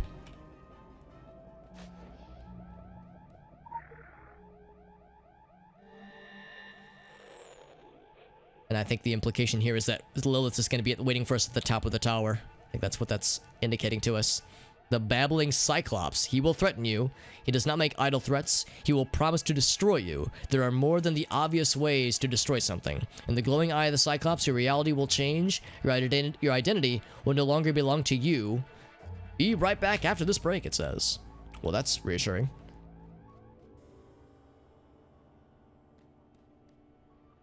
Oh, that's cool, yeah.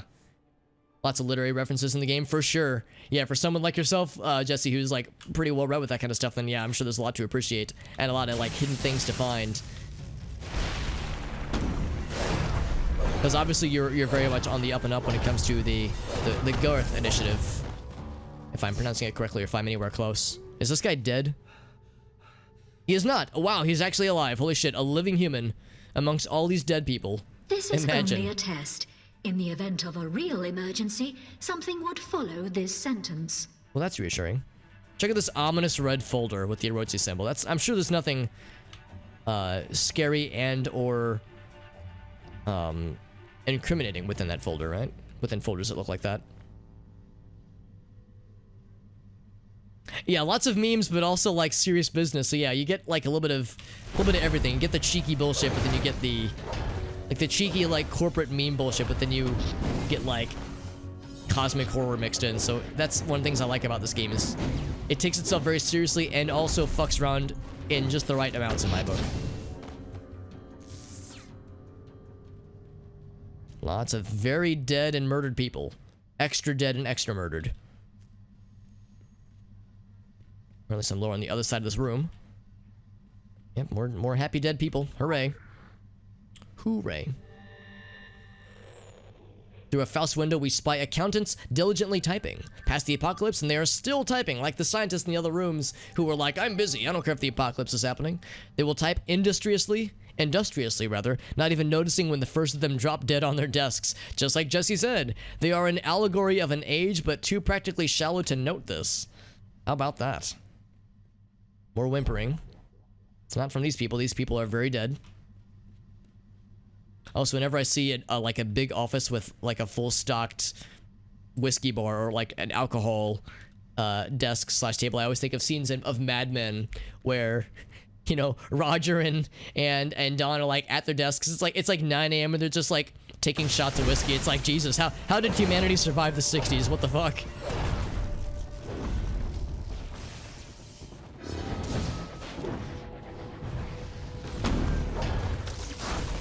There was one, and the other. So we came from that area.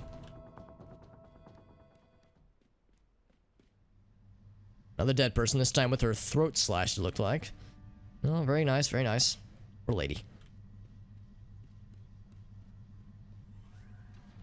More friends. Oh, we one-shotted that one. Wow, that's a lucky crit. That's always satisfying. I mean, granted, that's our most strongest move by a huge margin.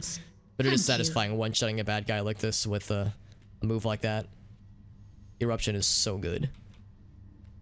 The Van Halen song, of course. That's what I'm referring to when I say Eruption. Let me hack into her computer from way back here with my mega long arms. The Capitol Vaults. Storage contents, you say. I need a safe deposit box ID. Okay. 6969696969. 420. Okay, so that didn't work. We'll poke around and see if we can find some stuff. Weird how I can access your computer from way back here too. But you need to make it through, yeah. Yeah, I just think of like, that's just like a very common occurrence and whenever you watch Mad Men. It's a really good show and I'm glad to have watched all of it, but there's some stuff where it's like, what the hell? How did civilization make it past the 60s, man?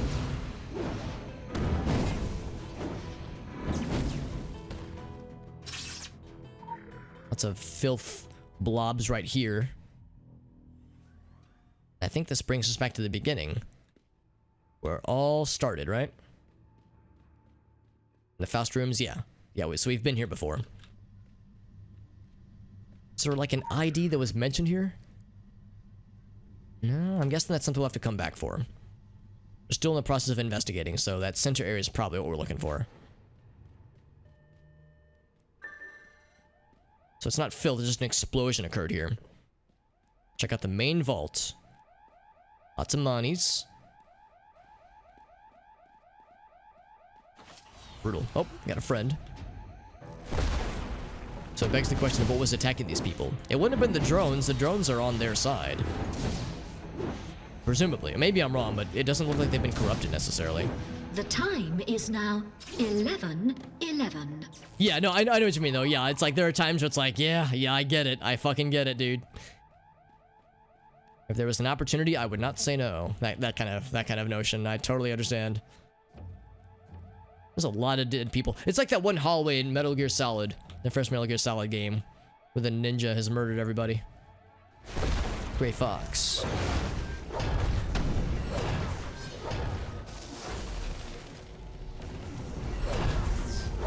I like the guy that has a little fancy hat. I'll wait for my cooldowns to reset. Oh, no, I won't. I'm just gonna go ahead and fight them now, I guess. And you.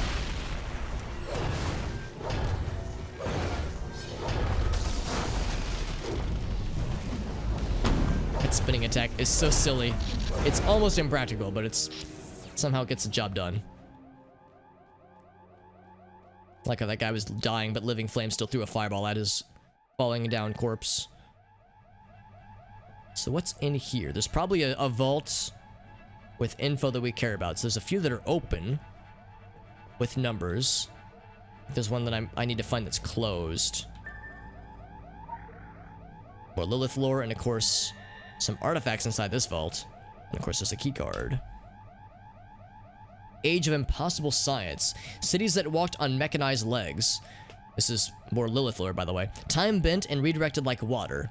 Odysseys to the moon. Lilith in her prime. She ruled the greatest city of knowledge. She almost realized her dream. Came so close. She raised a dreaming one from its prison. It whispered to her directly. It made such promises. Claimed it willingly powered the city. Lies. It promised the impossible could be accomplished if all of its fellows were freed. Also lies. Lilith was smart and clever. She knew there was treachery in the whispers, but she went ahead anyway, thinking she could control the pandemonium. She thought she could betray an event horizon. That age collapsed in screams under the tentacular skies. Now I wonder what that is referring to, what event that could possibly be. Metal Gear Solid, yeah, 100% agreed, dude. It's such a strange game. This is only a test. And did some really weird stuff, but it did so much so well and was so ahead of its time. The first Metal Gear Solid, and really all the subsequent ones too.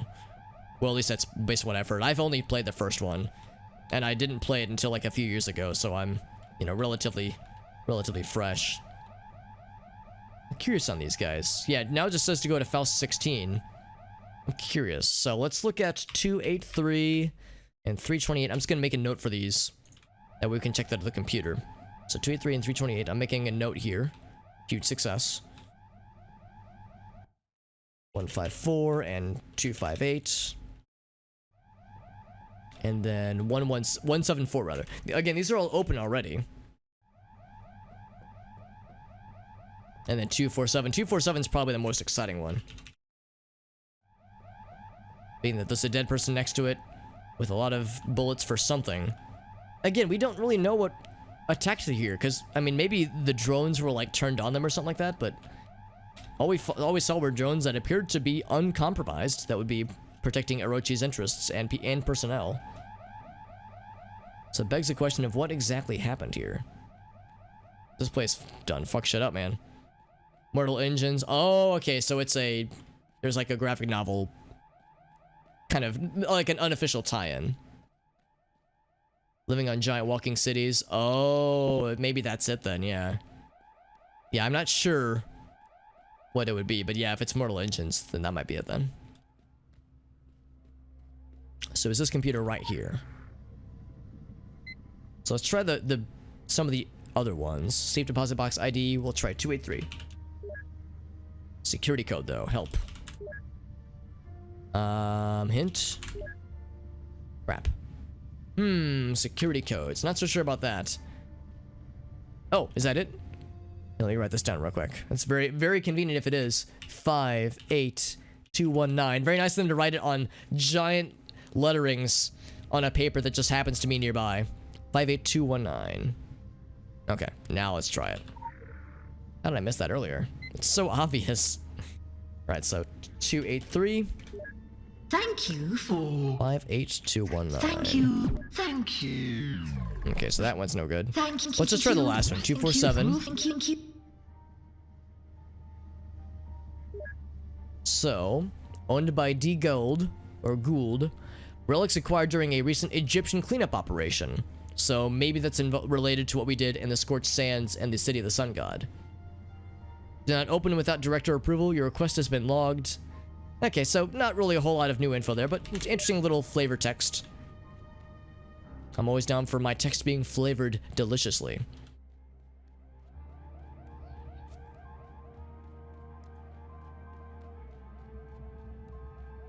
All active security cyborgs. Was there a cyborg we hadn't murdered? Well, that's unacceptable. We have to definitely murder all the cyborgs. Oh, maybe that's not till the next level. Because, yeah, there's nothing in, like, this area right now, at least. There's no, like, red circle indicating such.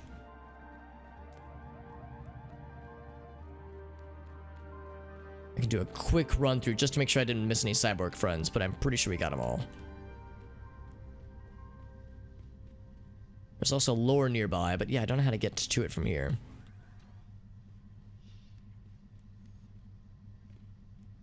We did kill a lot of cyborg dudes, but was it all of them? There might have been an area like this where you have to, like, backtrack to it.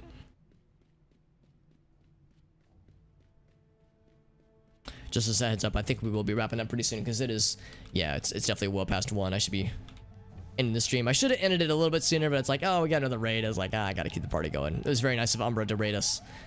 And very nice of Umbra to donate. Once again, that was so incredibly generous. Donating to the fundraising charity stuff that we're doing. Yeah, it seems like we've explored this pretty thoroughly. I think the note that we see that says to kill all the bad guy cyborgs, I think that's for the next floor that we're going to. In the event of a real emergency, something would follow this sentence. Something, she says. Oh, here's one. He was just like chilling here. Yeah, I just missed him because I went right past him last time. Oh, really, JD? Dude, I'll be really curious to see what you got, man. That sounds so fucking cool. I remember you were saying that was something you were tinkering with. There's a YouTuber. Yes, yeah, Victoria, if you got a recommendation, feel free to hit me with that shit, because I am very much... My brain is very much tickled. My brain is activated. Get that one leveled up. Boing. Will that take it to level 24? It will. Oh my. Also, I never did grab this, did I? I will grab it now. Oh, speaking of things I didn't grab, I never actually dealt with this, did I? Yeah, I'll deal with them now, then. So, special. It needs... 19 hours? Oh, 3 days and 19 hours. That's what it's doing. Okay. So, we can't level up Lady of the Mist anytime soon, right now, at least. But 61%. We're getting there with that one, little by little. We'll have you do this one, Lydia. You could be so kind. And then we could do purple anima, except we don't quite have the skills for it. Terry can do that one with 83% confidence. 57. Okay, we'll take the 83. Terry, this one's all you. Good luck. Alright, so yeah, we got that clutched out. Now we can go ahead and pop to the end. And by the end, I mean just the end of this particular sequence. We'll do the remainder of False Capital next time on Dragon Ball Z. Right here. Here it is. What I can do is get to the elevator, swipe the key card to floor 16. Now we got the anima well, so we should be able to warp right here next time. Also, there's an achievement for us to keep an eye on. So don't get caught and don't take damage. Whew. Easily said than done, but we'll try it out, man. We'll try our darndest. Good progress tonight, though. I'm really happy with how much we were able to knock out.